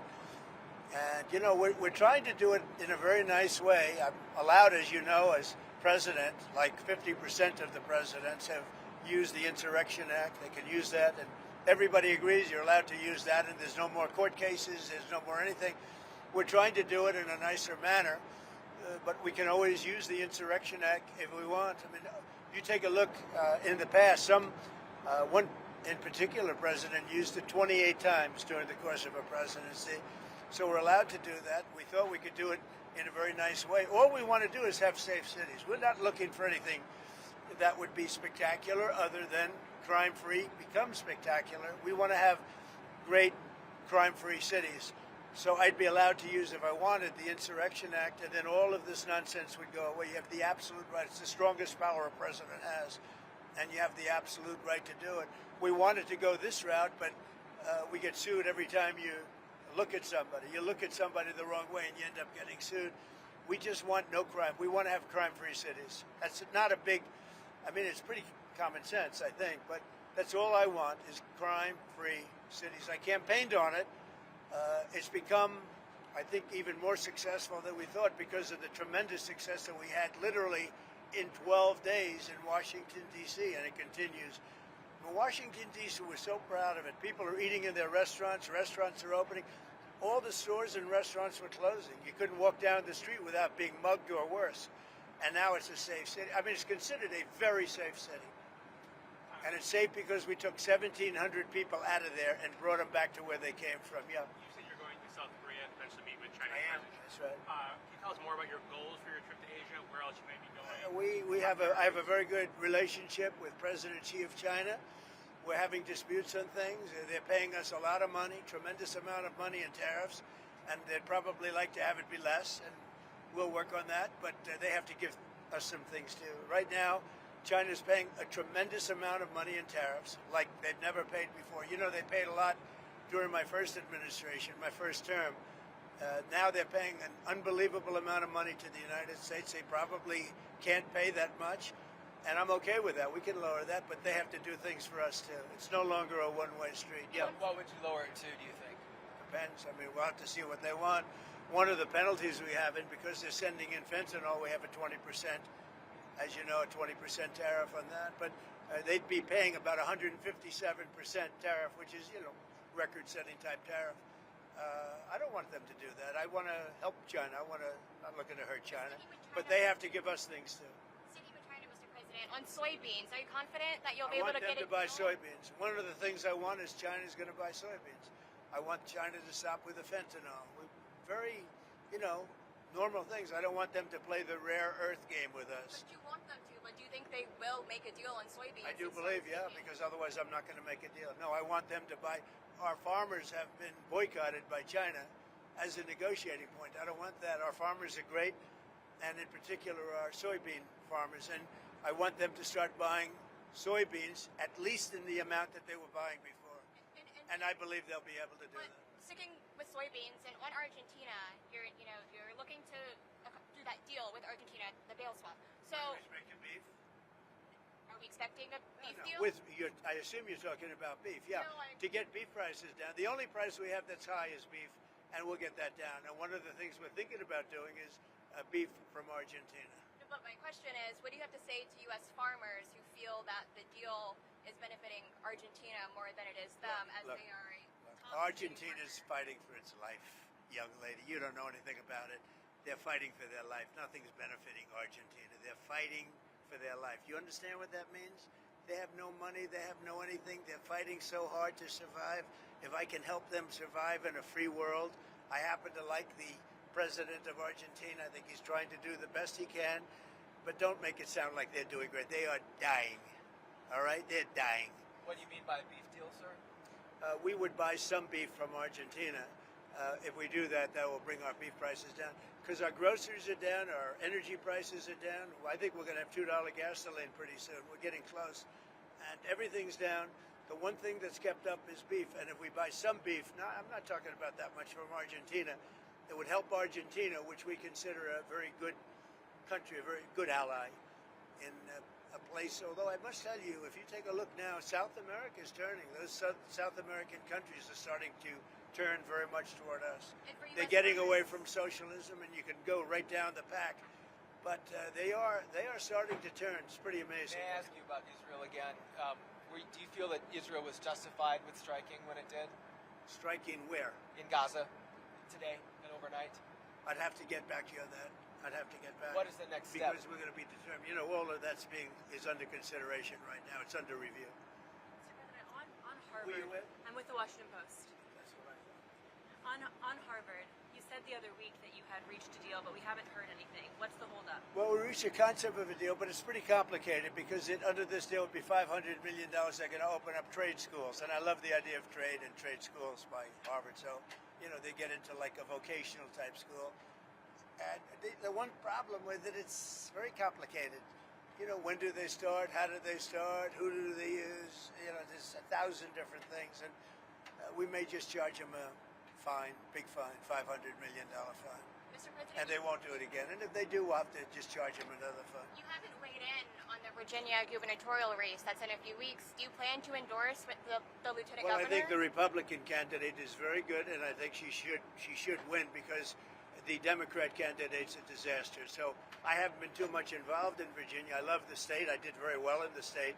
But I will tell you, I think the Republican candidate is excellent, and I think the Democrat candidate is a disaster. I watched her in the debate. She couldn't answer the most basic question. And a big thing with that race and also the race in New Jersey is going to be energy. Both of the Democrats are going to drive the energy prices through the roof. Through the roof. Your energy is going to double and triple. If the Republican gets elected, your energy is going to be coming down by 70, 80%. Thank you very much, everybody. Vote Republican.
what happens. I don't know if anything's going to happen, but we'll see. They'd like to do a deal.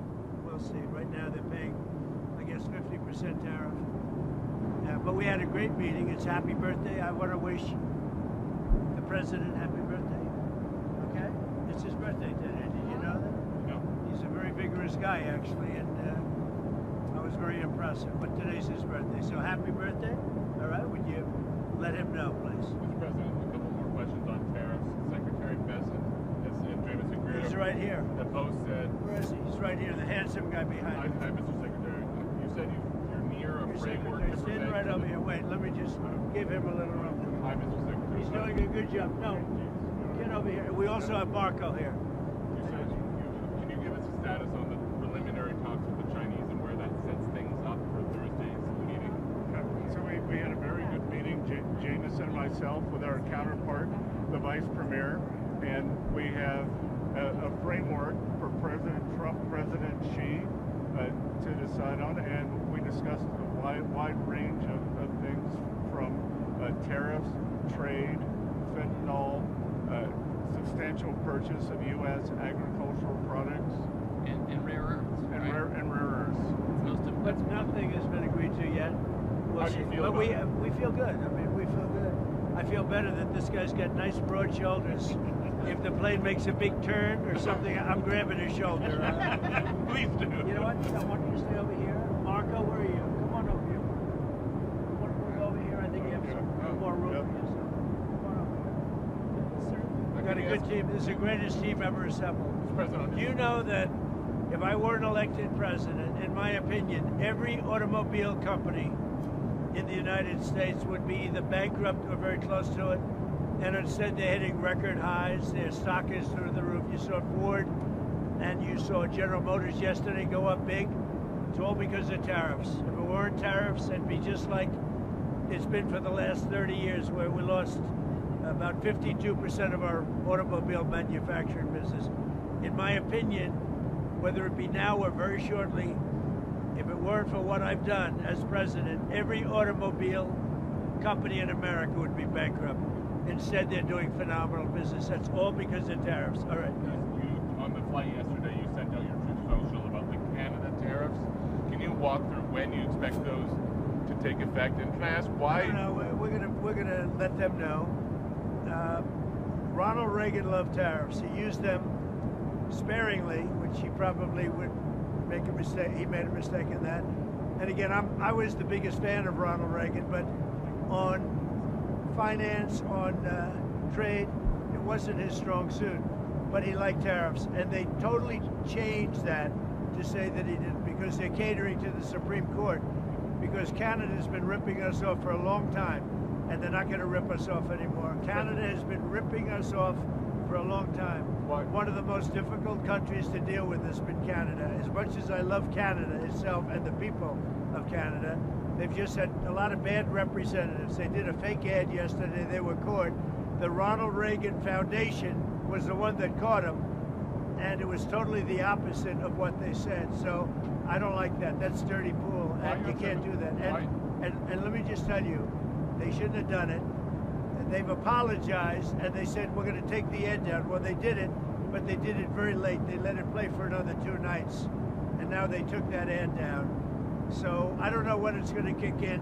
We'll see, but I don't really want to discuss it. Let's go. Can I just add, Mr. President, can I just add, this is an ad, that was an ad run by a provincial government in Canada. Why are you mad at the federal government? Because whether it's provincial or Canada itself, they all knew exactly what the ad was.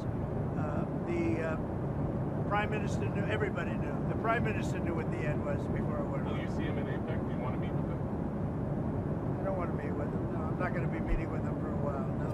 I'm very happy with the deal we have right now with Canada. We're going to let it ride. Well, we have Secretary Bessent here. Can you ask about the Fed search as well? Where are you on interviewing candidates for a new chair? Yeah, we're down to 5. We're obviously traveling a lot now. We're going to continue. We're going to do a second round, and we hope to present a good slate to the president right after Thanksgiving. It'll ultimately be his choice. I think he's got some very strong I'm thinking about ideas. him for a fact. What do you think? Thinking about Secretary Bessent. I'm thinking about Marco. Thinking about Jameson. Thinking about a lot of people. I think Stephen Miller. We do have a lot. Stephen Miller. How about Stephen Miller? We have a lot of candidates that want the job. When do you think you'll make a decision? I think it's the world's easiest job, but to get it right, you have to be very smart. And we have a person that's not at all smart right now, unfortunately. He should have been much lower, much sooner. That's why we call him Jerome Too Late Powell.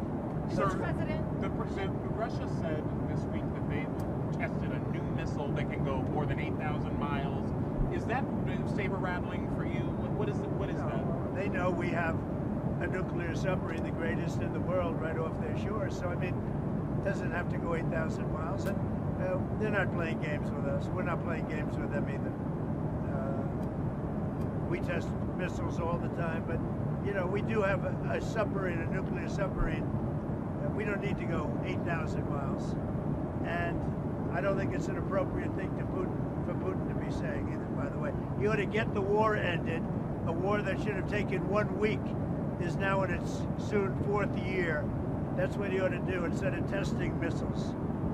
Mr. President, should the EU use frozen Russian assets to help pay for defense of Ukraine? I don't know. You have to ask EU. I'm not involved in that. That's up to EU. Are you considering additional sanctions against Russia? You'll find out. So, Mr. President, shipbuilding has been a big part of your trade deals with both South Korea and Japan. Why is it so important to increase our shipbuilding to counter China? Well, pretty obvious answer to that, because we want more ships. We're going to be back in the shipbuilding industry. We have a lot of companies coming into our country now. They're going to start building. We have the shipyards available. You know, in World War II, we were the biggest in the world in shipbuilding, and then over the years, we went wokey and stupid and weak, and we started buying ships from everybody, and, you know, we lost that industry.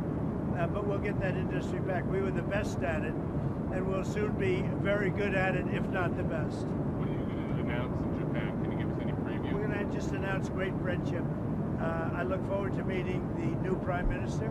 I hear phenomenal things. She was a great ally and friend of Shinzo Abe, who was my friend, the former Prime Minister, and he was great. He was one of my best. He was one of the best. And in the group, he was one of the best, really best. And I know they were very close. And I think philosophically they were close, which is good. It's going to be very good. That really helps Japan and the United States. I think she's going to be great. Which CEOs are going to come to your dinner tomorrow? Can you say what companies? I'd rather not say. You'll see tomorrow. Are you planning to sign the final deal on TikTok on Thursday when you meet? We might. That'll be one of the things we're discussing. Somebody reported it's been approved recently. I mean, we got an original approval from President Xi. I expect we'll have an approval, but I'd rather wait till a couple of days to let you know. Is it part of the grand deal coming? No, but it's something we're going to talk about. Current 55% tariffs on China. Is the understanding from both countries that will remain regardless of?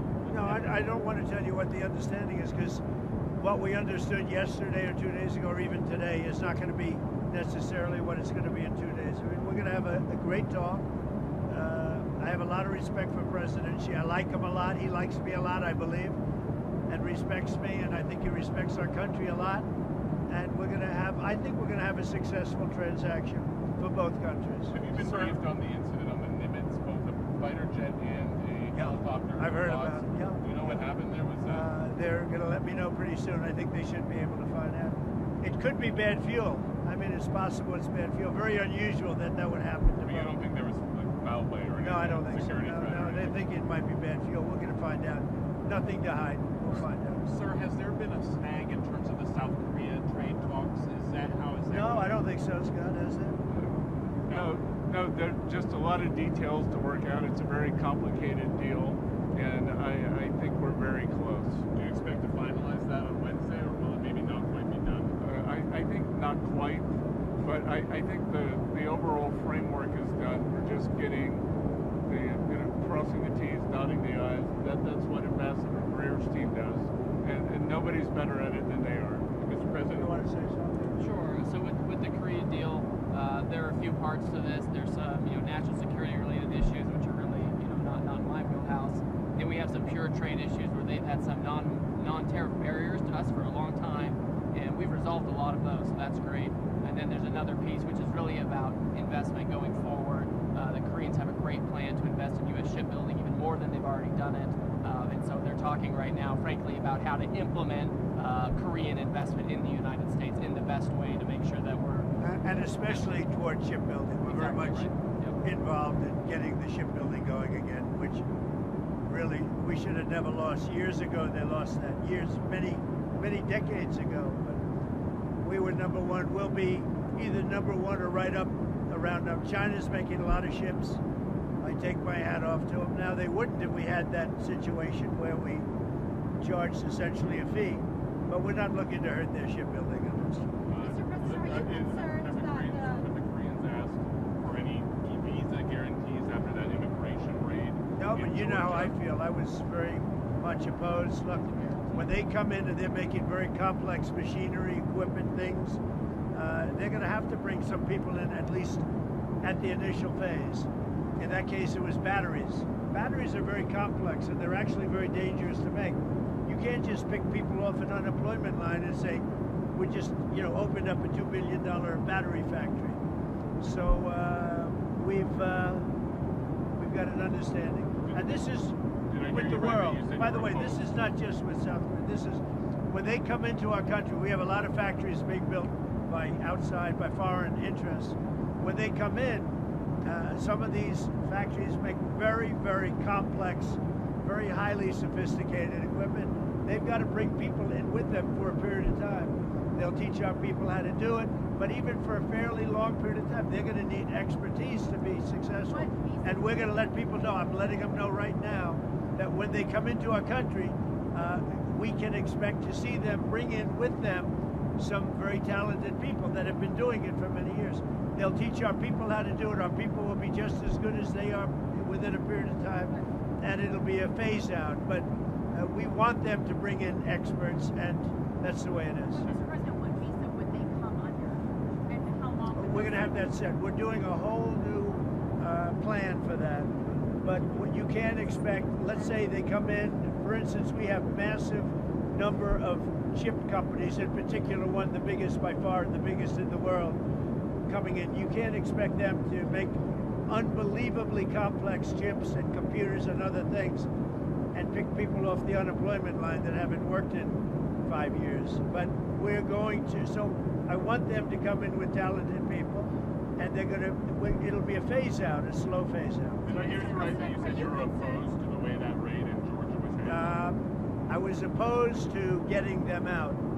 And in fact, before they got out, they were pretty well set. But before they got out, I said they could say they went, they left, and they're going to be coming back. Right. Did you see the results from the Argentina election? It looks like Milei's party. Wow, what a great question that is. I love that question because that was a big win. In Argentina, I want to congratulate the victor, and he was a big victor, and he had a lot of help from us. He had a lot of help. I gave him an endorsement, a very strong endorsement, and it was really unexpected to have a victory of that.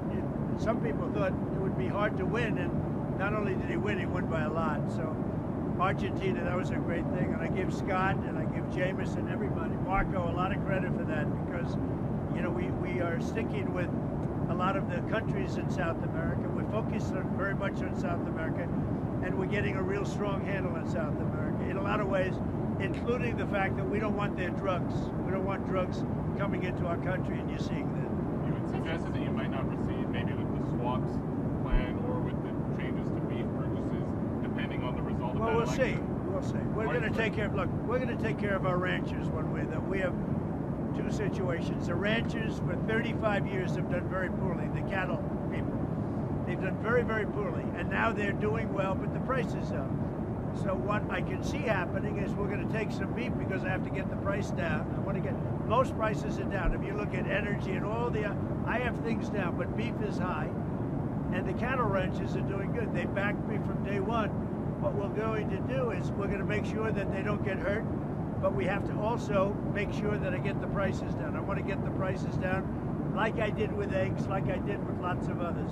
We had a couple of them where when I first took over, eggs were double and quadruple what they were. That was Biden's fault. A lot of this is Biden's fault too. And we're going to get the price of beef down, and I'm going to make sure the cattle ranchers don't get hurt. Mr. President, you talked about North Korea on your mentioned it. I haven't said anything, but I'd love to meet with him if he'd like to meet. I got along great with Kim Jong-un. I liked him. He liked me. If he wants to meet, I'll be in South Korea. Would you extend your trip in order to try to meet Say it. him? Would you extend your trip in Asia in order to meet with him? Well, I hadn't thought of it, but I think the answer would be, yeah, I would do that, sure. It's our last stop. So it's pretty easy to do. Yeah, I would do that. When you do meet with him, sir. With Kim Jong-un? Yes. What does the U.S. have to offer? Well, I didn't say him? I was meeting with him, but if he'd like to meet him around, I'll be in South Korea, so I can be right over there. Well, what could the U.S. offer him at this point? Well, we have sanctions. Well, that's pretty big to start off with. I would say that's about as big as you get. Anything as like an inducement to do a deal? I just had a good relationship with him. I would love to see him if he wants to, if he even gets this message. We haven't mentioned anything, but he knows I'm going over there. If he'd like to meet, I'd love to meet him. Sir, are you concerned about flights being halted at LAX due to shortages for air traffic controllers? Is there a way we can pay them? Yeah, there is, but the Democrats should just do a simple extension. That's the best way. The Democrats are holding it up. They want $1.5 trillion for people that came out of prisons, for illegal aliens that come into our country. We don't want to do that because that will really hurt the health care that we have in our country. And frankly, we'd like to see better health care, period. We're not looking to do that. The Democrats can solve that problem with air traffic control. All they have to do is say, the country's open. We only need 5 votes. The Republicans are with us. We only need 5 votes. So let's see what happens. I would imagine that gets taken care of. Not only the controllers, but other people too. How is your relationship with Elon these days? And is there? I think it's good. I mean, you saw that during Charlie's beautiful tribute. Elon came up. It's good with Elon. I like Elon. I've always liked Elon. Elon's good. Have you talked to him since the memorial? On and off a little bit. Yeah, very little. Nothing much. Look, he's a nice guy. And he's a very capable guy. I've always liked him. He had a bad spell. He had a bad period. He had a bad moment. It was a stupid moment in his life. Very stupid. I'm sure he'd tell you that. But I like Elon, and I suspect I'll always like him. Sir, what are your thoughts on the continued protests outside immigration centers in Chicago? Well, when people come into our country illegally, especially in terms of speed, the very bad ones, murderers, because we've had murderers came in through the Biden administration. We have very tight borders now, but we had open borders. Incredibly, we had open borders. What were they thinking? But we have murders. Over 11,000 murderers came in. Many of them murdered more than one person. We want those people out. We want people that were in prisons. We want them to go back to their prison, not our prison. We want them out, and we'll get them out. Get them all out. Do you think deportations? It was really a terrible mistake that was made. When you think of it, so much of our time is spent on that subject, and it's a big subject because it's probably 20 or 25 million people, the real number. And of the 25 million people, it's millions of people should not be here. Now, all of them shouldn't be here if they came in illegally, but we have to get the criminals out. Washington, D.C. is doing great. Memphis is starting to do great. We just started there 2 weeks ago. Any place we touch is going to do well. If I were a governor, I'd say, please get your people in, whether it's National Guard or the military. Get them in. Is there a deadline? And as you know, we've been winning those cases. Is there a deadline for San Francisco to get their crime rates down? Yeah, I mean, I'd like to do it, but, I have a lot of very important people that are really into San Francisco that are really trying to do it themselves. I said, we can do it better because we have a strong group, a tough group, a group that has powers that other people don't have. Locally, you don't have the powers that the federal government has. And we can do a better job of it faster. But I listened to a few of the people, Jensen, who's fantastic, from NVIDIA, as you know, and Mark from Time Magazine, among a lot of other things, right? He's a good man. And they would love to give it a shot. And I say, go ahead, do it. And I would have done that with Chicago, but Chicago is very far along the way. We have to do something with that. If I have a lot of friends influential in Chicago, if they call me, maybe I do the same thing, but we have to save Chicago immediately. We can do that pretty easily, but we have to get in quickly. Can I go back to Argentina quickly? Yeah. What do you think the state of the fiscal situation is there now? Do you think you'll have to do another Well, we have the all-time deal? expert right here. I think right now we've made a lot of money based on that election because the bonds have gone up, their whole debt rating has gone up. You know, that election made a lot of money for the United States. Now, we're not in that for money per se, but if you look at the value of the bonds, the debt, Scott, you can go ahead. Yeah, I think the great victory in this election, President Milei, I think he is going to expand his coalition, and you know they have some big refinancings next year. But the Argentinian people have spoken. President Trump, that they know that the U.S. is their ally. Thanks to President Trump, we're behind them, and that they're going to be able to fix their fiscal and keep on the road. He's working against 100 years of bad policies, and he's going to break them thanks to the support for the United States. And we're helping other South American countries also, as you know. Will they need more support, or would you consider it if they need it? They might. Yeah, we would consider it, I think. Yeah, well, look, I think they'll be a good shape. Yeah, we think the market's going to do it from here. Now that he's gotten over this, as I always said, this was a bridge. We've bridged it. Thanks to President Trump's support, he did better than anyone ever expected. The Peronis said it wasn't a fair election because we were running against Donald Trump too. And now I think the market is going to take care of itself, and it's going to have a lot of confidence in his policies and the way forward. The polls were very wrong on that election. I mean, the polls really got it wrong. That was an election they said was going to be lost, and not only was it won, but it was won by a lot. And maybe we did help. I hope we helped. Sir, for you or Secretary Rubio, over the weekend, Israel assassinated a military official of the Palestinian Islamic Jihad movement. Does that violate the ceasefire law between Israel and Hamas, or are they treated as a separate group? You're talking about the strike against the Palestinian Jihad individuals? Yes. Yeah, look, Israel didn't surrender its right to self-defense. Obviously, the ceasefire is based on obligations on both sides. By the way, we'd also like to see Hamas speed up the return of hostage bodies. We still have 13 hostages, 2 Americans included. But we don't view that as a violation of the ceasefire. They have a right. There's an imminent threat to Israel, and all the mediators agree with that. How transparent is the Trump administration? You got Scott, you got Jameson, you got Marco. We're not saying you please don't ask this question. You can ask anything you want. There's never been anything like this. Do you agree with that? Well, I just wanted to ask a clarifying question from my earlier thing. You said 5 Fed candidates. That's Waller, Hassett, Warsh, Ryder, and Bowman, right? Reader, and Bowman. All right, thank you. I just wanted to clarify. Whether a surprise 5th, and you added a surprise 6 occasionally with Secretary Bessent. He likes what he's doing too. I don't think you couldn't pull him out of there no matter what.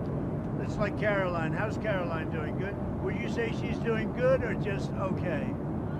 I think she's doing. She's been very gracious to us. She's doing very good. Yes, Without her, we wouldn't be here right now. She's doing great. When do you think you'll make a decision on the last Fed? I'd say maybe by the end of the year. Yeah, before Christmas, right around. I think by the end of the year, early next year, but by the end of the year. We want to get too late out as soon as possible. Sir, we want to be too early with too late. Sir, Steve Bannon said in a recent interview that there could be plans for you to be able to run and potentially win a 3rd term in 2028. Is that something you'd be willing to challenge the court to be? Well, I haven't really thought about it. We have some very good people, as you know, but I have the best poll numbers I've ever had. I mean, I just solved 8 wars and a 9th is coming. I believe Russia, Ukraine will happen. But we just did, we just left, and when you look at the treaty we just did, that was a war, that was thousands of people were already shot at the border. And when you look at what we just did, was pretty amazing. Pretty amazing. We got a lot of good credit. And I really have to thank Malaysia for that, because they really, the Prime Minister and everybody really helped get the 2 countries together. But it was quite a great peace treaty. But that was one of 8. And makes me feel good. I mean, it's millions of people that we saved. I saved the lives of millions of people. That's what's important. Yeah. Who are the very good people? They are good people. What? You said that for 2028, they're very good people. Well, we have great people. Well, I don't have to get into that, but we have one of them standing right here. We have JD, obviously. The vice president is great. I think Marco's great. I think, I'm not sure if anybody would run against us. I think if they ever formed a group, it would be unstoppable. I really do. I believe that. I would love to do it. I have my best numbers ever. It's very terrible. I have my best numbers. If you read it, am I not ruling it out? I mean, you'll have to tell me. All I can tell you is that we have a great group of people, which they don't. They have Jasmine Crockett, a low IQ person. They have AOC's low IQ. You give her an IQ test, have her pass like the exams that I decided to take when I was at Walter Reed. Those are very hard, they're really aptitude tests, I guess, in a certain way, but they're cognitive tests. Let AOC go against Trump. Let Jasmine go against Trump. I don't think Jasmine, the first couple of questions are easy. A tiger, an elephant, a giraffe, you know. When you get up to about 5 or 6, and then when you get up to 10 and 20 and 25, they couldn't come close to answering any of those questions. The readout from Walter Reed mentioned advanced medical imaging. Did you get an MRI? Can you tell us what that was? I did. I got an MRI. It was perfect. Yeah. I mean, I gave you the full results. We had an MRI, and in the machine, you know, the whole thing, and it was perfect. Yeah. Can you say what in particular? You could ask the doctors. In fact, we have doctors traveling with us, but I think they gave you a very conclusive. Nobody has ever given you reports like I gave you. And if I didn't think it was going to be good, either I would let you know negatively, I wouldn't run, I'd do something, but the doctor said some of the best reports for the age, some of the best reports they've ever seen. One theory on how you might try to serve a third term is that you could run as the vice president. Yeah, I'd be allowed to do that. Is it the White House, or the White House counsels, or your legal position? No, you'd be allowed to do that, but I wouldn't do that. I think it's too cute. Yeah, I would rule that out because it's too cute. I think the people wouldn't like that. It's too cute. It's not. It wouldn't be right. Sir, a golf-related question. Do you mind? Your personally the most difficult shot for you in golf. You mean right now? Well, yeah. How were you playing? The most difficult shot. It used to be chipping, but I've become a very good chipper. I hit them all pretty good. I'm a pretty good golfer. I won 38 club championships. That's pretty good. I mean, pretty much I hit. I'm very solid, very consistent, pretty long. I mean, I hit the ball pretty long. I play with Gary Player. You know, Gary's 90, and he shot 70 with me the last time we played, which is pretty amazing from 6,800. Putting is pretty good. Putting's pretty good, yeah. Putting's used to be. I'd say putting used to be the best, but I'd say putting is pretty good. Yes. Sir, can I ask you just one more trade question? There were some tweaks to the Vietnam deal where they're going to have some zero tariff items that can come into the United States. Yeah. Why was that change made? I don't know. That's just there's a handful of things like coffee, etc. The type of stuff we don't make in the United States or grow, like climatologically we can't. So it makes sense if people are going to do a deal with us, we'll give them a good deal there. But overall, 20% on Vietnam. And we want to get coffee down a little bit. So just to clarify, technically that was stuff that was at 20 and now will be brought to zero. Is that? Well, it's just brought to whatever congressional level of tariff there is, right? I mean, this is, you know, we have a huge deficit with Vietnam, and so they've taken down all their tariffs to zero on everything. All gone. All the non-tariff barriers gone. They're going to accept all our autos, all our standards, all of that. We have 20%. Which, by the way, people said impossible to get. They did say impossible. They're all gone. Yep. And so we just have a few items like that we can't grow or extract from the ground in the United States. Certain spices, right, that we don't grow in America, that kind of thing. How worried are you still about the risk of transshipment through Vietnam from China? So part of the deal, they've agreed to a duty evasion agreement with us, and if we catch them doing it, we can charge an additional 40%, right? On top of the 20? That's right, yeah. And that's an executive order that's already in place. So you guys have a very interesting couple of days. We have Japan, and then we have South Korea, but we have China coming, and it's going to be very interesting. I have a lot of respect for President Xi, and we are going to, I think we're going to come away with the deal, but I really feel good. Our country is doing so well economically. It's doing so incredibly well. The Democrats should let it open. I guess they don't do that because it's doing so well. It's too bad. But on the macro scale, it's not having that kind of an effect. We just want people to get paid. We think it's very unfair. And how about the man that put up $130 million to make sure our military got paid? This, you won't tell him? I won't tell you. I won't tell you. But this is a person that called me that said, "Sir, I'd like to make a contribution of any difference needed for the United States military." I said, "I don't know. That could be a big number." And we worked it out. It was about $130 million. And he wrote a check for $130 million because he's an unbelievable patriot. And that's what it's all about. So we're going to have a good time over the next 2 days. Get a little rest. I haven't been watching it too much, the World Series. No, I'm disappointed they didn't put Pete Rose in. I said, put Pete Rose in before he dies. He had over 4,000 hits. They didn't do it. And with all the gambling you see now, I mean, give me a break. They didn't put Pete Rose in. I asked the commissioner, put Pete Rose in, commissioner, long before he died. Like a year before he died. They didn't get it done. Should have gotten it done. Pete Rose was a great baseball player. One quick one. Just you said yesterday that you might invite China to Mar-a-Lago. Yeah. When would that be? Well, sometime after. I'm going to go. We pretty much agreed that I'll be going to China. When is that? In the earlier part of the year. Okay. And President Xi will be coming into maybe Washington or Palm Beach or someplace sometime after that. Vietnam said that you accepted an invitation there as well. Do you plan on visiting Well, he invited me. If I can, I will. We have a good relationship with Vietnam. And they've made a lot of money with the United States over the years with presidents that really didn't know what they were doing. But now, as you know, Vietnam is not charging us tariffs. And that's a big step. And based on that, I would. That's a big move. On Friday, Ambassador Greer launched a 301 on whether China reneged on its Phase 1 deal. Is that part of these talks? Would you pause that?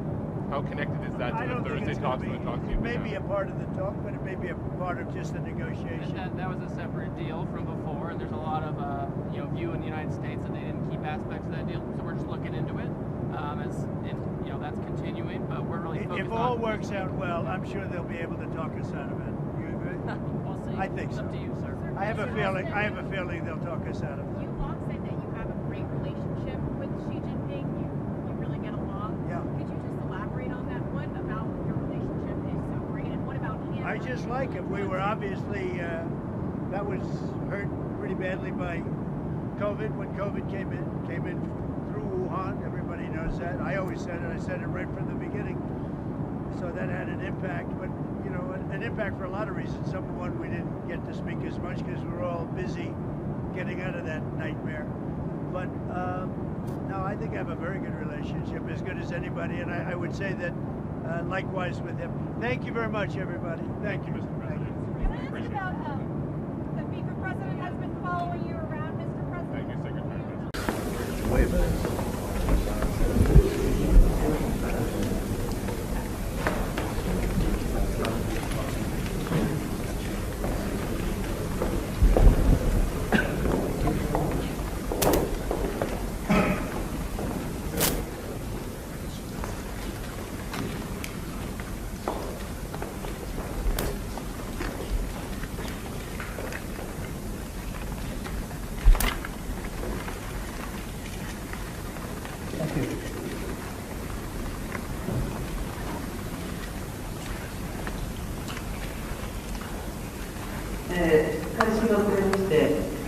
失礼いたしました。今トランプ大統領の部屋で野球を見ておりました。1対0でドジャースが勝ってます。So to the press corps, I'm very sorry that we kept waiting. As a matter of fact, Mr. President and I myself just enjoyed watching the Major League Baseball match. Actually, Dodgers versus Blue Jays, and Dodgers is now having a 1-point lead, and we really enjoyed the match. まずトランプ大統領の訪日を改めて歓迎申し上げます。で電話でも申し上げましたけれども、自民党総裁選挙に勝った直後にお祝いの発信をいただきありがとうございました。直接お会いできることを楽しみにしておりました。So President Trump, let me extend a very warm welcome upon your visit to Japan. As I convey to you over the phone, I thank you for your congratulatory message to me right after my party LDP's presidential election, and I have been very much looking forward to seeing you in person here in Japan.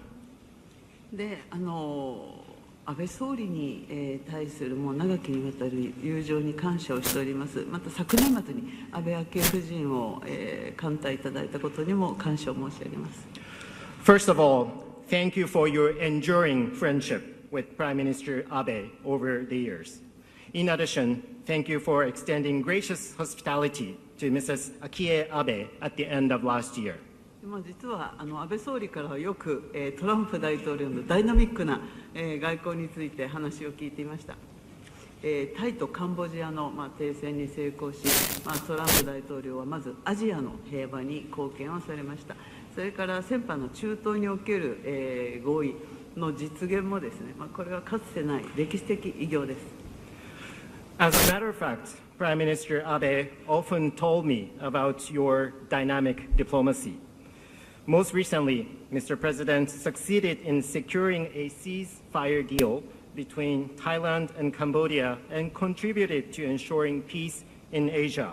Also, the deal you have recently achieved in the Middle East is an unprecedented historic achievement.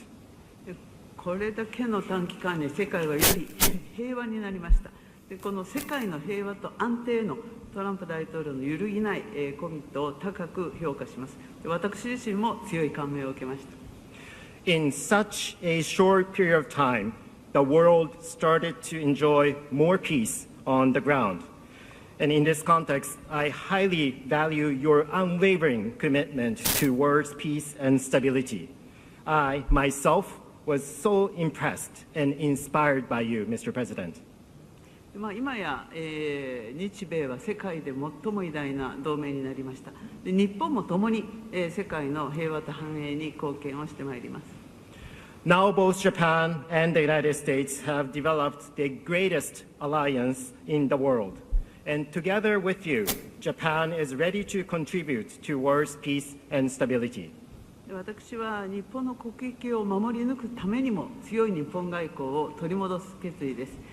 そして自由で開かれたインド太平洋の進展に向けても日米でさらに協力を進めたいと考えています。On diplomacy, I am determined to restore dynamic Japan's diplomacy to protect Japan's own national interests. In addition, I am ready to promote further collaboration with you and with the United States toward our shared goal of achieving a free and open Indo-Pacific. 私はこれから日本の国力、つまり外交力、防衛力、経済力、技術力、情報力、人材力を強くするリーダーとして働いてまいる決意です。So let me share with you my determination. I will continue to strive as a leader of Japan to strengthen Japan's national power, namely diplomacy, defense capabilities, economic power, technology, intelligence, and human resources. 来年は、米国建国250周年、ですよね。で、共に、日本も共に盛大にお祝いをしたいと思っております。ワシントン DC に250本の桜を、寄付する予定です。それからまた来年7月4日にはワシントン DC で日本の秋田県の花火が打ち上げられると聞いております。Next year, the United States will mark the semi-quincentennial anniversary. Japan and I would like to join the United States to have a magnificent celebration. We'll extend a gift of 250 cherry trees to Washington, D.C. In addition, I understand that fireworks from Japan, from Akita Prefecture, will be shown in Washington, D.C. on July 4th next year. 日本とアメリカを、より強く豊かにするために、日米同盟の新たな黄金時代をトランプ大統領とともに作り上げていきたいと願っております。ありがとう。Through these efforts, together with you, Mr. President, I would like to realize a new golden age of Japan-US alliance where both Japan and the United States will become stronger and also more prosperous. Thank you. Well, I want to thank you very much, and I want to congratulate you. As you know, Shinzo Abe was a great friend of mine, and I was very saddened to see what happened. It was so shocking, but he spoke so well of you, even before we knew what was going to happen and your ascension. He spoke so well of you long before we met, and I'm not surprised to see that you are now the Prime Minister, and he would be very happy to know that, and I congratulate you on behalf of the United States of America. 総理ありがとうございます。まずご着任の、に対して祝したいと思います。晋三は私にとって非常に素晴らしい友人でありました。本当に、彼が亡くなったことはショッキングであり、悲しい出来事でありました。また、安倍晋三氏からは、かなり、総理のことを、よく、話されておられました。ですので、お会いする前から、総理になるということを、私が知る前から素晴らしい話をよく聞いております。ですので、晋三氏もかなり喜んでいらっしゃると思いますし、米側を代表して私の方からも祝したいと思います。I know that you are increasing your military capacity very substantially, and we've received your orders for a very large amount of new military equipment, and you know that we make the best military equipment in the world, the jets, the missiles, and everything else, and hopefully we don't have to use them very much, if at all. But we appreciate that order, and we very much appreciate the trade. We're going to do tremendous trade together, I think more than ever before. We're just signing a new deal, and it's a very fair deal, and we look forward to welcoming Japan into the United States and a continuation, and it's something that everybody is very, very excited about. また、日本の方も、かなり自衛隊や防衛費に関して増加をされるということで、聞いております。このほか、米国から装備品の調達をされるということで、もちろん米国はベストな、戦闘機、ミサイル等を持っております。もちろん使いたくはないのですけれども、このような調達に関しても感謝申し上げたいと思います。貿易に関してもこれから増えていくことかと思います。また貿易協定の署名式もこれからなされる予定であります。非常に公平なこの協定になっていると思っておりますので、これからもこのような関係を継続していきながら非常にエキサイティングな時代になっていくと思います。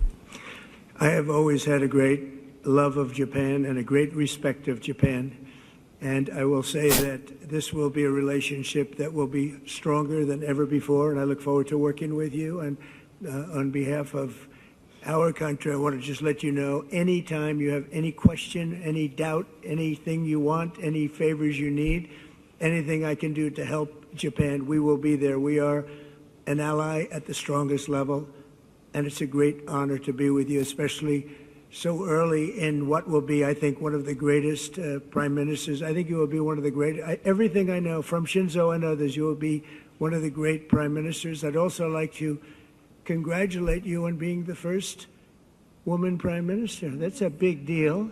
That's a big deal, and I want to congratulate you on that. I think that has to be called out. And you're going to do a fantastic job, and we're going to have a fantastic relationship. Thank you very much. 私は日本を愛してますし、非常に日本という国を尊敬しております。私たちの関係はこれから今まで以上に強力なものになっていくと思います。またお伝えしたいことは何らかの質問もしくは疑問、何か私たちでできることがあれば何なりと言っていただきたいと思います。日本は私たちにとって最も重要な同盟国であり、また総理にこのような早い段階でお会いできることを光栄に思っております。また、安倍晋三氏も言っておりましたけれども、非常に素晴らしい話を聞いております。ですので、高市総理はこれから目を馳せる総理になっていくと私は確信しております。また初めての女性総理ということで、これは非常にビッグディールだと私も思っておりますので、大きな期待を持っております。Thank you. Thank you very much.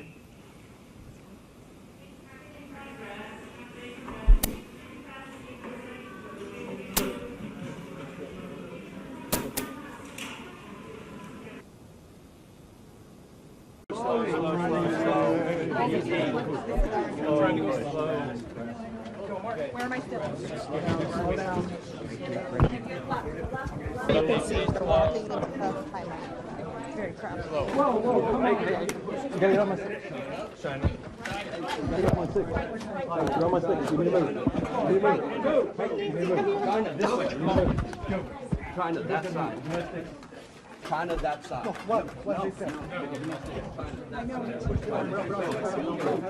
Keep going. Keep going. They're joined by you as well. Keep going. Keep moving. Keep moving. They're going. That's China. U.S. here. Go, go, go, go. You got it? No. No. No. No. No. No. Can't get to our sticks. Camera. Off my foot.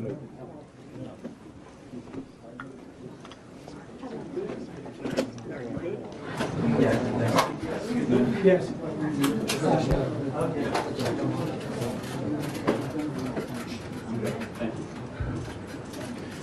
Well, thank you very much. It's a great honor to be with a friend of mine, really for a long time now, if you think about it.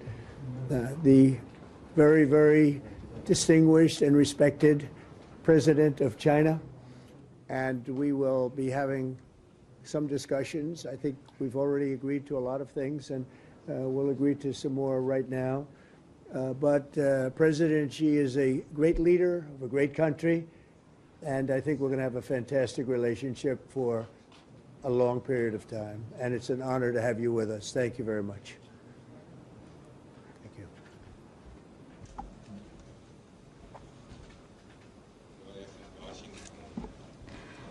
President Trump, it is a great pleasure for me as well to meet you. And it feels very warm seeing you again because it's been many years. Since your re-election, we have spoken on the phone 3 times, exchanged several letters, and stayed in close contact. And our joint guidance, China-US relations have remained stable on the whole. Given our different national conditions, we do not always see eye to eye with each other. And it is normal for the 2 leading economies of the world to have frictions now and then. And in the face of winds, waves, and challenges, you and I, at the helm of China-US relations, should stay the right course and ensure the steady sailing forward of the giant ship of China-US relations. I always believe that China's development goes hand in hand with your vision to make America great again. Our 2 countries are fully able to help each other succeed and prosper together. Over the years, I have stated in public many times that China and the United States should be partners and friends. This is what history has taught us and what reality demands. A few days ago, in the latest round of consultation, our 2 economic and trade teams reached basic consensus on addressing our respective major concerns and made encouraging progress. This provided the necessary conditions for our meeting today. Mr. President, I am ready to continue working with you to build a solid foundation for China-US relations and create a sound atmosphere for the development of both countries. Mr. President, you care a lot about world peace, and you are very enthusiastic about settling various regional hotspot issues. I appreciate your great contribution to the recent conclusion of the Gaza ceasefire agreement. During your visit to Malaysia, you witnessed the signing of the Joint Declaration on Peace along the Cambodia-Thailand border, to which you had provided input. China has been helping in our own way Cambodia and Thailand properly settle their border disputes, and we have also been promoting peace talks to resolve other hotspot issues. The world today is confronted with many tough problems. China and the U.S. can jointly shoulder our responsibility as major countries and work together to accomplish more great and concrete things for the good of our 2 countries and the whole world. I look forward to exchanging views with you on questions important for our 2 countries and the world. Thank you. Thank you. Thank you very much. It's great to have you all. Thank you very much.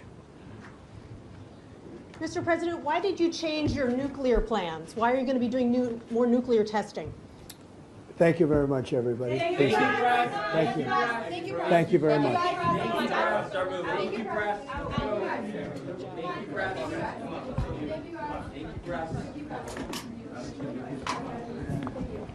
Okay, we're heading out. Thank you, press. Let's go. Time to go. Time to go. I don't know what this is over there. Thank you.